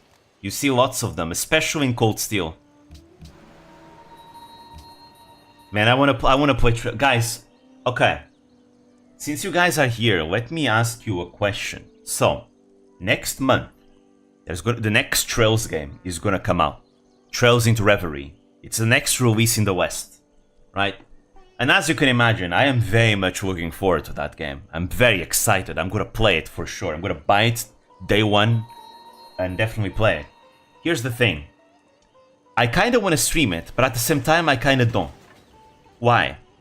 As you know, Trails games all follow the same story. They are one continuous story. And while I do want to stream it so I can stream my blind reactions to it, because whenever I play Trails for the first time, I just get super hyped playing it. But at the same time, it's like, if I play Trails into Reverie, you guys are not gonna know what the hell is going on. Because you guys are missing out on 9 games before that. And again, all those games are sequels to each other, right? Which is why I'm kinda torn. Should I stream it or not? I want you guys to understand what's going on. And at the same time, if I do stream it, when I eventually decide to play every single game, once I get my model, it's gonna spoil a lot of things for you guys. That's kind of why I don't want to stream it. But that also means that I'm not gonna stream my blind reactions, because I will play it day one. Like, I'm way too into Trails not to play it day one. Don't do it? Okay, I mean, it's fine. I mean, I will replay the series at some point. Once I get my VTuber model, it's one of my goals, one of my first, you know, ideas is to immediately go play Trails. You know, I want to. I wanna showcase Trails to more people out there. Because I think that's a lot of fun. So I will replay it. No, there's not 90 games, there's 9 games in the Trails series specifically, though there's also the wider Legend of Heroes series, but Trails is kinda its own thing. There's 10 games. Next month there's gonna be 10 games. Then there's 2 others in Japan in Trails. You got accepted as a VTuber? No, but in the future when I again, my goal is once I get to 10k subs, I think that to me is a sign that I should invest a bit more into my channel, and I'd like to pay, you know, for a model and pay for an artist to draw me a character, right? That's why I'm saying, once I become a VTuber, I'd like to play Trails. But no, I haven't gotten accepted by any agency, no. Though I will also say that the last audition, I skipped the last Nijisanji auditions. Because as of now, I just want to focus a bit more on my channel. So I haven't been auditioning anymore. Maybe I will do it in the future, but right now I'm doing something else. Who's your next beginner's guide? So, I'm working on a video before the next beginner's guide. I have a video planned out before that, because I want to try new things. I want to branch out. Like I said the last Zatsudan stream, in the Fire Emblem stream, I need to provide more demand. Right now, guides are not in demand, and I will continue the guides, but I need to make more things alongside it. I can't be just a one trick pony.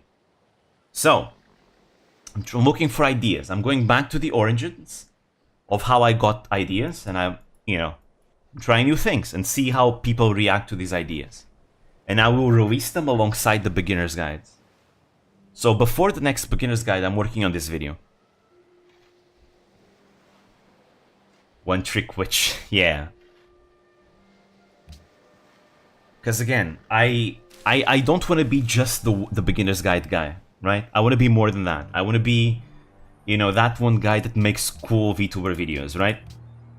Outside of beginner's guide as well. That's what I'm doing. What it's about, I'm gonna keep it a secret.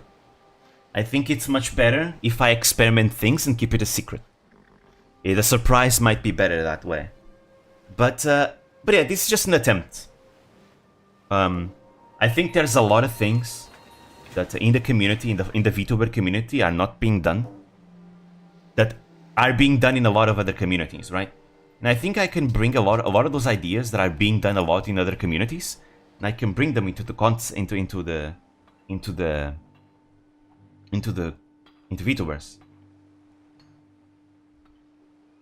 So yeah, this is what I'm gonna try and do. I think the next video is gonna be a fun, casual one. Also, my happiness is back to normal. Good. Okay. I'm gonna build airports.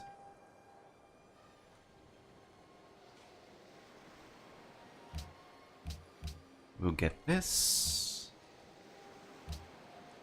Oh. Why can't I buy it? Ah. It's still in resistance. Only takes one turn. VTuber, nah, I'm not gonna do death metal. But yeah. So going forward, that's what I'm gonna do. I mean, last year I said the same thing, that I wanted to try new things, but I kinda ended up not doing anything. I remember I tried that video with HoloCure, with the Kali video in HoloCure. Didn't work out very well, but it was an experiment. And then I started streaming. That continued because I liked doing it. Oh, what the hell? Why is there so much unhappiness out of nowhere?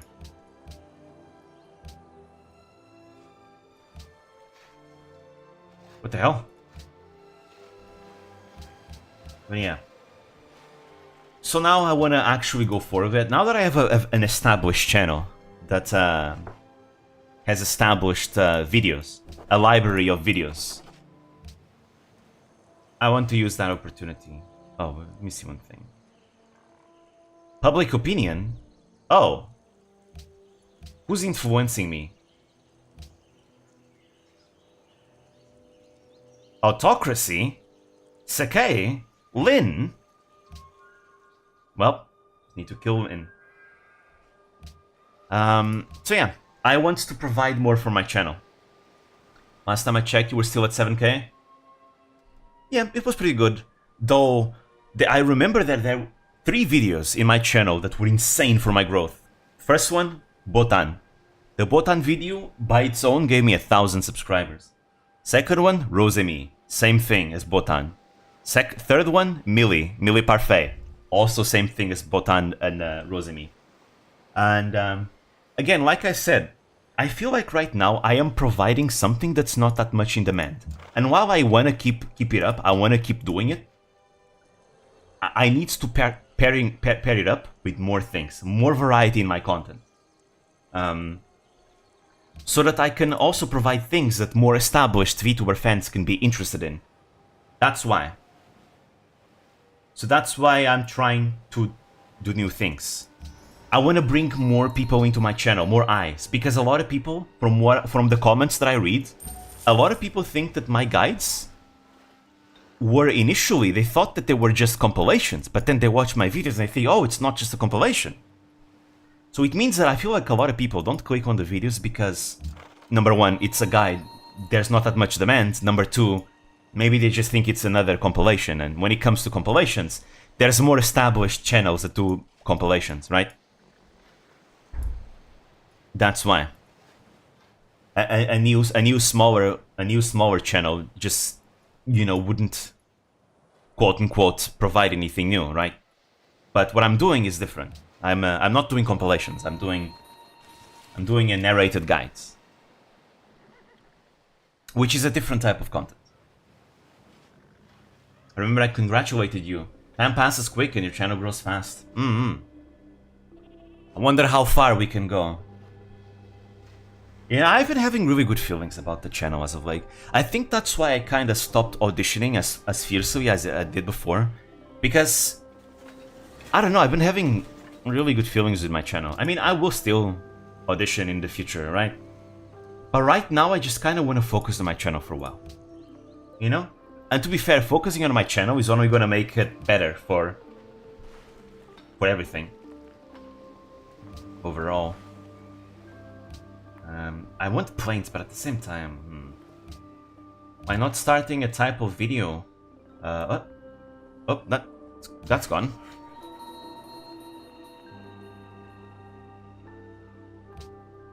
Alright, you go back home.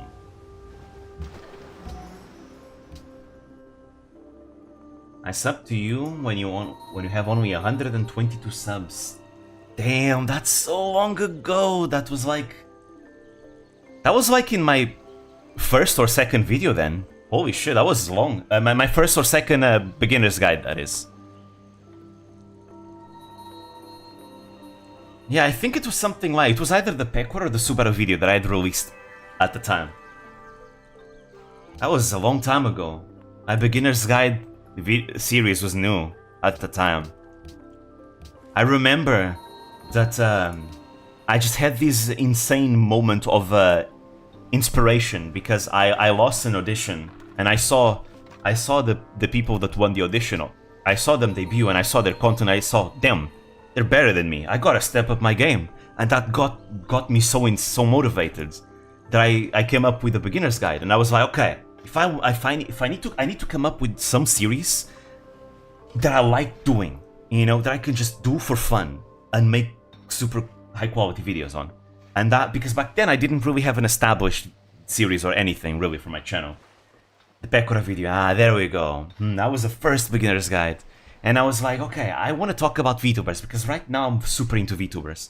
So yeah, let's talk about Vtubers, and there we go. And I want to keep talking about Vtubers, so that's why I'm doing the next video idea that I have. And again, I'm looking forward for other things that I can do, because I feel like exploring different ideas like I'm gonna do from now on is a good way of me to learn to new things. Because even if those ideas end up not working, I still end up learning something with them. Whether it being editing, whether it being, you know, a new idea that will arise from that idea, something like that. So now I just have to execute. That's it. I gotta execute. Make interesting ideas, making interesting videos, so I can bring more people into the channel, so that they can get to know the quality of my videos, right?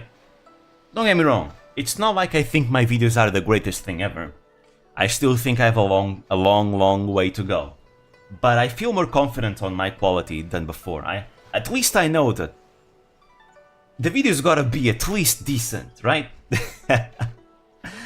So that's why. Anyways, I'm gonna stop here. Next Tuesday, we're gonna get our unique unit, the Carrot RPG, finally. So yeah, I'm gonna stop right now. I think this is the time to call it. I think I'm gonna take a small break and then go right into working on my next video. And yeah, that will be it. That was satisfying. Guess this playthrough ends up taking longer than I thought. Seems like I rejoined for the end. Yeah. It's getting a bit late. But yeah, still thank you for coming though. I always appreciate it, really. Again, I don't take anything for granted. I don't take anyone being in my streams for granted. Anyone that's in here has my absolute thanks. So yeah, I really appreciate it. But yeah, with that said, this is it. We conquered like most of Lynn's territory. Half of the continent belongs to us, as you can see. Next Tuesday, we'll continue this run. We'll finish Lynn off, and we'll conquer also the rest of the continent. Hopefully we can end. We're probably gonna get a science victory, most likely. So yeah, next Friday we're gonna continue the Fire Emblem playthrough, because I wanna go through that quickly. But it's only gonna be only Fire Emblem after that. Fire Emblem, then the Pekora run, Fire Emblem. I'm gonna alternate between the two of them, Tuesdays and Fridays if I can, because again, I wanna focus on those videos as well. I wanna make more videos. So yeah, with that said, thank you guys for coming. I'll see you guys next time. Bye bye. Peace, sweet dreams.